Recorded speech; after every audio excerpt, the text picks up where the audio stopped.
ಮಠದ ಆಶ್ರಯದಲ್ಲಿ ಹಮ್ಮಿಕೊಂಡಿರುವ 3 ದಿನಗಳ ಶೈಕ್ಷಣಿಕ ಸಮ್ಮೇಳನದ ಉದ್ಘಾಟನೆಯ ಹೊಸ್ತಿಲಲ್ಲಿದ್ದೇವೆ. ಉಪಸ್ಥಿತರಿರುವ ವಿದ್ಯಾರ್ಥಿಗಳಿಗಾಗಿ ನಮ್ಮ ಚಟುವಟಿಕೆಗಳ ಕುರಿತಾದ ಒಂದಿಷ್ಟು ಮಾಹಿತಿಯನ್ನು ನೀಡಬಯಸುತ್ತೇವೆ. ಸ್ಥಳೀಯ ಭಕ್ತಾದಿಗಳ ಕೋರಿಕೆಯ ಮೇರೆಗೆ 1947 ಜೂನ್ 3ರಂದು ಈ ಮಠವನ್ನು ಆರಂಭಿಸಲಾಯಿತು. ಹಿಂದೂ ಸೇವಾ ಸಂಘದ ಆಗಿನ ಗೌರವ ಕಾರ್ಯದರ್ಶಿ ದಿವಂಗತ ಸಾತ್ಕಾರ್ ಎಂ ವೆಂಕಟೇಶ ಪೈ ಅವರಿಂದ ಮಂಗಳಾದೇವಿ ರಸ್ತೆಯ ಈಗಿರುವ 7 ಎಕರೆ ವಿಸ್ತೀರ್ಣದ ಪ್ರದೇಶವನ್ನು ದಾನವಾಗಿ ಪಡೆಯಲಾಯಿತು.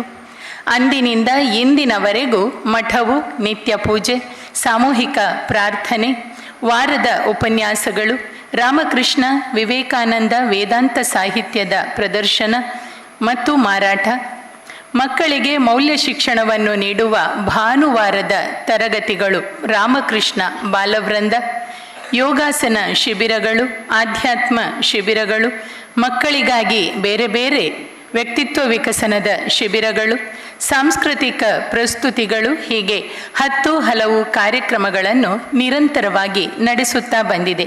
ಜೊತೆಗೆ ಬಡ ಮತ್ತು ಪ್ರತಿಭಾವಂತ ಹೈಸ್ಕೂಲ್ ಮಕ್ಕಳಿಗಾಗಿ ಉಚಿತ ವಸತಿ, ಶಿಕ್ಷಣ ಮತ್ತು ಪೋಷಣೆಯನ್ನು ಒದಗಿಸುವ ಬಾಲಕಾಶ್ರಮ, 5ರಿಂದ 9ನೇ ತರಗತಿಯ ಬಡ ವಿದ್ಯಾರ್ಥಿಗಳಿಗೆ ಉಚಿತ ಶೈಕ್ಷಣಿಕ ತರಬೇತಿಯನ್ನು ಒದಗಿಸುವ ವಿವೇಕಾನಂದ ತರಬೇತಿ ಕೇಂದ್ರ, ಶಾರದಾ ಗ್ರಂಥಾಲಯ, ಬಡ ಪ್ರತಿಭಾವಂತ ವಿದ್ಯಾರ್ಥಿಗಳಿಗೆ ವಿದ್ಯಾರ್ಥಿ ವೇತನದ ವಿತರಣೆ ಮುಂತಾದ ಕಾರ್ಯಕ್ರಮಗಳನ್ನು ನಿರಂತರವಾಗಿ ನಡೆಸಿಕೊಂಡು ಬರಲಾಗುತ್ತಿದೆ. ಮಂಗಳೂರಿನಲ್ಲಿ ಸ್ಥಾಪನೆಗೊಂಡ ದಿನದಿಂದ, ಅಂದರೆ ಕಳೆದ 77 ವರ್ಷಗಳಿಂದ ಸಾಮಾಜಿಕ ಕಾಳಜಿಯಿಂದ ಕೆಲಸ ಮಾಡುತ್ತಾ ವಿವಿಧ ಜನೋಪಯೋಗಿ ಕೆಲಸಗಳಲ್ಲಿ ತೊಡಗಿಸಿಕೊಂಡಿರುವ ರಾಮಕೃಷ್ಣ ಮಠ ಮತ್ತು ಮಿಷನ್ಗಳು ಈ ಮೂಲಕ ಮಂಗಳೂರು ಪ್ರದೇಶದಲ್ಲಿ ಧರ್ಮ, ಸಂಸ್ಕೃತಿ ಮತ್ತು ಏಕತೆಯನ್ನು ಹರಡಲು ಶ್ರಮಿಸುತ್ತಿವೆ. ರಾಮಕೃಷ್ಣ ಮಠ ಮತ್ತು ಮಿಷನ್ನ ಆಶಯ ಚಟುವಟಿಕೆಗಳನ್ನು ಚೊಕ್ಕವಾಗಿ ಪರಿಚಯಿಸುವ ಒಂದು ಸಣ್ಣ ವಿಡಿಯೋ ಪ್ರಸ್ತುತಿ ಈಗ ನಿಮ್ಮೆದುರಿಗೆ ಬಿಳಿ ಪರದೆಯಲ್ಲಿ ಮೂಡಿಬರಲಿದೆ.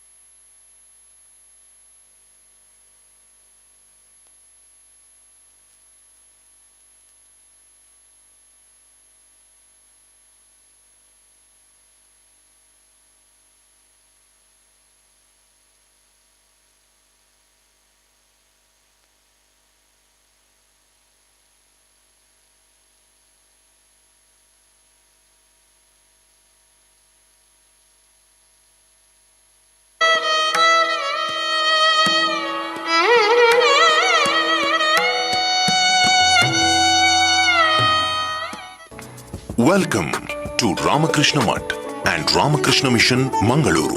The Mutt organizes spiritual, religious and cultural activities, while the mission conducts social welfare activities. Sprawling across 7 acres of land, the ashram complex reflects an ambience of tranquility. This is a shrine dedicated to Sri Ramakrishna and a meditation and prayer hall where prayers and bhajans are held.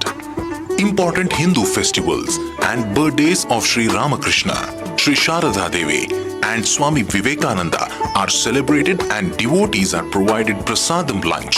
The Vivekananda Book World has a spacious book exhibition and sales counter. Panchamada Inchara Viveka Smriti is an annual music festival that provides a platform to the distinguished artists of the country to showcase their talent before the music lovers of Mangaluru.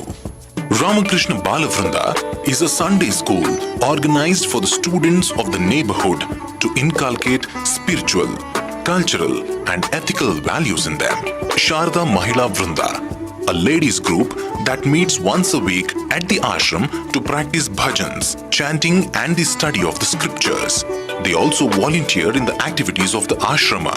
Nivedita Balaga is the dedicated wing of volunteers who attend value education and personality development sessions. Prajna, a 3-day residential camp for rural youth, organized with the objectives of inculcating values and developing leadership skills. Summer camps conducted for students comprise many memorable sessions on personality development for the young participants. Bhava Sangama, Bhakta Samagama is an annual 3-day residential devotees convention organized with the objectives of propagating the messages of the Holy Trio. Our Balakashrama provides free accommodation and educational facilities to 70 students, boys belonging to economically backward families from rural areas. It trains them in the upkeep of the premises through gardening and campus cleaning activities. Vedic chanting releases stress and improves memory and concentration. Study time for the students is supervised by Swamiji. Prasadam lunch and evening playtime activities are a part of the day's program that aims to build self-reliance and a spirit of teamwork in the impressionable minds. The Ramakrishna Mission Mangaluru awards scholarships to needy students belonging to economically backward classes. The mission conducts a survey of the schools of the locality in order to support the education of children belonging to backward classes and low-income families. They are given free coaching and nutritious meals and milk in Swami Vivekananda Coaching Center. Ramakrishna Mission Mangaluru's flagship program, Swachh Mangaluru for Swachh Bharat Abhiyan. The program began with a rally of 2,000 students. 50 teams of volunteers under the leadership of the monks cleaned up the city by organizing 500 Shramadhan projects. They renovated public facilities, built new bus and auto shelters, put up hundreds of signposts and constructed small parks and footpaths. More than 2,000 cleanliness drive programs were organized in 100 villages under Swachh Gram Abhiyan for rural areas. 100 volunteers from every village took up Shramadhan projects on one Sunday of every month in their respective villages. Swachhata Janasampark Abhiyan events were organized every day at different residential layouts of the city. The volunteers organized awareness programs with the slogan, "Our garbage, our responsibility." The concept of pot composting for wet waste management was introduced by providing pot composters at subsidized rates to 5,000 households in Mangaluru. Organizing magic shows for cleanliness was an innovative way of spreading the message of cleanliness. 200 magic shows were organized by Kudroli Ganesh and his team at various venues in the city. Swachh Manas programs were organized in 100 schools in the city. A total of 10,000 students were given training on hygiene and cleanliness by 70 resource persons who visited these schools to train the students. More than 10,000 volunteers toiled relentlessly in the Abhiyan. 13,000 students worked as the warriors of cleanliness. Nearly 20 lakh man-hours were utilized in the Abhiyan. The volunteers visited more than 40,000 houses to create awareness among people regarding the disposal of wet and dry household garbage. Ramakrishna Mission set a unique precedent by initiating a new concept of Miyawaki urban forests in Mangaluru city. ಮಂಗಳಾದೇವಿಯ ಸಮೀಪದಲ್ಲಿರುವ ಆಧ್ಯಾತ್ಮಿಕ ಪರಿಸರ ಹೊಂದಿರತಕ್ಕಂಥ ಸುಂದರವಾದ ಈ ರಾಮಕೃಷ್ಣ ಮಠಕ್ಕೆ ತಾವೆಲ್ಲರೂ ಆಗಮಿಸಿ ಇಲ್ಲಿಯ ಕಾರ್ಯಚಟುವಟಿಕೆಗಳಲ್ಲಿ ಕೈಜೋಡಿಸಬೇಕಾಗಿ ವಿನಂತಿ. ಇದು ನಮ್ಮೂರ ಮಠ, ರಾಮಕೃಷ್ಣ ಮಠ, ಮಂಗಳೂರು.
ವಿಡಿಯೋ ಪ್ರಸ್ತುತಿಯ ಮೂಲಕ ರಾಮಕೃಷ್ಣ ಮಠ ಮತ್ತು ಮಿಷನ್ ಇದರ ಚಟುವಟಿಕೆಗಳ ಒಂದು ಸ್ಥೂಲ ಪರಿಚಯವನ್ನು ಮಾಡಿಕೊಂಡಿದ್ದೀರಿ.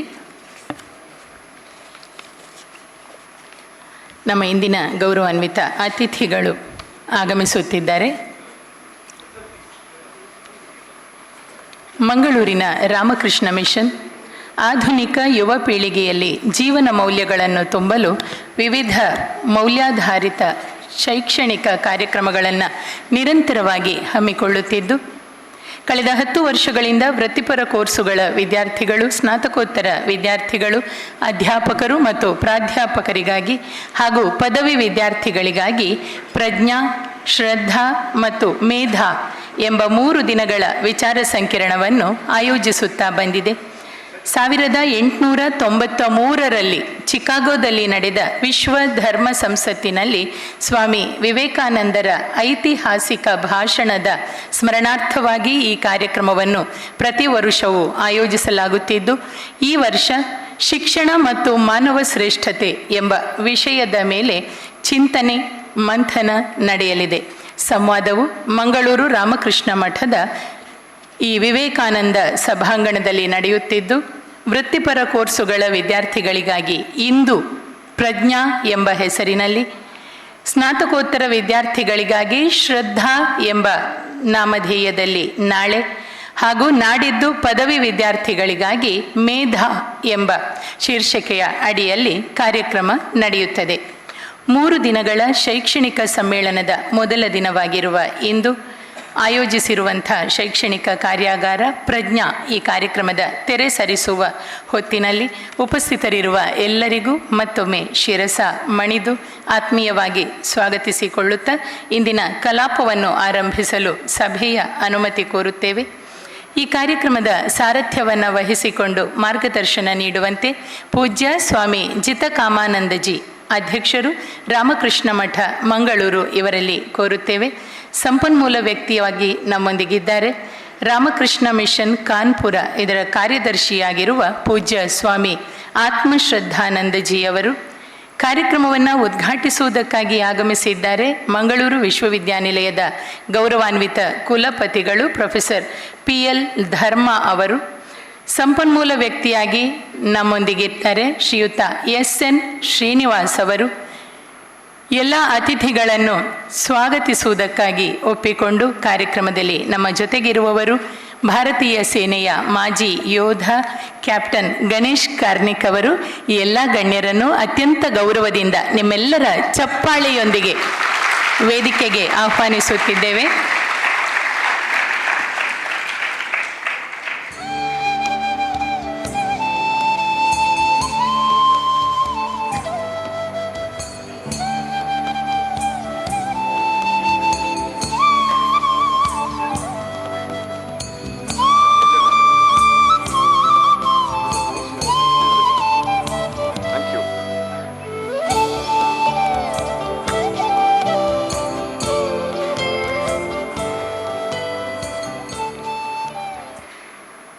ಅಂತರಂಗದ ಸುಜ್ಞಾನವೇ ಜಂಗಮ ಎಂದು ಅಲ್ಲಮ ಹೇಳಿದ. ಆಶ್ರಮದ ವಿದ್ಯಾರ್ಥಿಗಳ ಉಚ್ಚ ಕಂಠದ ವೇದ ಮಂತ್ರ ಘೋಷದೊಂದಿಗೆ ಈ ಕಾರ್ಯಕ್ರಮವನ್ನು ಆರಂಭಿಸುತ್ತೇವೆ. ಎದ್ದು ನಿಂತು ಕಣ್ಮುಚ್ಚಿ ಕಿವಿದೆರೆದು ಅಂತರಾತ್ಮನ ಧ್ವನಿಗೆ ಕಿವಿಯಾಗೋಣ.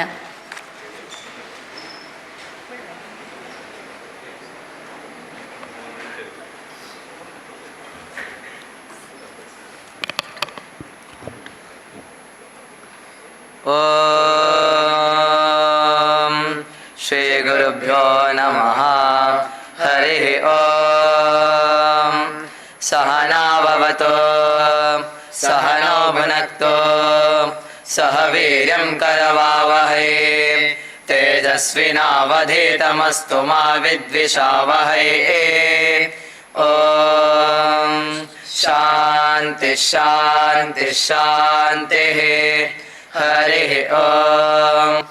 ಓಂ ಕಾತ್ಯಾಯನಾಯ ವಿದ್ಮಹೇ ಕನ್ಯಾಕುಮಾರಿ ಧೀಮಹಿ ತನ್ನೋ ದುರ್ಗಿ ಪ್ರಚೋದಯಾತ್. ಓಂ ಶಾಂತಿ ಶಾಂತಿ ಶಾಂತಿ. हरिः ॐ तत्सत् श्रीरामकृष्णार्पणमस्तु.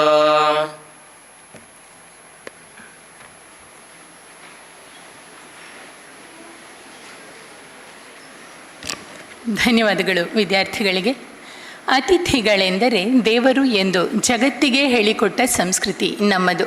ಅತಿಥಿ ಅಭ್ಯಾಗತರನ್ನು ಸಭೆಗೆ ಪರಿಚಯಿಸುವುದರೊಂದಿಗೆ ಸರ್ವರನ್ನೂ ಆಪ್ತ ವಲಯಕ್ಕೆ ಬರಮಾಡಿಕೊಳ್ಳುವ ವಾಚಿಕ ಸ್ವಾಗತದ ಪ್ರಕ್ರಿಯೆಯನ್ನು ನಿರ್ವಹಿಸುವಂತೆ ಸಂಸ್ಕೃತಿ ಚಿಂತಕ, ಕಲೋಪಾಸಕ, ಜೊತೆಗೆ ಇದೆಲ್ಲಕ್ಕಿಂತ ಮುಖ್ಯವಾಗಿ ನಿವೃತ್ತ ಯೋಧ ಕ್ಯಾಪ್ಟನ್ ಗಣೇಶ್ ಕಾರ್ನಿಕ್ ಅವರಲ್ಲಿ ವಿನಂತಿ.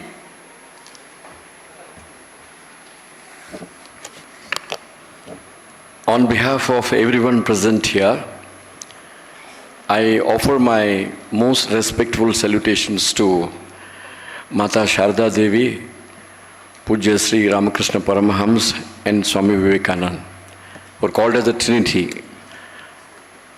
And I respectfully acknowledge the presence of Pujya Swamijis on the dais and offer my pranams to both the Swamijis. And my dear students, education has a definite purpose. Prajna, the conscience. At the end of our education journey never ends, but the formal education. If I try to ask these questions, after 15 years or 14 years of formal education, I'm told all of you are postgraduate students who are present here today. Correct, na? Or PG students, na? Most of you? Or undergraduate? Diploma, okay, fine, whatever it is. Maybe 10th standard, maybe 12th standard, maybe diploma, maybe degree, maybe post-graduation. What is that I have gained after 13, 14, 15, 16 years of this journey through the educational system? ನನ್ನಲ್ಲಿ ಕರ್ತವ್ಯ ಪ್ರಜ್ಞೆ ಜಾಗೃತ ಆಗಿದೆಯಾ? ನನ್ನಲ್ಲಿ ಸಮಯ ಪ್ರಜ್ಞೆ ಜಾಗೃತ ಆಗಿದೆಯಾ?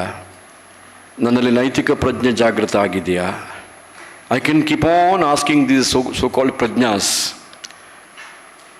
And at the end of the day, if these are not activated in my personality, will I be able to perform to my true capacities within? It is said, the purpose of education is enlightenment. And when you are enlightened, you are light within. And when you are light within, obviously, there cannot be darkness inside. There cannot be inhibitions. And there cannot be shadows. So for us to ensure that I manifest that perfection within my personality into my day-to-day activities, as Swamiji believed, every soul is potentially divine. Agree with me or not? There is a macrocosmos, there is a microcosmos. Some of us call it as Paramatman and Atman. When I'm enlightened, I do understand that the small connect between the macrocosmos and the microcosmos. So when I understand that there is a divinity, there is a portion of that divinity inside me, and I try to manifest that divinity in my day-to-day activities, every soul is potentially divine. The purpose of life is to manifest that divinity in my day-to-day activities. What happens? And that is written there. Atmano mokshartham jagadhitaya cha. Why this degree? Why this job? Why I talk about the CTC? Why I want so much wealth? Is it only for me? Or can there be a greater cause? So, with these initial words, I would like to make a very earnest appeal to each one of you who is present here, because I believe, and we all believe, that life is a beautiful journey. Yes or no? Do you agree with me? And when life is a beautiful journey, it will take you to beautiful destinations. Correct? It so happened when I was in the 11th standard or 12th standard, I think, if I'm not wrong, I was doing my 12th standard in a college called Sri Bholendra College in Karkala. And the same ashram, same Ramakrishna Mutt, they conducted a 3-day kind of a retreat, which was called as Moral and Spiritual Camp. And that was one of the beautiful destinations I came across in my life, and life changed. And mine was the first batch, Swamiji. Even now it is being conducted in Bholendra College. So likewise, I don't know how many of you have come here, willingly, and so how many of you have been rather forced to come over for this retreat. I really don't know. I assume that you all have come willingly. Every situation that we come across in life is a learning situation. Agree with me or not? Every situation we come across in life is a learning situation, provided our antenna is receptive. Today, assume that you have been blessed with that wonderful opportunity which can bring in a substantial change into your perspectives. So my earnest appeal is, be here and be present. Be here physically, yes. Be present in the present.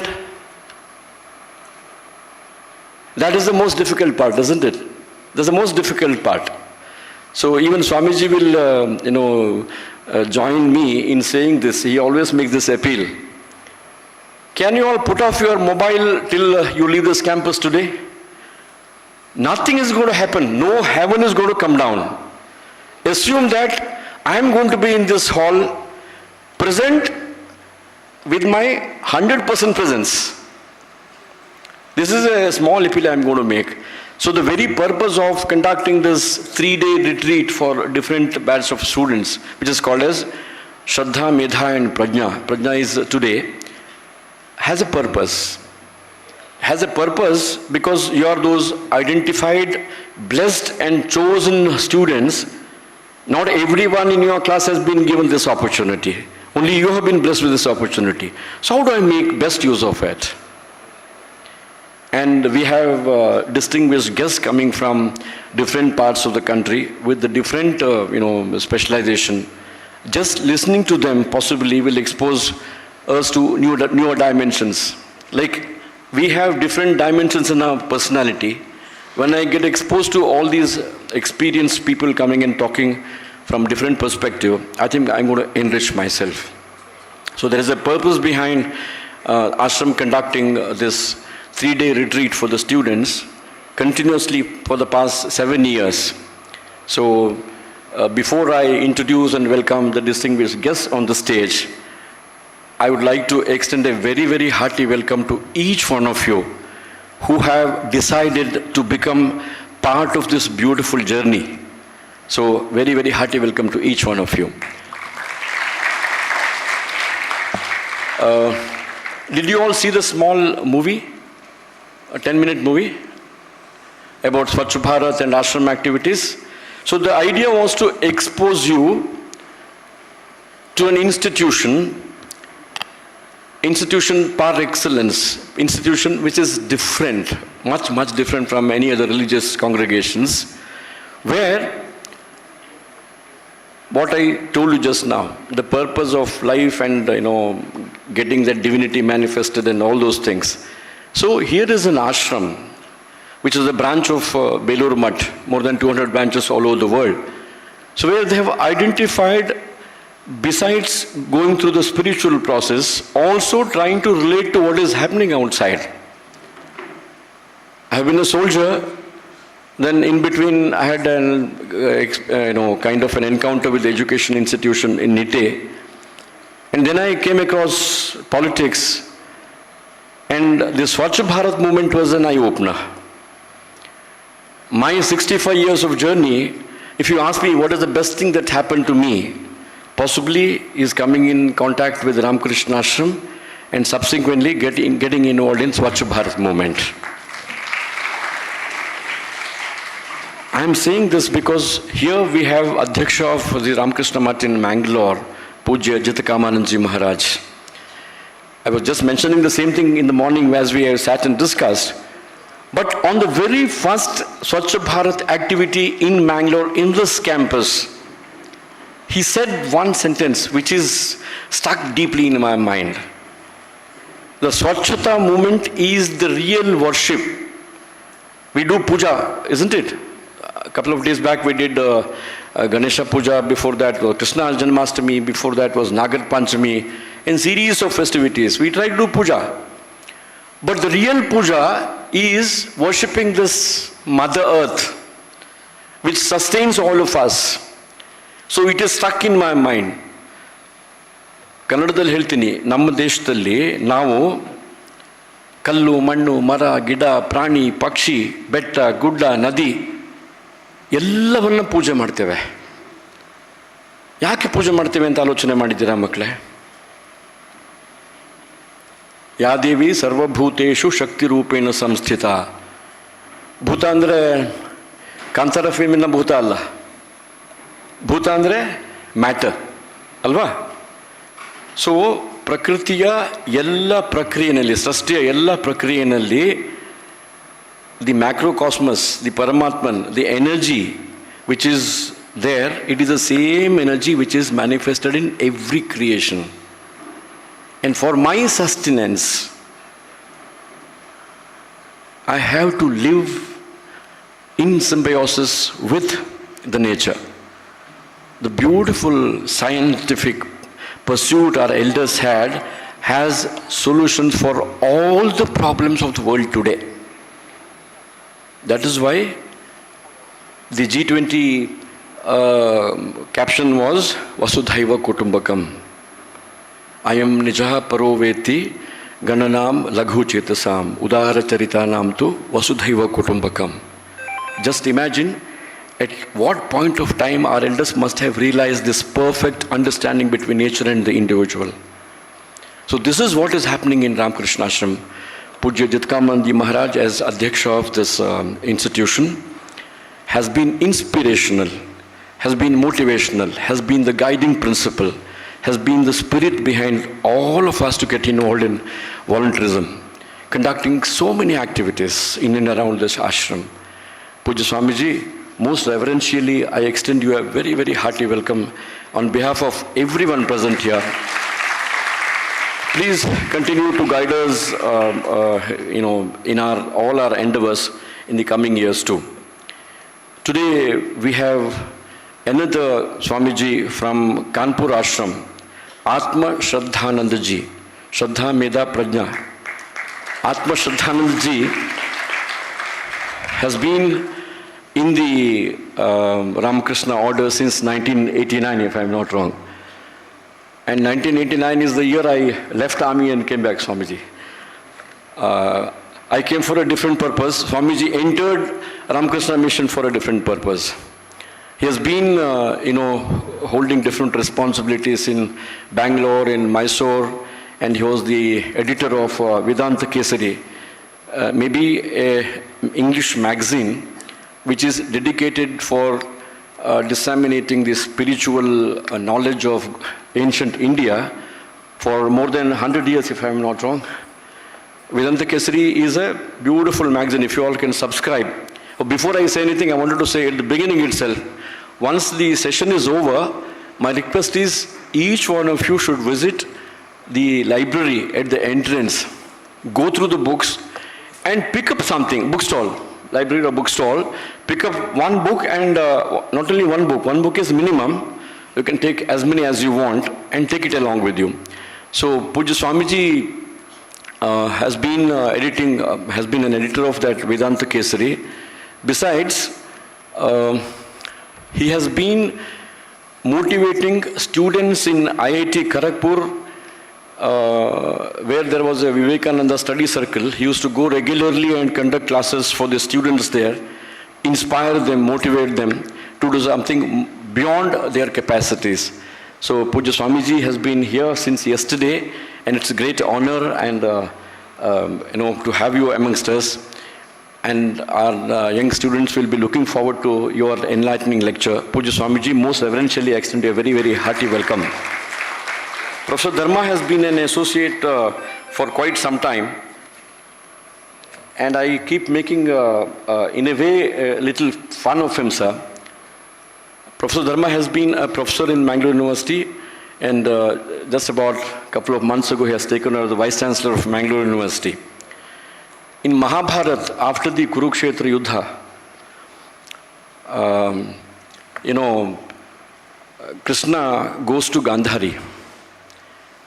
Gandhari has lost all her 100 children and great pains. She asks Krishna, "Why have you done this, Krishna? Why did you kill or ensure that all 100 children are killed? You don't understand the pain of a mother." Krishna, with his characteristic smile, he says, "Gandhari, what have I done? I have not done anything special. This is what you wanted. This is exactly what you wanted. I have done that." So Gandhari was dumbstruck. She didn't know, what is that I did? I did not say anything about this. Then Krishna reminds Gandhari, "Do you remember Duryodhana came to you to seek your blessings just before the war? And how did you bless him?" Gandhari had told Duryodhana, when Duryodhana came seeking her blessings before the war, Gandhari had said, "Yato dharmas tatho jayaha." So we have Professor Dharma in Mangaluru University, and I can definitely say, yes, there will be Dharma in Mangaluru University and all around. And he's not just Dharma, he's PL Dharma. I really don't know what is PL. But PL is profit and loss account. So that's what Professor Srinivas says. We all look forward to profit in life, isn't it? Yes or no? Any businessman, Mr. Dilraj is sitting here. So every morning he starts at his record, and evening when he goes back, he says, "What is the profit today?" Now, I would like to appeal to you. We have a Dharma as the Vice Chancellor of Mangaluru University, and in his name he has got profit and loss, and I am going through a process of education. What is that profit I should be looking for? And which profit, if I pursue, I will establish Dharma in my life. And that is why today we have Professor P.L. Dharma to preside over this function. And on behalf of everyone present here and on behalf of Ramakrishna Math, sir, you have been coming here very often, so still for this function I extend a very, very hearty welcome. And we have Professor Srinivas, very erudite, scholarly and spiritually oriented teacher. I can call you a teacher if you don't mind, sir. Yes. So he has been motivating people at the corporate world. I will not list out the names of places where you have, because once you are going to be addressing, they will again introduce you. He has been going around, all around the country. He has been going to IITs. He has been going to different institutions. Maybe one purpose he has identified for himself is to extend the possible motivational, inspirational dialogue that he can continue with the younger generation, so that he brings in some amount of change in the personality. And he has been associated with the Ramakrishna Math of Hyderabad and many other institutions. So it's a great honor and a pleasure to have you here amongst us. And I assure you, our younger generation will be looking forward to your inspiring speech in the ensuing sessions. And we have senior volunteers of Ramakrishna Ashram who's present here, the faculty members, the students. I extend you all a very, very hearty welcome.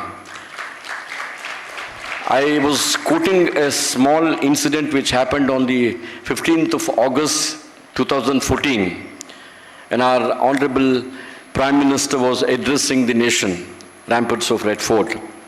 So he was trying to analyze, this is what we were discussing, I thought I'll just share it with you. So he was analyzing the election results of 2014. After 31 long years, one particular party got a majority. So what was the message the electorate had given to the entire country? The country wanted a change. So he was trying to analyze that.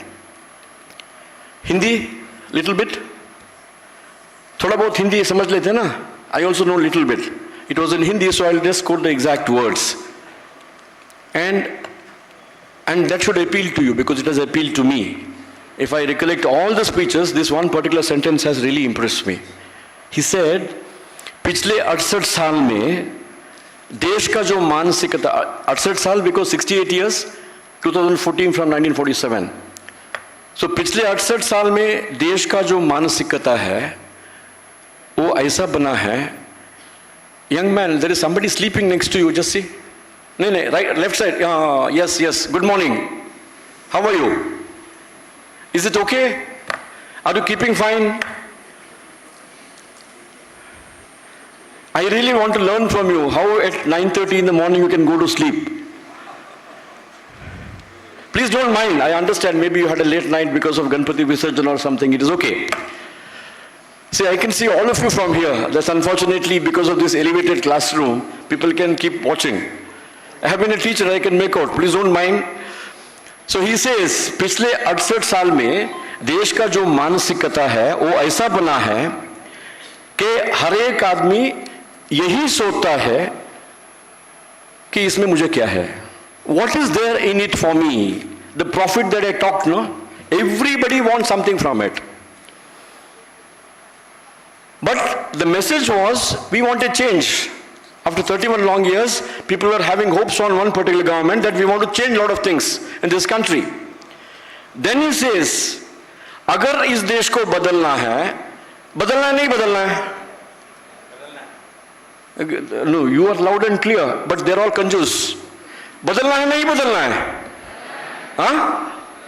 Breakfast आ गिला.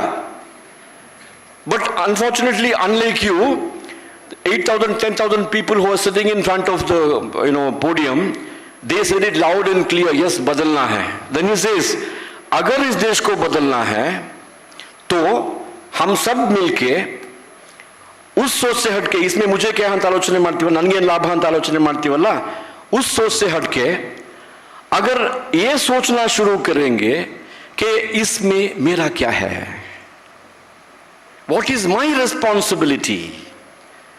What is my responsibility in bringing that desirable change in my personality? What is that I can do to unearth, to unleash the tremendous amount of capacities which is inbuilt in me? I have not come onto this earth useless. I have my own capacities. I have my own tremendous amount of possibilities in my personality. I have inbuilt applications inside me, like your mobile. How do I bring it out? That is Atmano Mokshartham, to understand what is my true capacity. What is it for? Not for my personal profit. Because of my personal profit orientation, the country is losing. It has become a profit and loss account. It is loss account for the country. So the second part is Jagad Hitaya Cha. I have been blessed with this wonderful opportunity of undergoing education, formal education.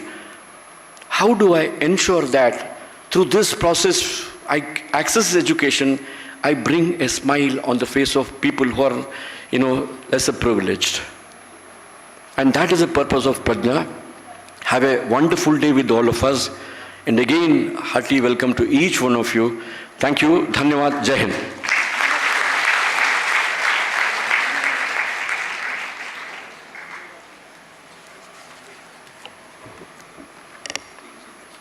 ಭಾರತೀಯ ಸೇನೆಯನ್ನು ಸೇರಿ ದೇಶ ಸೇವೆ ಮಾಡಬೇಕು ಅನ್ನೋದು ಬಾಲ್ಯದ ದಿನಗಳಲ್ಲಿ ನನ್ನ ಕನಸಾಗಿತ್ತು.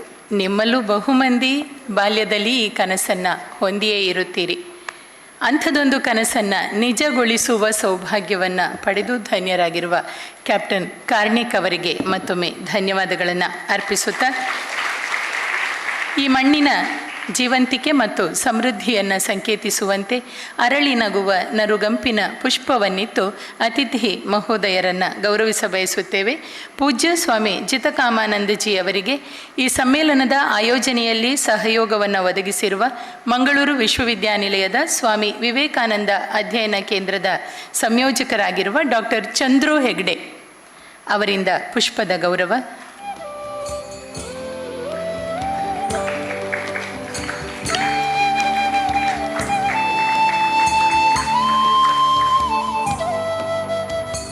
ಸ್ವಾಮಿ ಆತ್ಮಶ್ರದ್ಧಾನಂದಜಿ ಅವರಿಗೆ ಮಠದ ಸ್ವಯಂ ಸೇವಕರಾಗಿರುವ ಶ್ರೀ ಗೋಪಿನಾಥರಾವ್ ಅವರು ಪುಷ್ಪವನ್ನು ಅರ್ಪಿಸುತ್ತಾರೆ.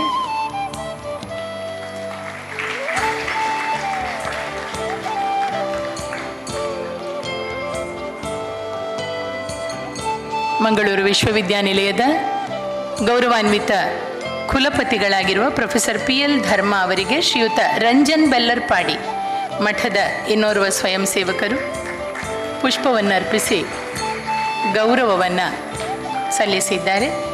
ಕ್ಯಾಪ್ಟನ್ ಗಣೇಶ್ ಕಾರ್ನಿಕ್ ಇವರನ್ನು ಗೌರವಿಸುವುದಕ್ಕಾಗಿ ಮಠದ ವಾಲಂಟಿಯರ್ ಆಗಿರುವ ಶ್ರೀ ಸಜಿತ್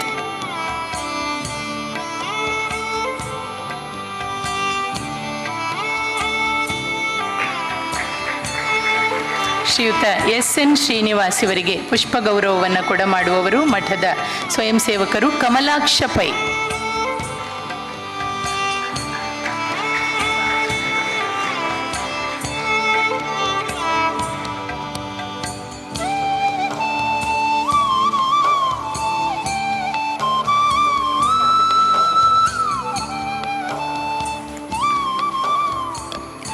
ನಮ್ಮೆಲ್ಲರ ಅಂತರಂಗದ ಬೆಳಕು ಬಯಲಾದಾಗ ಅಲ್ಲಿ ದ್ವೇಷ, ಅಸೂಯೆ, ಮೇಲಾಟಗಳಂಥ ಕತ್ತಲೆಗೆ ಖಂಡಿತ ಜಾಗವಿರುವುದಿಲ್ಲ.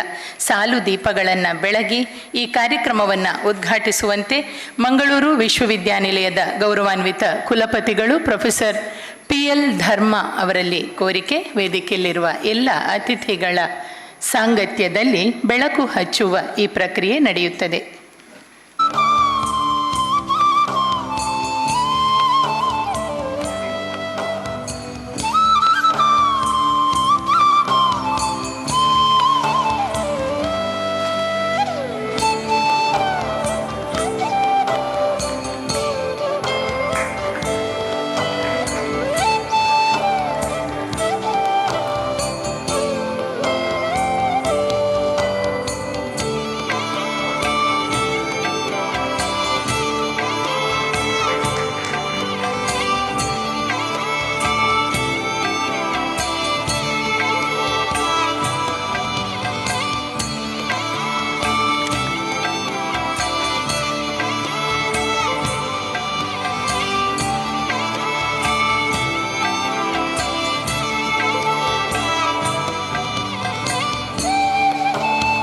ಸಚ್ಚಿದಾನಂದವೇ ಪರಮ ಮೌಲ್ಯವೆಂದು ಸಾಕ್ಷಾತ್ಕರಿಸಿಕೊಂಡ ಭಾರತೀಯ ಜೀವನ ಪದ್ಧತಿಯ ಹೃದಯವನ್ನು ನಿರ್ದೇಶಿಸುವ ಆತ್ಮತತ್ವವನ್ನು ಸರಳ ಮಾತುಗಳಲ್ಲಿ ನಿರೂಪಿಸಿದವರು ಶ್ರೀರಾಮಕೃಷ್ಣ ಪರಮಹಂಸರು. ಅವರ ಮಾನಸ ಪುತ್ರನಾಗಿ ಜಗದ ಉದ್ಧಾರಕ್ಕೆ ತುಡಿದು ವಿಶ್ವಮಾನ್ಯರಾದವರು ಸ್ವಾಮಿ ವಿವೇಕಾನಂದರು. ಈ ಈರ್ವರು ಮಹಾನುಭಾವರು ಹಚ್ಚಿಟ್ಟ ಕಂದೀಲನ್ನು ಜಗದ ಲೋಗರ ದಾರಿಯ ದೀಪವಾಗಿಸುವ ಕೈಂಕರ್ಯದಲ್ಲಿ ತೊಡಗಿಸಿಕೊಂಡಿರುವಂಥದ್ದು ರಾಮಕೃಷ್ಣ ಮಠ ಮತ್ತು ಮಿಷನ್.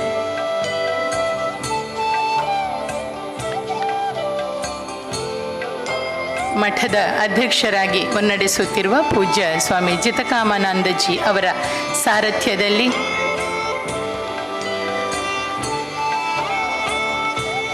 ಜನಹಿತದ ನೂರಾರು ಕಾರ್ಯಕ್ರಮಗಳನ್ನು ನಿರಂತರವಾಗಿ ಹಮ್ಮಿಕೊಳ್ಳುತ್ತಾ ಮಠವು ಜಗಮಾನ್ಯತೆಯನ್ನು, ಜನಮನ್ನಣೆಯನ್ನು ಪಡೆದಿದೆ.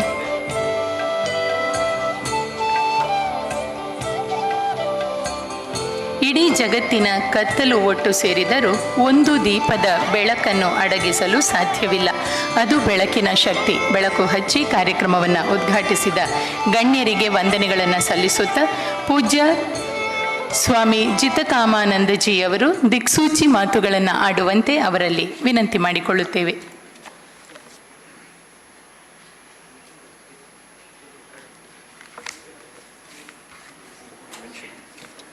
ಶ್ರೀ ಗುರುಭ್ಯೋ ನಮಃ.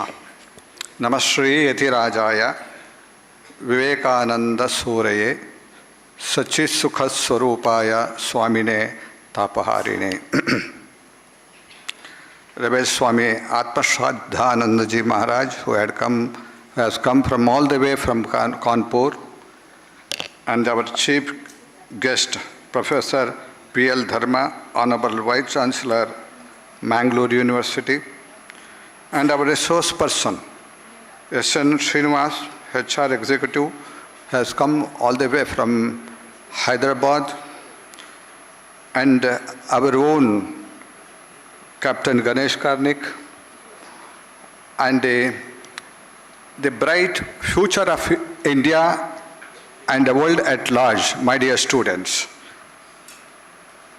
11th September is very important day in the annals of not only India's history, but also world history. Do you know what it is? Do you know 11th September was the day when Swami Vivekananda, in the year 1893, he went to Chicago and addressed the whole world at large. The stage was set by the different world religious leaders had assembled there. The first time in the history of human history, all the religions came together and Swami Vivekananda spoke, and which changed the whole, India, its history, and his future was set in fact.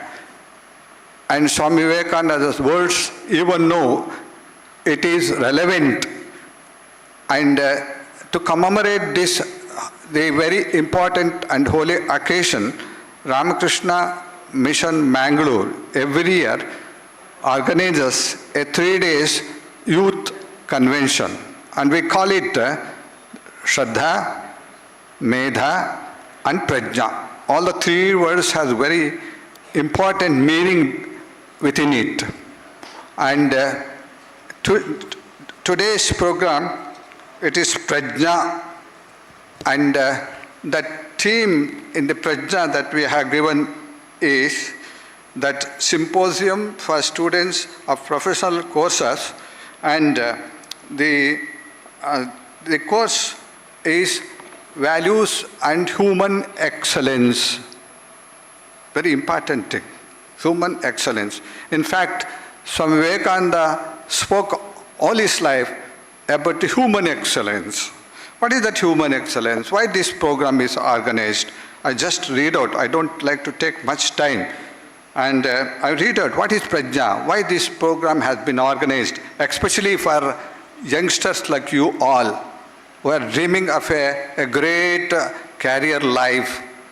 And Prajna, Symposium for Students for Professional Courses, is designed to empower you with the skills and knowledge for holistic personality and professional growth by offering practical, future-ready topics and fostering critical thinking. Prajna bridges the gap between academic learning and real-world application. This seminar attempts to nurture awakened individuals, equipping you with the tools to excel in various aspects of life. The Prajna emphasizes not only technical expertise, but also key attributes like leadership, empathy, and self-reliance. It promotes overall personality development, a growth mindset, and a continuous pursuit of human excellence. With insights from seasoned professionals, you will learn to align your professional goals with personal human values. This program is being organized in commemoration of Swami Vivekananda's historic speech at the World Parliament of Religion in Chicago on September 11, 1893. His message of universal brotherhood and human excellence continues to inspire us to this day. Our ashrama is hosting Prajna Symposium for students of professional courses on 11 September 2024, focusing on the theme Education and Human Excellence. My dear students, we heartily welcome you all. And to disseminate Swami Vivekananda's the thoughts, we have a Mangaluru University has opened up Swami Vivekananda Study Center in the year January 2021, and every month on 12th we organize Vivekavani by the reputed speakers, thinkers, and it is in the online channel, and I like to inform you in this occasion, the students, we have a new program for you all. See, we have going to have a Sharda Devi Adhyayana Kendra, a study hall. What is the study hall? Many of you find it difficult to sit and study in your home because of constraint, various constraints. So we thought of, Ramakrishna Mission is doing in many places this program, that we have a hall here, that we want to make it a study hall. From morning 8 o'clock to evening 8 o'clock, it is allotted to the students who are serious enough to study, come and sit and study. So in another 3-4 months, the hall will be ready. So you have to register yourself in your office and utilize it for your studies. So we have many places that this kind of program. We have about 100 plus seating arrangement will be there here only, in this building only. It's in a quite atmosphere, beautiful atmosphere, where you do not have any disturbance here. So you are welcome to utilize these facilities. And yes. So my dear students, I have a request for you all. You have all come here. Some of you, within your interest, you have come. Some of you might have come because of your professors have sent you here. Very well. We are going to learn many things which you do not find in your textbooks or in your classrooms. And we have invited such great thinkers and thinkers here. And our Reverend Swami Atmashraddhanji, when he was in Chennai, he used to go to IIT and take classes in the Swami Vivekananda Study Circle. Even now he goes to Kanpur IIT and takes classes. He has been invited by the many universities in India to speak. And our Mr. Srinivas, who has come from Hyderabad, he himself is a trainer. And also he regularly visits our Hyderabad center, where we have a human excellence course, human excellence institution, exclusively for dedicated to human excellence. So he is there. And also we have another very important program today, that is a panel discussion. So we have invited some of the achievers, I call it achievers. Our Dr. Chandrasekhar J. Sorake, gastroenterologist, SCS Hospital, young doctor. So he is coming here, and also Sri Arjun Maskaran, environmentist, Mangaluru. So, and also our Ganesh Karnik will be here, and Swamiji also, Professor Dharma also will be here. So you are going to have a very good discussion about it. Related to what? For your progress internally, and also your professional progress, you are going to have a very good important discussion. I request you all, be here, not just physically, mentally, and also in open mind. You are all welcome. Thank you very much.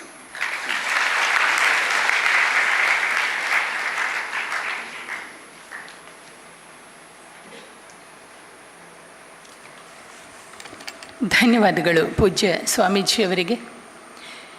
ಕಾರ್ಯಕ್ರಮವನ್ನು ಉದ್ಘಾಟಿಸಿದ professor PL ಧರ್ಮ ಅವರು ನಮ್ಮನ್ನುದ್ದೇಶಿಸಿ ಮಾತನಾಡುವಂತೆ ಅರಿಕೆ ಮಾಡಿಕೊಳ್ಳುತ್ತೇವೆ.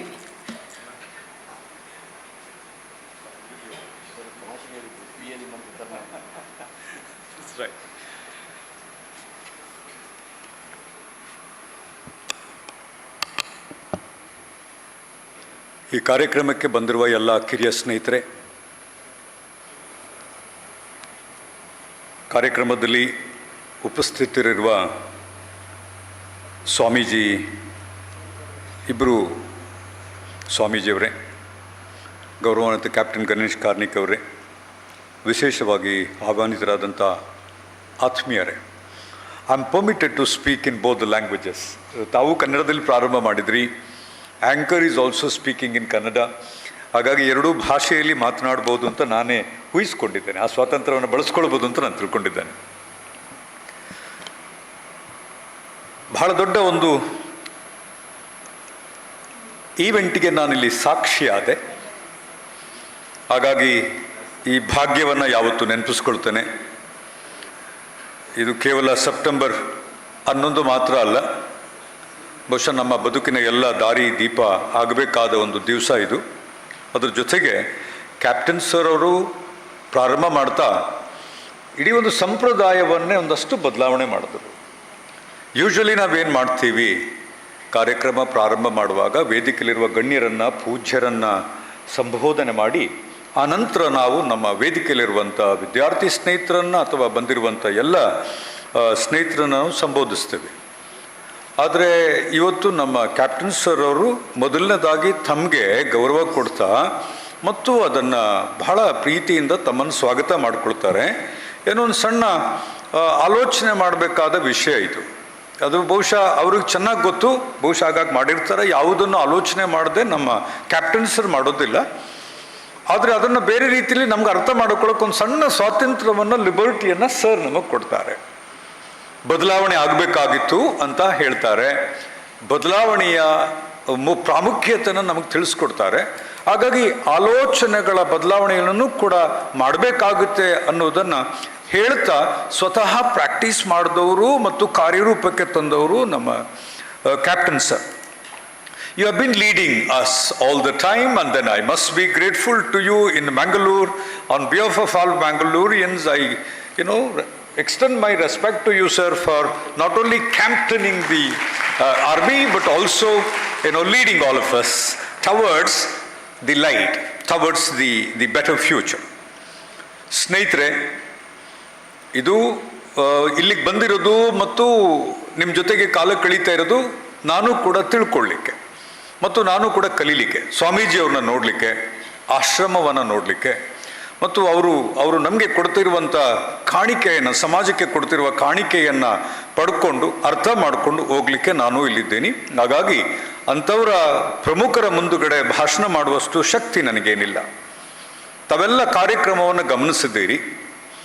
ಅಲ್ಲೊಂದು ದೀಪ ಹಚ್ಚಬೇಕು, ಬೆಳಕು ಕೊಡಬೇಕು ಅಂತ ನಮ್ಮ ಆ್ಯಂಕರ್ ಹೇಳಿದ್ರು. ಕಾರ್ಯಕ್ರಮವನ್ನು ಉದ್ಘಾಟನೆ ಮಾಡಬೇಕಾದ್ರೆ ನಮ್ಮದು ಒಂದು ಸಂಪ್ರದಾಯ ಇದೆ. ಬೇರೆ ಬೇರೆ ಧರ್ಮದಲ್ಲಿ ಆ ಸಂಪ್ರದಾಯಗಳಿದೆ. ಆದರೆ ಪ್ರತಿ ಕಾರ್ಯಕ್ರಮ ಪ್ರಾರಂಭ ಆಗುವಾಗ ಒಂದು ಸಂಪ್ರದಾಯ ಇದೆ. ನಾವಲ್ಲಿ ದೀಪ ಹಚ್ತೇವೆ. ಆ ದೀಪ ಸುಮ್ಮನೆ ಆಲೋಚನೆ ಮಾಡಿ, ಎಲ್ಲ ನೀವು ಪ್ರೊಫೆಷನಲ್ ಕೋರ್ಸಸ್ ಅವರು ಅಂತ ಹೇಳಿಬಿಟ್ಟಿದ್ದಾರೆ. ಅಲ್ಲೊಂದು ದೀಪ ಇದೆ, ಅದು ಕಂಚಿಂದು, ಬ್ರಾಸ್ದು ಅಂತ ತಿಳ್ಕೊಂಡಿದ್ದೀವಿ. ಕಂಚುದದು, I am sure it is made of brass. ಅಲ್ಲಿ ಎಣ್ಣೆ ಇದೆ, ಹತ್ತಿ ಇದೆ, ಬೆಂಕಿ ಪಟ್ಟಿಗೆ ಇದೆ. ಬೆಂಕಿ ಪಟ್ಟಿನ ಟಾರ್ಚ್ ಲೈಟ್ ಯಾವುದರಿಂದ ಹಚ್ತೀರಿ ಅಂತ ಗೊತ್ತಿಲ್ಲ ನನಗೆ. ಬೆಂಕಿ ಪೆಟ್ಟಿಗೆಯಿಂದ ನಾವು ಒಂದು ಸಣ್ಣ ದೀಪವನ್ನು ಹಚ್ತೀವಿ ಮತ್ತು ಇಲ್ಲಿ ವೇದಿಕೆಯಲ್ಲೊಂದು ದೀಪ ಹಚ್ತೀವಿ. ಇವೆಲ್ಲವನ್ನು ನೋಡುವಾಗ ನೀವು ಪ್ರೊಫೆಷನಲ್ ವಿದ್ಯಾರ್ಥಿಗಳು ಕೆಲವು ವಿಷಯಗಳನ್ನು ಅರ್ಥ ಮಾಡ್ಕೋಬೇಕಾಗತ್ತೆ. ಒಂದು ದೀಪ ಹಚ್ಚಬೇಕಾದ್ರೆ, ಒಂದು ದೀಪ ಇಲ್ಲಿ ಹಚ್ಚಿ ನಾವು ಅದು ಕಾರ್ಯಕ್ರಮ ಉದ್ಘಾಟನೆ ಮಾಡಬೇಕಾದ್ರೆ ಏನೆಲ್ಲ ವಸ್ತುಗಳು ಬೇಕು ಆಲೋಚನೆ ಮಾಡಿ. ಎಷ್ಟೆಲ್ಲ ವಸ್ತುಗಳು ನಮ್ಗೆ ಅಗತ್ಯ ಇದೆ ಅನ್ನೋದನ್ನು ಆಲೋಚನೆ ಮಾಡಿ. ನಿಮ್ಮ mind, give your mind year, not your body. ಭಾಳ ಬ್ಯೂಟಿಫುಲ್ ಆಗಿ ಹೇಳ್ತಾರೆ ಸ್ವಾಮೀಜಿಯವರು. ನೀವಿಲ್ಲಿರಿ, ದೈಹಿಕವಾಗಿ ಮತ್ತು ಮಾನಸಿಕವಾಗಿ ನೀವಿಲ್ಲಿರಿ, ಸುಮ್ಮನೆ ಆಲೋಚನೆ ಮಾಡಿ. ಎಣ್ಣೆ ಎಲ್ಲಿಂದ ಬಂತು ನಿಮಗೆ? ಹತ್ತಿ, ಅಲ್ಲಿ ಕಾಟನ್ ಯೂಸ್ ಮಾಡ್ತೀವಿ, ಹತ್ತಿ ಎಲ್ಲಿಂದ ಬಂತು ನಿಮಗೆ? ಬೆಂಕಿ ಪಟ್ಟಣ ಅಥವಾ ಲೈಟ್ ಅದೆಲ್ಲಿಂದ ಬಂತು ನಮಗೆ? ಅವೆಲ್ಲವೂ ಸೇರಿದಾಗ ಮಾತ್ರ ನಾವೆಲ್ಲ ಅಲ್ಲಿ ಹಚ್ಚಿದ್ವಿ. ಅಲ್ಲಿ ನೋಡಿ, ನಾನು ಹಚ್ತೀನಿ, ದೀಪ ಸರಿಯಾಗಿ ಉರಿದೇ ಇಲ್ಲ. ದೀಪ ಯಾರು ಹಚ್ಬೇಕು ಅವ್ರು ಹಚ್ಬೇಕಿತ್ತು. ಸ್ವಾಮೀಜಿಯವ್ರು ಬಂದರು, ಚೆನ್ನಾಗಿ ಹಚ್ಚಿ ಉರಿತಾ ಬಂತು. ಎಲ್ಲೋ ಒಂದು ಕಡೆ ನೀವೆಲ್ಲರೂ ನೆಟ್ವರ್ಕಿಂಗ್ ಸಿಸ್ಟಮ್ ಅಂತ ಓದ್ತೀರಿ. ಎಲ್ರಿಗೂ ಇವಾಗ ಕಂಪ್ಯೂಟರ್ ಬಹಳ ಪ್ರಮುಖ ಆಗಿರೋದ್ರಿಂದ ನೆಟ್ವರ್ಕಿಂಗ್ ಇದೆ, ಒಂದಕ್ಕೊಂದು ಕನೆಕ್ಟ್ ಆಗಿದೆ ಅಂತ ತಿಳ್ಕೊಳ್ತೀವಿ. ಈ ಭೂಮಿಯು ಹಾಗಾಗಿ ಕ್ಯಾಪ್ಟನ್ ಸರ್ ನಿಮ್ಮ ಜೊತೆಗೆ ನಿಮ್ಮ ಅಟೆನ್ಷನನ್ನು ಡ್ರಾ ಮಾಡ್ತಾ ನಿಮ್ಮ ಜೊತೆಗೆ ಕೆಲವು ವಿಷಯಗಳನ್ನು ಬಹಳ ಗಂಭೀರವಾಗಿ ಮನಸ್ಸಿಗಿಟ್ಟಿದ್ದಾರೆ. ಸಣ್ಣ ಮನಸ್ಸು ನಿಮ್ಮದು, ಸಣ್ಣ ವಯಸ್ಸು ನಿಮ್ಮದು, ಏನು ಬೇಕಾದರೂ ಆಲೋಚನೆ ಮಾಡ್ಬೋದು, ಎಷ್ಟು ಬೇಕಾದರೂ ಆಲೋಚನೆ ಮಾಡ್ಬೋದು. ಆ ಇಡೀ ದೀಪವನ್ನು ಹಚ್ಚುವಾಗ ಮತ್ತು ಅದನ್ನು ನೋಡುವಾಗ ನನಗನ್ಸಿದ್ದೇನು ಅಂತಂದರೆ, ಈ ಪ್ರೊಫೆಷನಲ್ ವಿದ್ಯಾರ್ಥಿಗಳಿಗೆ, being professionals, I am sure in one or the other day you will be absolutely what is set a profit making a person, P ಮತ್ತು L. I'm sure, God bless, all you guys should have profit-making business in your life, and also see that you also contribute to the nation building as well. ನಿಮಗೇನು ಮಾಡಬೇಕಾಗಿದೆ ಅಂತಂದರೆ, ಒಂದಕ್ಕೊಂದು ಸಂಬಂಧ ಇದೆ. ನಾನು ಇಲ್ಲಿದ್ದೀನಿ, I am here not because I am here also because of you and because of many other things ಅನ್ನುವುದನ್ನು ನೀವು ಅರ್ಥ ಮಾಡಿಕೊಳ್ಳದಿದ್ದರೆ ಇಡೀ ನಿಮ್ಮ ಬದುಕಿನಲ್ಲಿ ಬಹಳ ದೊಡ್ಡದಾದ ಒಂದು ವ್ಯಾಕ್ಯೂಮ್ ಅನ್ನು ನಾವು ಸೃಷ್ಟಿ ಮಾಡ್ತೀವಿ. And I am sure most of us believe with my education that I have today in the name of being professional, I am able to earn and then live individually without anybody's support. ಇಡೀ ಪ್ರಪಂಚಕ್ಕೆ, ಈ ಭೂಮಿಗೆ, ಈ ಪುಣ್ಯ ನೆಲಕ್ಕೆ ಈ thesis ಇದೆ ಇಲ್ಲ, that I am able to earn and I am able to live alone ಅನ್ನುವ ಒಂದು ಥೀಸಿಸ್ ಇದಲ್ಲ, ಅದು ಆಂಟಿ ಥೀಸಿಸ್ ಆಗಿ ಬೆಳೀತದೆ. ಹಾಗಾಗಿ ಇಂಥ ಪುಣ್ಯ ಭೂಮಿಗೆ ಬಂದಾಗ ನಾವು ತಿಳ್ಕೊಳ್ಬೇಕಾಗಿರೋ ಒಂದು ಬಹಳ ಪ್ರಮುಖವಾದ ಅಂಶ ಅಂತ ಅಂದರೆ, ಈ ಭೂಮಿಯಲ್ಲಿ ನೀವಿದ್ದೀರಿ ಅಂತಂದರೆ ಅಲ್ಲಿ ಬೇರೆಯೂ ಇದೆ, ಅಲ್ಲಿ ಬೇರೆಯೂ ಇರಲಿಕ್ಕೆ ಹಕ್ಕಿದೆ. ಆ ಕಾರಣಕ್ಕಾಗಿ ಬಹಳ ಪ್ರಮುಖವಾದ ಈ ಅಂಶವನ್ನು ನೀವು ತಿಳ್ಕೊಳ್ಬೇಕಾಗುತ್ತೆ. ವಿ ಅನ್ನುವ ಕಾನ್ಸೆಪ್ಟ್, ನಾವು ಅನ್ನುವ ಕಾನ್ಸೆಪ್ಟನ್ನು ನೀವು ನಿಮ್ಮ ಇಂಟರ್ನಲ್ ವ್ಯಾಲ್ಯೂ ಆಗಿ ಸ್ವೀಕರಿಸ್ತಾ ಇದ್ದರೆ, ಇಂಥ ಪವಿತ್ರ ಕ್ಷೇತ್ರಕ್ಕೆ ಬಂದು ತಾವು ವಾಪಸ್ ಹೋಗುವಾಗ ಯಾವುದನ್ನು ಕೂಡ ನೀವು ಹೃದಯದಲ್ಲಿ ಕ್ಯಾರಿ ಮಾಡಲಿಕ್ಕೆ ಆಗೋದೇ ಇಲ್ಲ.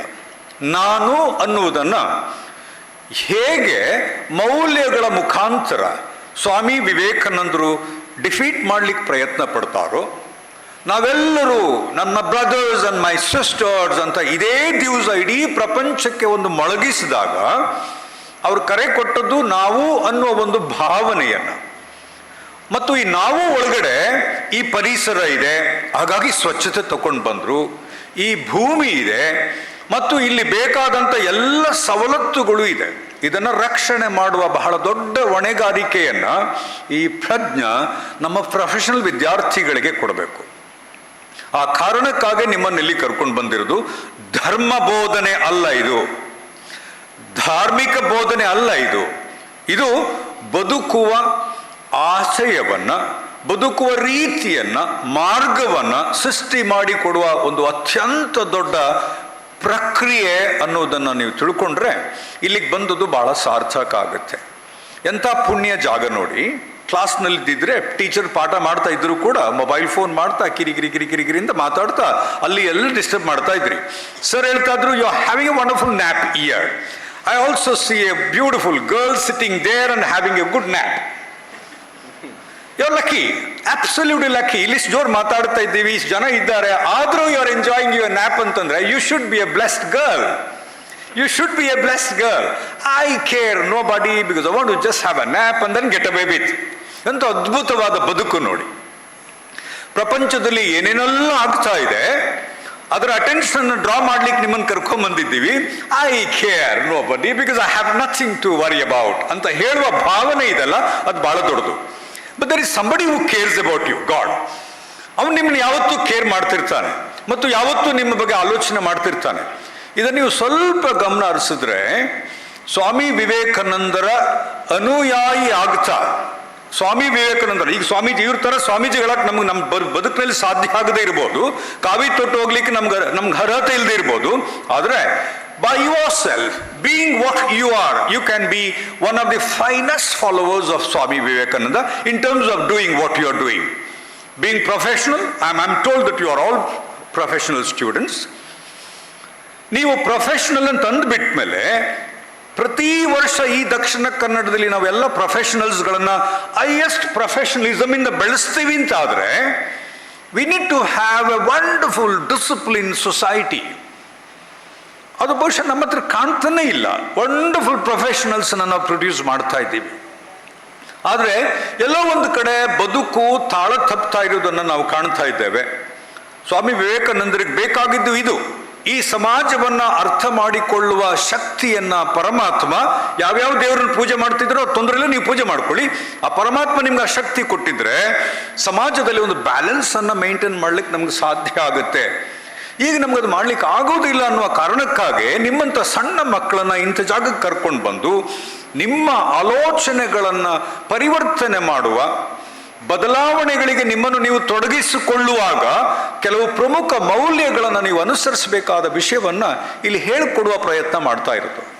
ಹಾಗಾಗಿ ನೀವು ಭೌತಿಕವಾಗಿ ಮತ್ತು ಮಾನಸಿಕವಾಗಿ, ದೈಹಿಕವಾಗಿ ಮತ್ತು ಮಾನಸಿಕವಾಗಿ ಈ ಹಾಲಲ್ಲಿ ತಾವು ಪ್ರೆಸೆಂಟ್ ಆಗಿರಿ ಅಂತ ಸ್ವಾಮೀಜಿಯವರು ನಮಗೆ ಕಾಲ್ ಕೊಟ್ಟದ್ದು. ಕ್ಲಾಸ್ನಲ್ಲೂ ಹಾಗೆ ತಾವು ಈ ದೇಶದಲ್ಲಿ ಯುವಕರ ಸಂಖ್ಯೆ ಜಾಸ್ತಿ ಇದೆ, ಯೂತ್ನೆಸ್ ಇರುವವರ ಸಂಖ್ಯೆ ತುಂಬ ಕಡಿಮೆ ಇದೆ. ಯುವಕರು ನಮಗೇನು ಪ್ರಾಬ್ಲಮ್ ಏನಿಲ್ಲ. It works out almost close to 50% of the total population, close to 50%. ಆದರೆ ಸಣ್ಣ ಯುವಕರು ನೀವು ನೋಡ್ತಾ ಬನ್ನಿ, ಸಣ್ಣ ಯುವಕರಲ್ಲಿ ಯೌವನ ಬಹಳ ಕಡಿಮೆ ಇದೆ ಅಂತ ನಾನು ತಿಳ್ಕೊತಾ ಇದ್ದೀನಿ. You feel all the time down with certain issues. ಮಕ್ಕಳೇ, ಸ್ವಾಮಿ ವಿವೇಕಾನಂದರಿಗೆ ಅತ್ಯಂತ ದೊಡ್ಡದಾದ ಒಂದು ಕನಸಿತ್ತು. ಅದೇನು ಅಂತಂದರೆ ನಾವೆಲ್ಲ ಒಟ್ಟಿಗೆ ಚರ್ಚೆ ಮಾಡಬೇಕು, ಒಟ್ಟಿಗೆ ಇರಬೇಕು, ಎಲ್ಲ ವಿಷಯದಲ್ಲಿ ಒಟ್ಟಿಗೆ ಇರಬೇಕು ಅಂತ. ನಾವು ಅದಕ್ಕೆ ಬೇರೆ ಬೇರೆ ಮಾರ್ಗಗಳನ್ನು ಸ್ವಾಮೀಜಿಯವರು ನಮಗೆ ಸೂಚಿಸಿದ್ರು. ಅದು ಕೆಲವ್ರಿಗೆ ಆಸಕ್ತಿ ಇರ್ಬೋದು, ಕೆಲವ್ರಿಗೆ ಇಷ್ಟ ಇಲ್ಲದೆ ಇರ್ಬೋದು. ನಾವು ಪ್ರೊಫೆಷನಲ್ ಆಗ್ತಾ when I become A CEO, when I become A manager, when I become corporate chief, and then an engineer, software engineer, and a mechanical engineer, I don't believe in being together with people. ನೀವು ಬೆಳೀತಾ professional ಆಗ್ತಾ, you should be professional in your life, but what happens is contradictory, where you don't mingle with people, you go away from everybody. Bharat ಯಾವತ್ತೂ ಈ ಸಂಸ್ಕೃತಿಯನ್ನ ಇಚ್ಛೆ ಪಟ್ಟದ್ದಲ್ಲ ಮತ್ತು ಆಶಯ ವ್ಯಕ್ತಪಡಿಸಿದ್ದಲ್ಲ. ನಮಗೆ ಎಲ್ಲರೂ ಒಟ್ಟಿಗೆ ಇರಬೇಕು ಮತ್ತು ಒಟ್ಟಿಗೆ ಇರುವುದನ್ನೇ ನಾವು ನಮ್ಮ ಮೌಲ್ಯ ಅಂತ ಕರ್ಕೊಂಡದ್ದು. ಹಾಗಾಗಿ ನೀವು ಶ್ರೀಮಂತರಾಗ್ತೀರಿ, ಒಟ್ಟಿಗೆ ಒಬ್ಬನೇ ಬದುಕ್ತೀನಿ, ನನ್ನ ಕುಟುಂಬ ಒಬ್ಬದೇ ಇರುತ್ತದೆ ಅಂತ ನಾವೆಲ್ಲೂ ಅದನ್ನು ಮಾಡ್ಲಿಕ್ಕಾಗಲ್ಲ. ಹಾಗಾಗಿ ಈ ಬೆಳಕಿನ ಥೀಸಿಸ್ ಹೇಳಿದ್ದು, ಈ ಪ್ರಪಂಚದಲ್ಲಿರುವ ಈ ಭೂಮಿ ಹೇಗಿದೆ ಅಂತಂದ್ರೆ, ನೀವಿದ್ರೆ ನಾನು, ಎನ್ವೈರ್ಮೆಂಟ್ ಇದ್ರೆ ನಾನಿದ್ರೆ ಎನ್ವೈರ್ಮೆಂಟ್, ಮತ್ತು ಎಲ್ಲವೂ ಕೂಡ ಹಾಗೆ, ನಮ್ಮ ಆಲೋಚನೆಯೂ ಕೂಡ ಹಾಗೆ. ಬಹುಶಃ ಈ ಪ್ರೊಫೆಷನಲ್ ಸ್ಟೂಡೆಂಟ್ಸ್ಗಳನ್ನು ಕರ್ಕೊಂಡು ಬಂದಿರುವ ಉದ್ದೇಶ ಇದೆ ಅಂತ ನಾನು ತಿಳ್ಕೊಂಡಿದ್ದೇನೆ. ನೀವು ನಾಳೆ ಪ್ರೊಫೆಷನಲ್ಸ್ ಆಗುವಾಗ, ಒಂದು ಇಂಡಸ್ಟ್ರಿ ಮಾಡುವಾಗ ಮತ್ತು ಒಂದು ವಸ್ತುವನ್ನು ಪ್ರೊಡ್ಯೂಸ್ ಮಾಡುವಾಗ, ಮ್ಯಾಟರ್ಡ್, ಬಹಳ ಬ್ಯೂಟಿಫುಲ್ ಆಗಿ ಹೇಳಿದ್ರು, ಒಂದು ವಸ್ತುವನ್ನು ಪ್ರೊಡ್ಯೂಸ್ ಮಾಡುವಾಗ ಆ ವಸ್ತುವಿನ ಜೊತೆಗೆ ರಿಲೇಟ್ ಆಗಿರುವ ಎಲ್ಲ ವಸ್ತುಗಳನ್ನು ನೀವು ಬಹಳ ಪ್ರಾಮುಖ್ಯತೆಯಿಂದ ಕಾಣ್ತಾ ಬರಬೇಕಾಗುತ್ತೆ. ಒಂದನ್ನು ಪ್ರೊಡ್ಯೂಸ್ ಮಾಡಿ ಇನ್ನೊಂದನ್ನು ಡೆಸ್ಟ್ರಾಯ್ ಮಾಡೋದಲ್ಲ. ಒಂದು ಇಂಡಸ್ಟ್ರಿಯನ್ನು ಪ್ರೊಡ್ಯೂಸ್ ಮಾಡೋಕ್ಕೆ ಇನ್ನೊಂದು ನೇಚರನ್ನು ಡೆಸ್ಟ್ರಾಯ್ ಮಾಡೋದಲ್ಲ. May be that's one of the reasons why the professional students are here. My appeal, as Swamiji said, my appeal to you is that ultimately this Bhumi Tayi, or whatever you call, ನಮಗೆ ಇದು ಬಹಳ ಪ್ರಮುಖ ಆಗುತ್ತೆ. ಈ ಪರಿಸರ ಬಹಳ ಪ್ರಮುಖ ಆಗುತ್ತೆ. ಇದನ್ನು ಉಳಿಸ್ಕೊಳ್ಳಿಕ್ಕೆ each one of you needs to commit yourself that I'm here to do not just my course, not just my program, is also to take care of somebody else. ನಿಮ್ಮ ಹತ್ತಿರದವರನ್ನು, ನಿಮ್ಮ ಹತ್ತಿರಿರೋ ವಸ್ತುಗಳನ್ನು ನೀವು ಸ್ವಚ್ಛವಾಗಿಟ್ಕೊಂಡು, ಅದಕ್ಕೆ ಗೌರವ ಕೊಟ್ಕೊಂಡು, ಅದಕ್ಕೆ ತಾವು ಸರಿಯಾಗಿ ಬಹುಮಾನ ಕೊಟ್ಕೊಂಡು ಇದ್ರೆ ಈ ಪ್ರಪಂಚಕ್ಕೆ ಬಹಳ ಸೂಕ್ತವಾದ ಪೊಲೀಸ್ ಕಾಯ್ದೆಗಳು ಏನು ಬೇಕಾಗೇನಿಲ್ಲ. ಆಶ್ಚರ್ಯ ಆಗುತ್ತೆ, ಪಾಠ ಮಾಡ್ಲಿಕ್ಕೆ ನಾನು ಮುಂದ್ಗಡೆ ನಿಂತ್ಕೊಂಡ್ರೆ ಸಂವಿಧಾನಕ್ಕೆ ಆಗಾಗ ನಾವು ಅಮೆಂಡ್ಮೆಂಟ್ ಮಾಡ್ತಾ ಇದ್ದೀವಿ, ಪೊಲೀಸ್ ಆಕ್ಟ್ಗಳನ್ನು ಆಗಾಗ ಬದಲಾವಣೆ ಮಾಡ್ತಾ ಬಂದಿದ್ದೇವೆ, ಇಂಡಿಯನ್ ಪಿನಲ್ ಕೋಡನ್ನು ಬದಲಾವಣೆ ಮಾಡಿದ್ವಿ ನಾವಿವಾಗ. ಹೊಸ ಹೊಸ ಕಾನೂನುಗಳನ್ನು ತಗೊಂಡು ಬರ್ತಾ ಇದ್ದೇವೆ. ಯಾಕಂತಂದ್ರೆ ನಿಮ್ಮಂಥ ಮಕ್ಕಳು ಇವತ್ತು ಎಂಗೇಜ್ ಆಗ್ತಾ ಇರುವ ಆಕ್ಟಿವಿಟೀಸ್ಗಳಿಗೆ ಈ ದೇಶದಲ್ಲಿರುವ ಕಾನೂನುಗಳನ್ನು ಅಪ್ಲೈ ಮಾಡೋಕ್ಕೆ ಆಗ್ತಾನೇ ಇಲ್ಲ.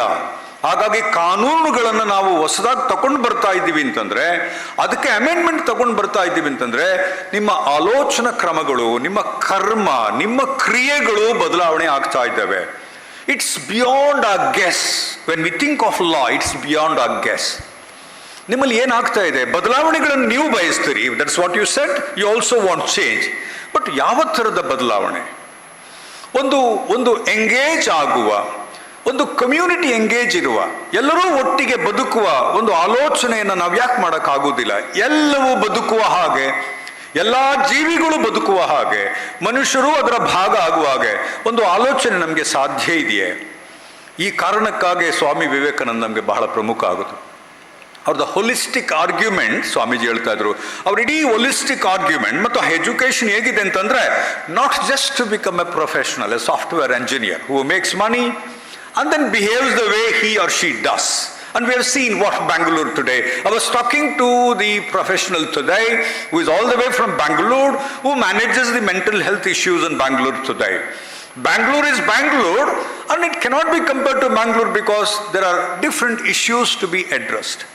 I pray all my youngsters, Mangaluru is almost a blessed place. ಇದಕ್ಕೊಂದು ಚರಿತ್ರೆ ಇದೆ. ಈ ಚರಿತ್ರೆ ಬಹಳ ದೊಡ್ಡದು. ಇಲ್ಲಿರುವ ಎಲ್ಲ ಪವಿತ್ರ ಕ್ಷೇತ್ರಗಳಿಗೆ ಒಂದು ದೊಡ್ಡ ಇತಿಹಾಸ ಇದೆ. ಈ ಇತಿಹಾಸವೇ ನೀವು ಮತ್ತು ನಾವು ಇನ್ನೂ ಅದನ್ನು ರಕ್ಷಣೆ ಮಾಡುವ ಒಂದು ದೊಡ್ಡ ಕೆಲಸ ಇದೆ. ಮನುಷ್ಯರನ್ನು ಒಟ್ಟು ಮಾಡುವ, ಪ್ರಕೃತಿಯನ್ನು ಒಟ್ಟು ಮಾಡುವ ಮತ್ತು ದೇವರುಗಳನ್ನು ಜೊತೆಗೆ ಬದುಕುವ ಒಂದು ಬಹಳ ದೊಡ್ಡ ಇತಿಹಾಸ ಇಲ್ಲಿದೆ. ಈ ಹಿನ್ನೆಲೆಯಿಂದಲೇ ನಾವೆಲ್ಲ ಶಾಂತಿ ಪ್ರಿಯರು. ಮತ್ತು ಈ ಶಾಂತಿಯನ್ನು ಬರೀ ಸ್ವಾಮೀಜಿಯವರು ಶಿಕಾಗೋದಲ್ಲಿ ಹೇಳಿದ್ದಲ್ಲ, ಪ್ರತಿಯೊಬ್ಬರ ಹೃದಯದಲ್ಲಿ ಮತ್ತು ಪ್ರತಿಯೊಬ್ಬರ ಹೃದಯ ಬಡಿತದಲ್ಲಿ ಇದು ಇರಬೇಕು ಅನ್ನೋದು ಅವರ ಆಶಯ ಆಗಿತ್ತು. ಬದಲಾವಣೆಗಳು ಸುಮಾರು ಆಗಲಿ, ಬಟ್ ನಿಮ್ಮಂಥ ವಿದ್ಯಾರ್ಥಿಗಳನ್ನು ನೋಡಿದಾಗ ನಮಗೆ ಈ ದೇಶ ಕಟ್ಟಲಿಕ್ಕೆ ಇನ್ನೂ ನಮಗೆ ಸುಮಾರು ಸಾಮರ್ಥ್ಯ ಇದೆ. And we are here to build the nation. A nation, it's going to be so beautiful where all of us can be very, very happy. All of us can be absolutely contented. This is what I understand, my dear friends. ತುಂಬ ಖುಷಿಯಾಗಿದೆ ಇಂಥ ಮಹನೀಯರ ಜೊತೆಗೆ, ಪೂಜ್ಯರ ಜೊತೆಗೆ ಕೂತ್ಕೊಳ್ಳಿಕ್ಕೆ ಮತ್ತು captain sir ಅವರ ಮಾತು ಕೇಳಲಿಕ್ಕೆ, ಮತ್ತು ನಿಮ್ಮಂಥ ಮಕ್ಕಳು ಈ ಥರ ಕಾರ್ಯಕ್ರಮಕ್ಕೆ ಬರುವುದೇ ಬಹಳ ದೊಡ್ಡ ವಿಷಯ ಇವಾಗ. ಅಂಥದ್ರಲ್ಲಿ ನಿಮ್ಮನ್ನು ಈ ರೀತಿಯ ಬೆಳವಣಿಗೆಗಳನ್ನು ಆಲೋಚನೆ ಮಾಡಿದ್ರೆ, I think that the future is going to be absolutely wonderful to us. ನಾವೇನು ಭಯ ಪಡಬೇಕಾಗೇನಿಲ್ಲ. ನಿಮ್ಮಂಥ ಮಕ್ಕಳು 100 ಜನ ಮಕ್ಕಳು ನಮ್ಮ ಜೊತೆಗಿದ್ರೆ ಸಾಕು, 100 ಜನ ಯುವಕರು ನನ್ನ ಜೊತೆಗಿರಬೇಕು ಅಂತ ಹೇಳುವಾಗ, I want your mind also, not your body. I want your mind. You have a space for other, then I think that's absolutely important to all of us. ದೇವರು, ನೀವು ಪ್ರಾರ್ಥನೆ ಮಾಡೋ ದೇವರು ನಿಮಗೆ ಒಳ್ಳೇದು ಮಾಡಲಿ. ಮತ್ತು ಶಿಕ್ಷಣ ಕೇವಲ ಪರೀಕ್ಷೆಗೆ, ಅಂಕಪಟ್ಟಿಗೆ ಮೀಸಲಾಗೋದು ಬೇಡ, ವ್ಯಕ್ತಿತ್ವವನ್ನು ರೂಪಿಸುವ ಶಿಕ್ಷಣ ಆಗಲಿ ಅದು ಅಂತ ಪ್ರಮಾಣದಲ್ಲಿ ನಾನು ಪ್ರಾರ್ಥನೆ ಮಾಡ್ತಾ, ಅವಕಾಶ ಮಾಡಿಕೊಟ್ಟಂಥ ಸ್ವಾಮೀಜಿಯವ್ರಿಗೆ ಮತ್ತು ನಿರ್ದೇಶನ ಕೊಟ್ಟಂಥ ನಮ್ಮ ಮಾನ್ಯ ಕ್ಯಾಪ್ಟನ್ ಸರ್ ಅವ್ರಿಗೆ, Young friends Shri Ranjan G ಅವರಿಗೆ, ಎಲ್ಲರಿಗೂ ನಾನು ಧನ್ಯವಾದ ಹೇಳ್ತಾ ನನ್ನ ಮಾತುಗಳನ್ನು ಮುಗಿಸ್ತಾನೆ. ಎಲ್ಲರಿಗೂ ನಮಸ್ಕಾರ.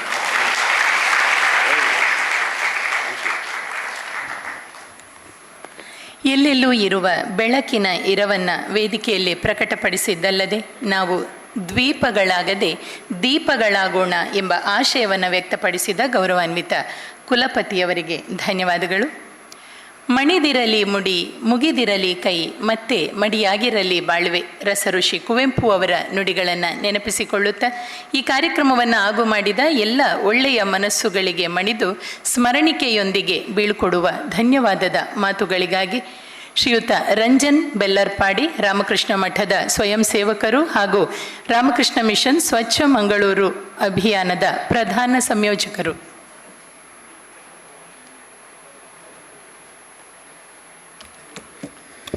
Shri Guru Bhyo Namaha, respected, seeking the blessings of Swamijis on the dais. Dear friends, so we are so happy and glad to have this wonderful, meaningful inaugural ceremony of Prajna 2024. It's a symposium for students of professional courses. Dear friends, as Swamiji said in the beginning itself, the Ramakrishna Mission Mangaluru is conducting quite a lot, many of value educational programs and motivational programs for the youngsters, youths. of Mangaluru University and Udupi districts, Mangaluru and Udupi, both the districts. So in this regard, we are organizing Education Symposium since 2010. It's been quite long years. We completed 7 such education symposiums. And now we are in the Prajna 2024, a day-long program where we are very happy to have the divine presence of Pujya Swami Jitakamananji Maharaj, Adhyaksha of Ramakrishna Mat, Mangaluru. Thank you, Swamiji, for your gracious presence. So, among with us, we have a resource person and Pujya Swami Atma Shraddhananji Maharaj, the Secretary, Ramakrishna Mission Ashram, Kanpur. Pujya Swamiji, thank you so much for being in the inaugural ceremony. Pujya Swamiji will be addressing you all after the tea break, the first session, on the topic Excellence, the Goal of Education. So we have today's very important guest and the inaugurator of this program, Honorable Vice Chancellor of Mangaluru University, Professor P.L. Dharma sir. So thank you so much, sir, for being with us. I request Pujya Swami Jitakamananji Maharaj to give a memento and blessings to our Honorable Vice Chancellor of Mangaluru University.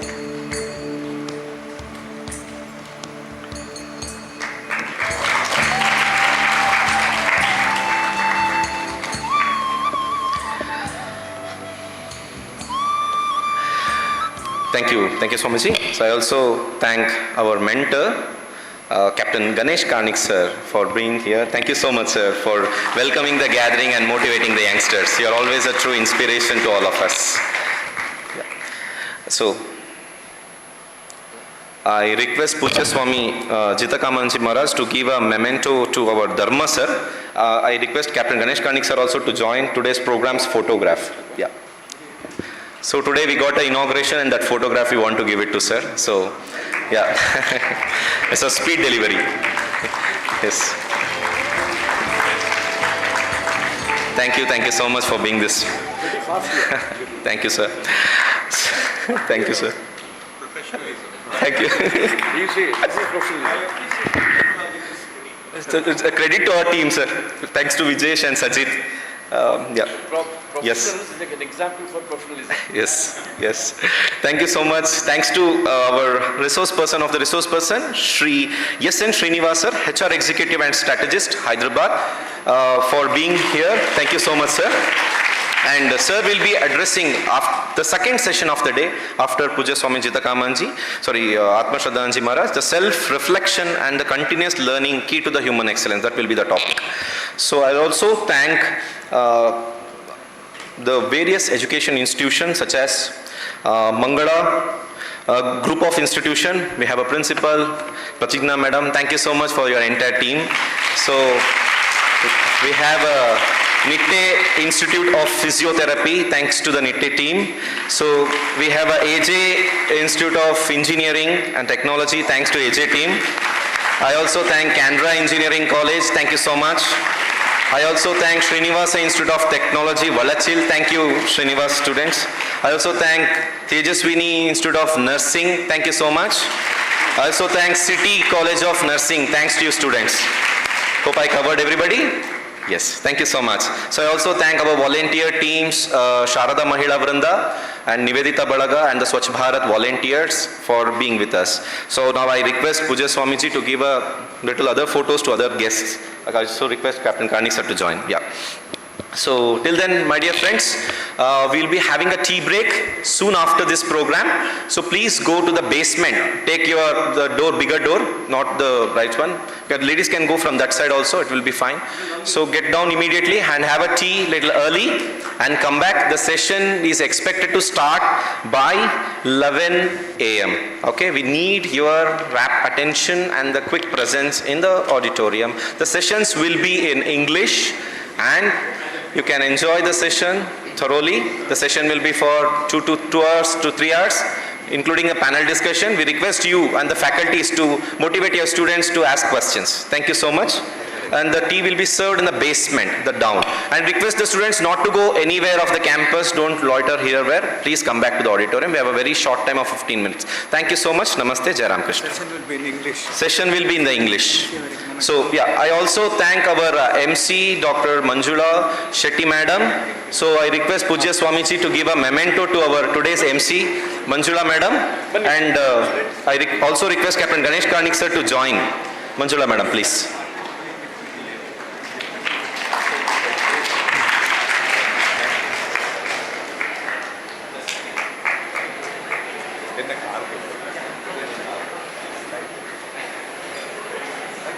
Thank you so much.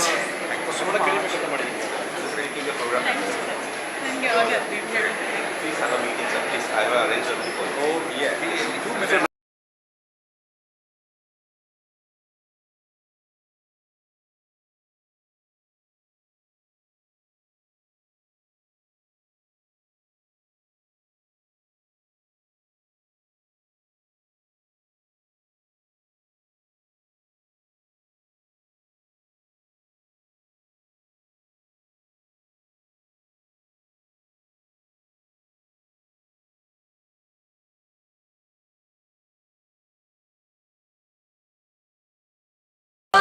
ನುಗ್ಗಿದ ಮೊರೆಯುವ ಕಡಲಿಗೆ ಹಾರಿ ಧುಮುಕಿದ ಹಾರಿ ಧುಮುಕಿದ ಹಾರಿ ಧುಮುಕಿದ.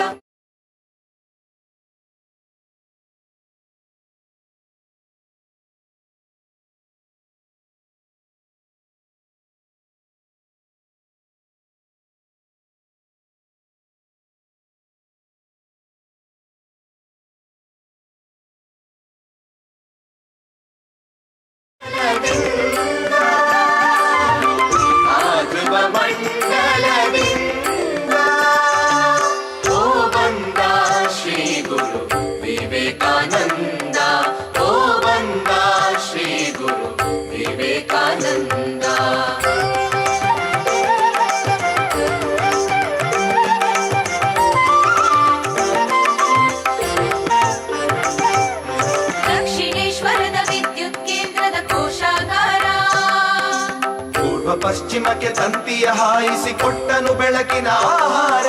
ದಕ್ಷಿಣೇಶ್ವರದ ವಿದ್ಯುತ್ ಕೇಂದ್ರದ ಕೋಶಾಗಾರ. ಪೂರ್ವ ಪಶ್ಚಿಮಕ್ಕೆ ತಂತಿಯ ಹಾಯಿಸಿ ಕೊಟ್ಟನು ಬೆಳಕಿನ ಆಹಾರ. ಕೊರಂಬೋದಿಂದ ನೋರದ ತನಕವು ಇವನದ ಮಿಂಚಿನ ತೇರು. ಕೊರಂಬೋದಿಂದ ನೋರದ ತನಕವು ಇವನದ ಮಿಂಚಿನ ತೇರು. ಇವನಡಿಗಳ ನುಡಿಗಳ ಸ್ಪರ್ಶಕ್ಕೆ ಝಕ್ಕನೆ ಹತ್ತದೆ ಇದ್ದವರ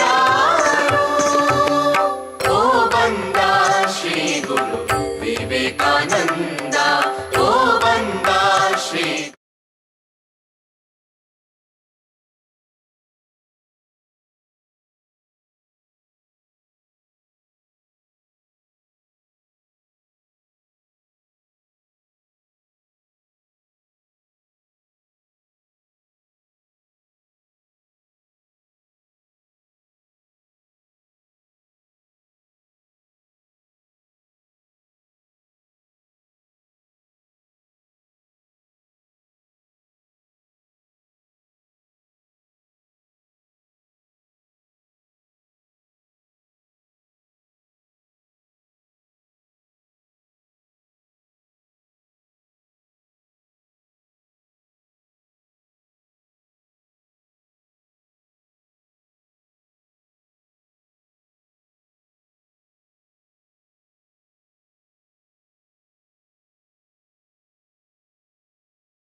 ಧ್ರುವ ಮಂಡಲದಿಂದ ಓ ಬಂದ ಶ್ರೀ ಗುರು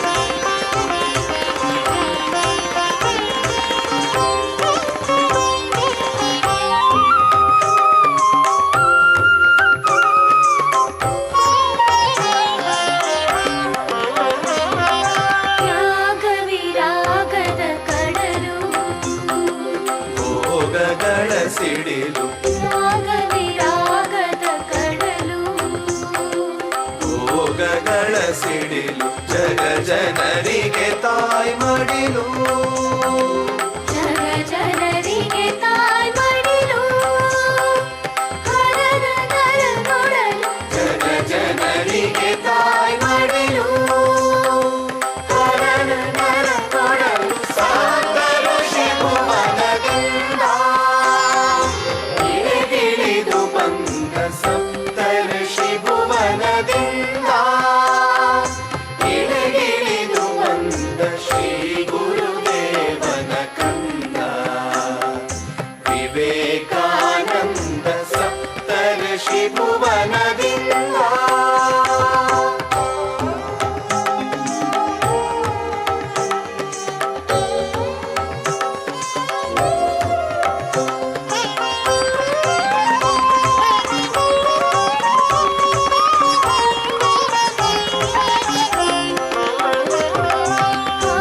ಆತ್ಮಜ್ಞಾನದ ಕಾಂತಿ ಮೋಹದುಪ ಶಾಂತಿ ಆತ್ಮಜ್ಞಾನದ ಕಾಂತಿ ಮೋಹದುಪ ಶಾಂತಿ ಬಳಲಿದರಿಗೆ ವಿಶ್ರಾಂತಿ ಬಳಲಿಗರಿಗೆ ವಿಶ್ರಾಂತಿ ನೀಗಿರುವೆ ಭ್ರಾಂತಿ ಬಳಲಿದರಿಗೆ ವಿಶ್ರಾಂತಿ ನೀಗಿರುವೆ ಪ್ರಾಂತಿ ಸಾಕರು ಶಿವಮನದಿಂದ ಇಳಿದು ಬಂದ ಸಪ್ತರ್ಷಿ ಭುವನದಿಂದ ಇಳಿದು ಬಂದ ಶ್ರೀ ಗುರುದೇವನ ಕಂದ ವಿವೇಕಾನಂದ ಸಪ್ತರ್ಷಿ ಭುವನದಿಂದ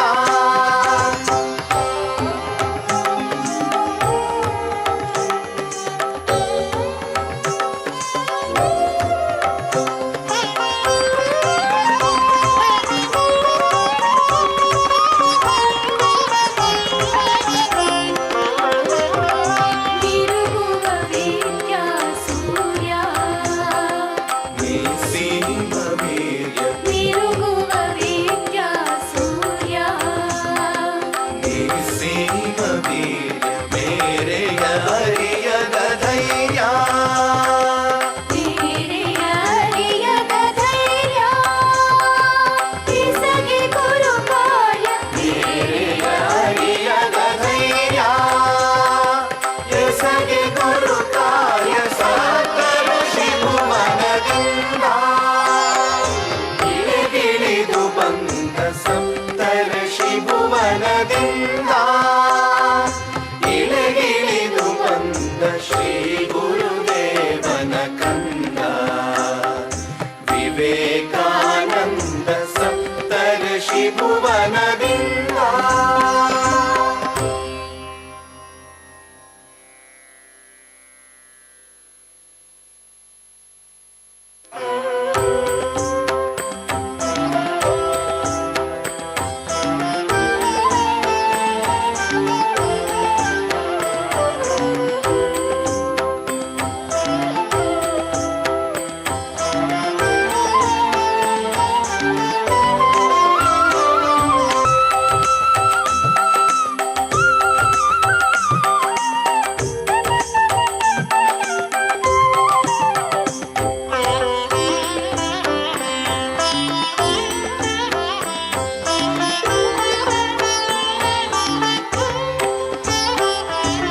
ಮುಕ್ತಿ ಮುಕ್ತಿ ಇಷ್ಟಮ ಮರಣವಂದ್ಯಂ ಇಷ್ಟಮ ಮರಣವಂದ್ಯಂ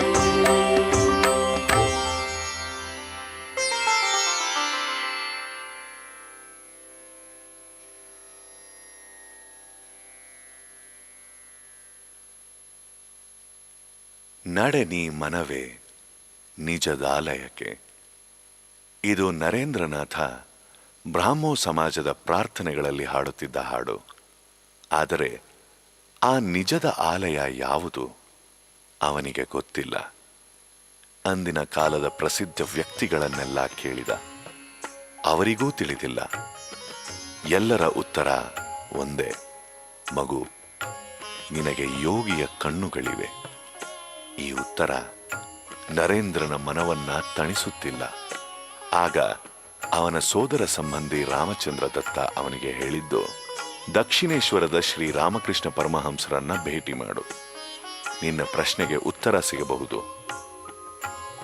ನರೇಂದ್ರ 1881ರಲ್ಲಿ ದಕ್ಷಿಣೇಶ್ವರಕ್ಕೆ ತೆರಳಿ ಪರಮಹಂಸರನ್ನ ಭೇಟಿ ಮಾಡಿದ.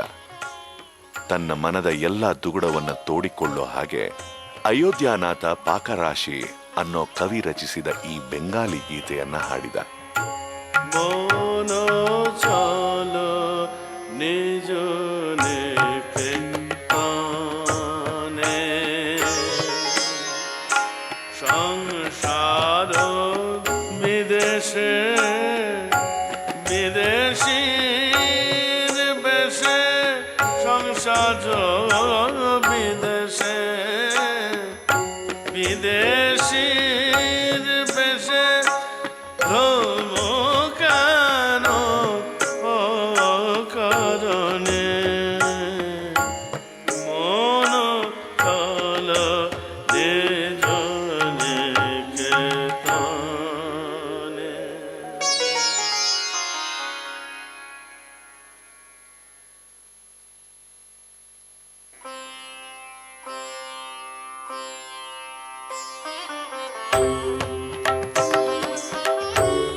समुद्रसमुद्रतरङ्गम् शक्तिसमुद्रसमुद्रतरङ्गम् दर्शितप्रेम विजृम्भितरङ्गम् दर्शितप्रेम विजृम्भितरङ्गम् संशयराक्षसनाशमहास्त्रम् संशयराक्षसनाशमहास्त्रम् यामि गुरुं शरणं भव वैद्यम् यामि गुरुं शरणं भव वैद्यम्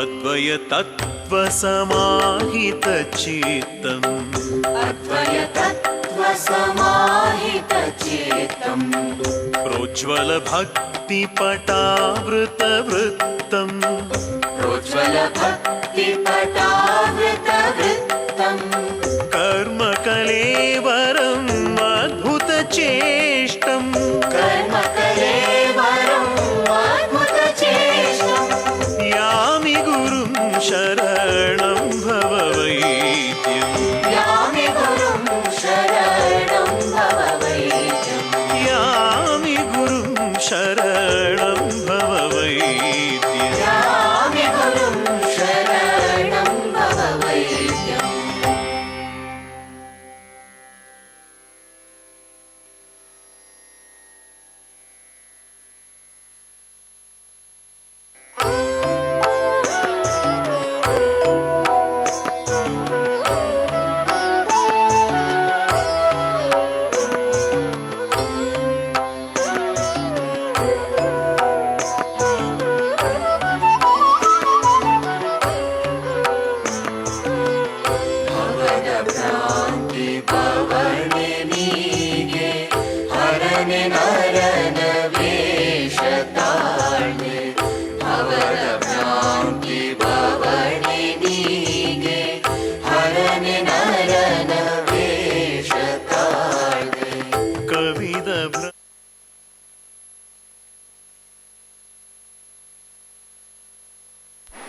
Hello? Yeah. Good morning again to everyone. So I request all the dignitaries, students, friends to come and occupy the seat at the earliest, and we'll be going to start the session as early as possible. Pujya Swami Atma Shraddhananda Ji, will be addressing you all on the topic excellence, the education, the goal of education.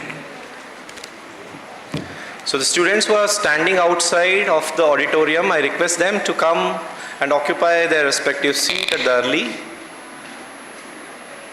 Yeah. And student friends, we have given a feedback form to you all, and even the faculty members, we have given the feedback form where we have a simple questions about you and your institutions and the contact number details. And we also ask the feedback. So you write the feedback at the end of the session, don't write now itself. So listen all the sessions and give the feedback. Then we also have asked for or interested to be a volunteer. So if you are interested, write yes.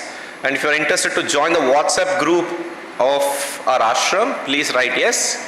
So it's an official admin only WhatsApp where we will add you. If you are already in the WhatsApp, just mention no need to join, okay?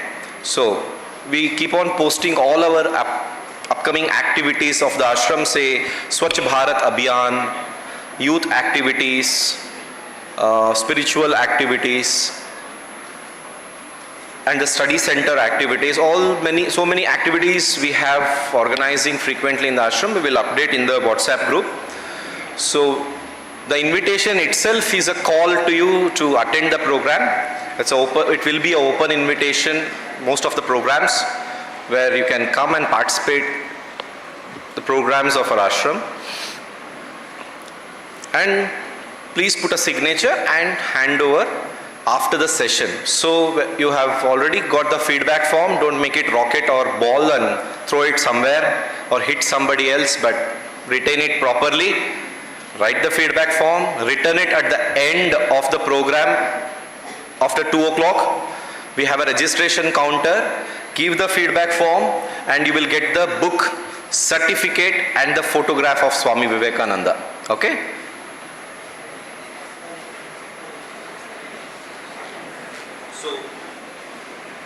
So every student will get the book titled The Youth of India, The Thoughts of Swami Vivekananda, written on the Thoughts of Swami Vivekananda.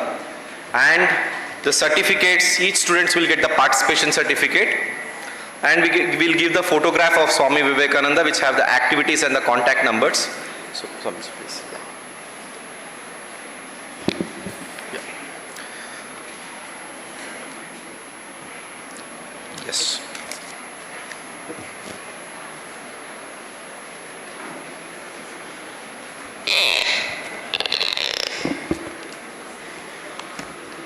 ಹೊಸ ವಿಷಯಗಳನ್ನು ತಿಳಿದು ಪ್ರಜ್ಞಾಸಂಪನ್ನರಾಗುವ ಅಪೇಕ್ಷೆಯಿಂದ ನಮ್ಮೊಂದಿಗಿರುವ ಎಲ್ಲ ಕುತೂಹಲಿಗಳಿಗೆ ಮತ್ತೊಮ್ಮೆ ಪ್ರೀತಿಯ ಸ್ವಾಗತವನ್ನು ಕೋರುತ್ತಾ, ಸ್ನೇಹಿತರೆ, ಬರೆದಿಟ್ಟಂತೆ ಬದುಕಲು ಸಾಧ್ಯ ಆಗದೇ ಇರಬಹುದು, ಆದರೆ ನಮ್ಮ ಬಗ್ಗೆ ಬೇರೆಯವರು ಬರೆದಿಡುವಂತೆ ಬದುಕಲು ಖಂಡಿತ ಸಾಧ್ಯವಿದೆ. ಉತ್ತಮವಾಗಿ ಬದುಕುವ ಸರಳ ನೆಲೆಗಳನ್ನು ನಿರ್ವಚಿಸಿಕೊಳ್ಳುವ ಉಪನ್ಯಾಸ ಕಾರ್ಯಕ್ರಮ ಮುಂದಕ್ಕೆ ನಡೆಯುತ್ತದೆ.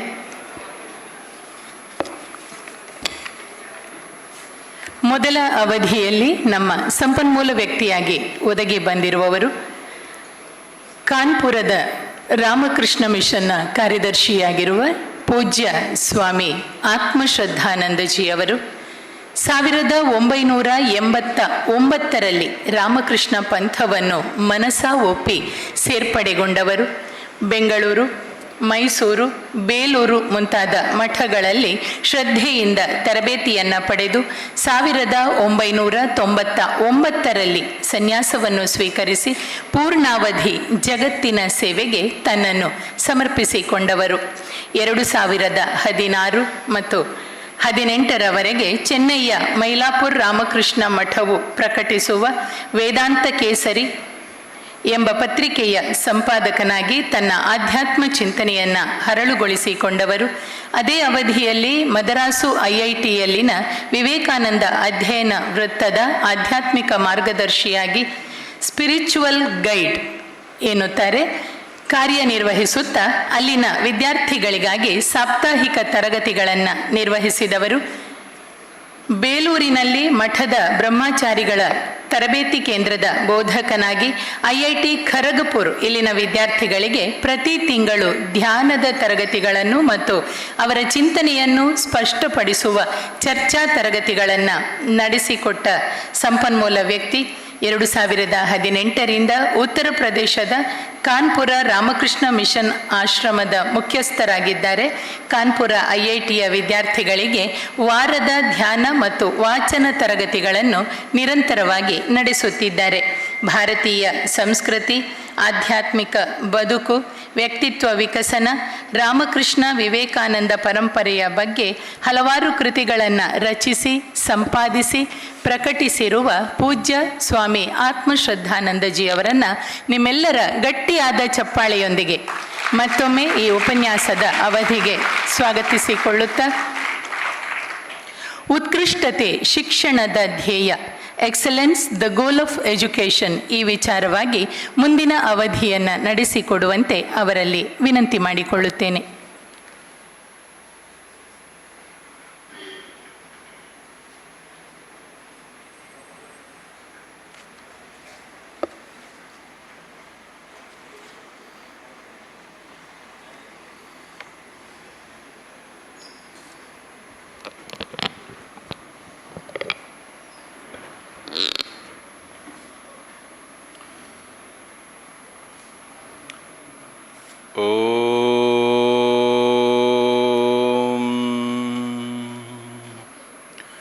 नमः Shri यतिराजाय विवेकानन्दसूरये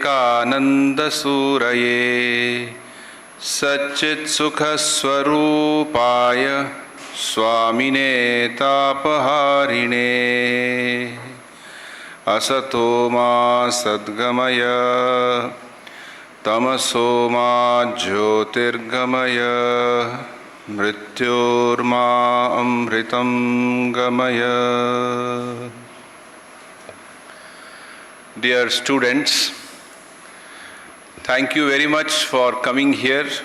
My thanks and my respectful pranams to revered Swami Jitakamanandaji, the Adhyaksha of Ramakrishna Mission in Mangaluru, for organizing this beautiful event and for his invitation to come and spend this morning with you.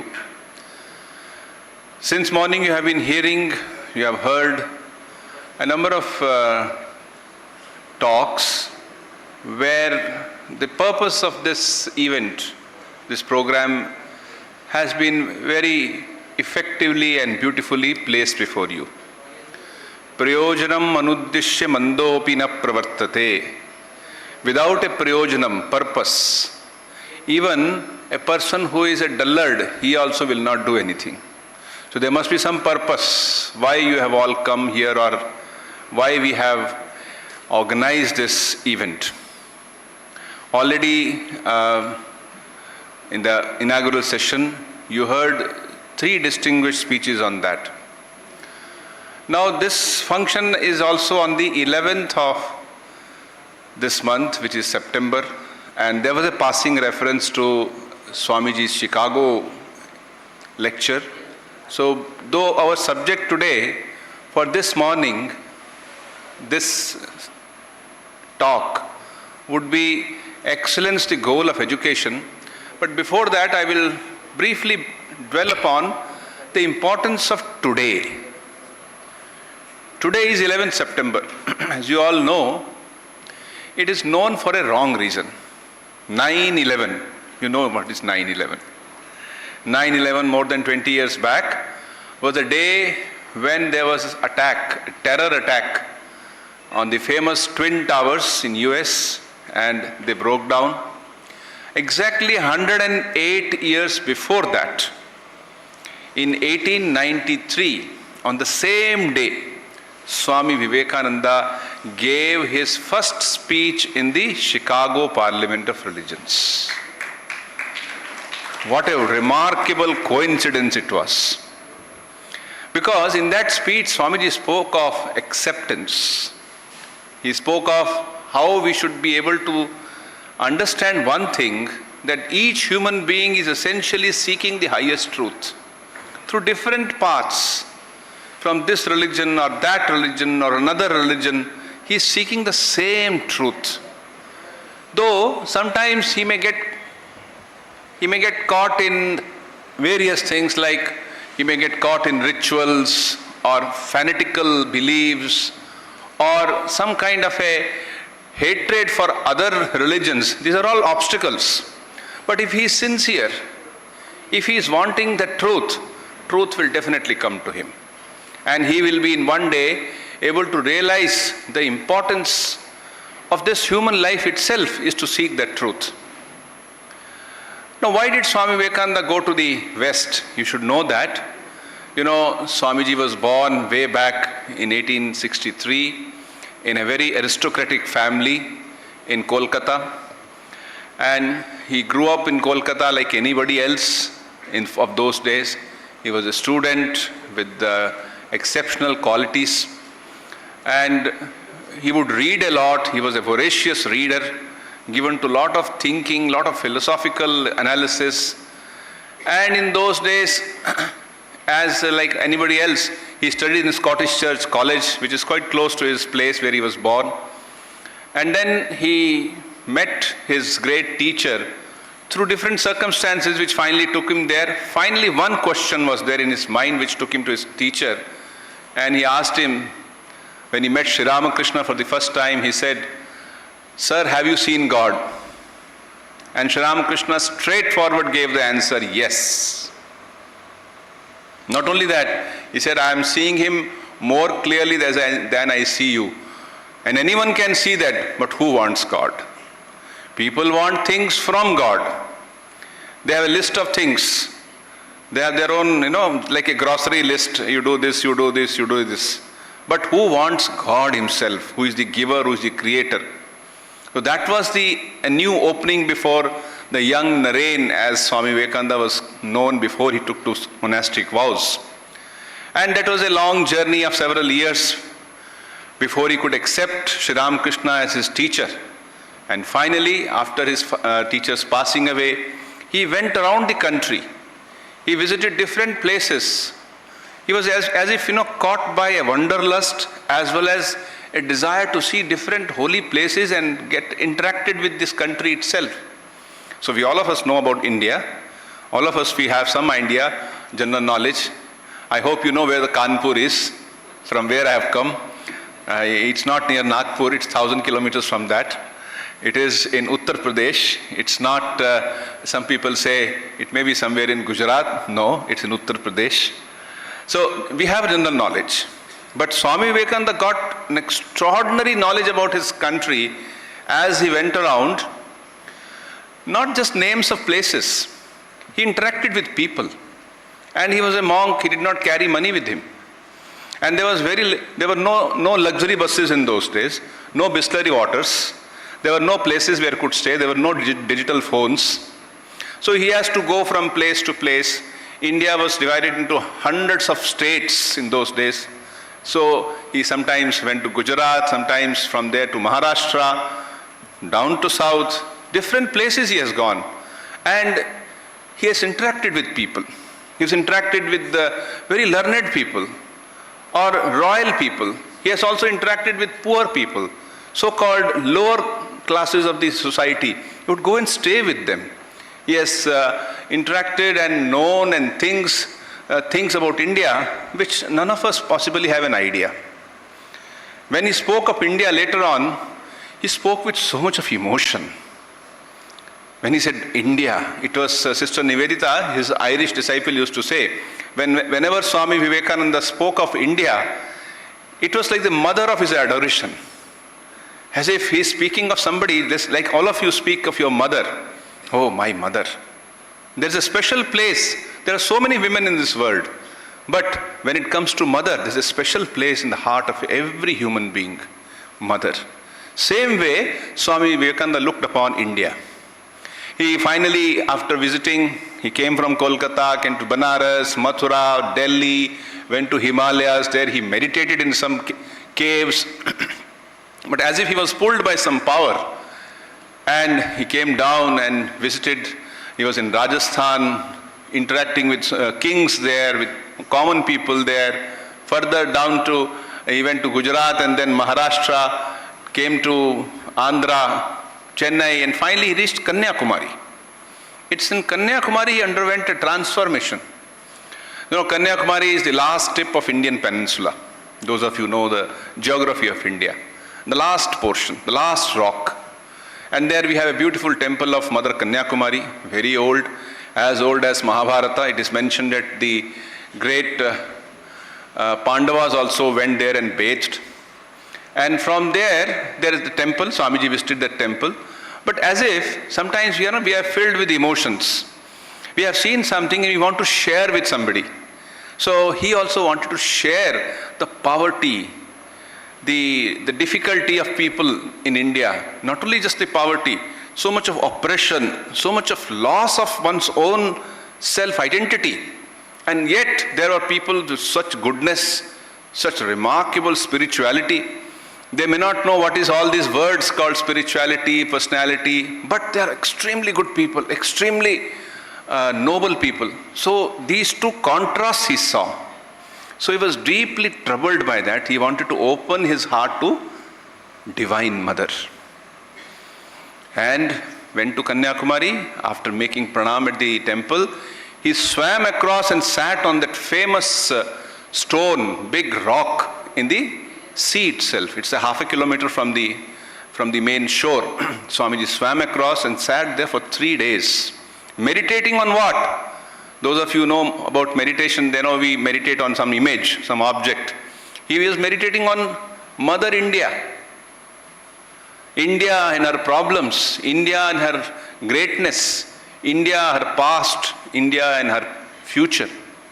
And then he finally decided something in his mind, which is why, and which is what finally led to why we are here today. What did he decide? He decided that he will not be just following only his personal quest for spiritual illumination, though already he was a spiritually illumined person, but he wanted to do something for the country, do something for the mankind. And that was a revolutionary change in the monastic tradition in India also. Earlier, the monks in India, even now there are very respected monks who do that, they are generally confined to their mutts. And they carry on their spiritual ministration from that. But Swami Vivekananda said, now the monks should do something more for others also. Those, like all of you are here, that is all result of that thinking, that we must help others, we must serve others.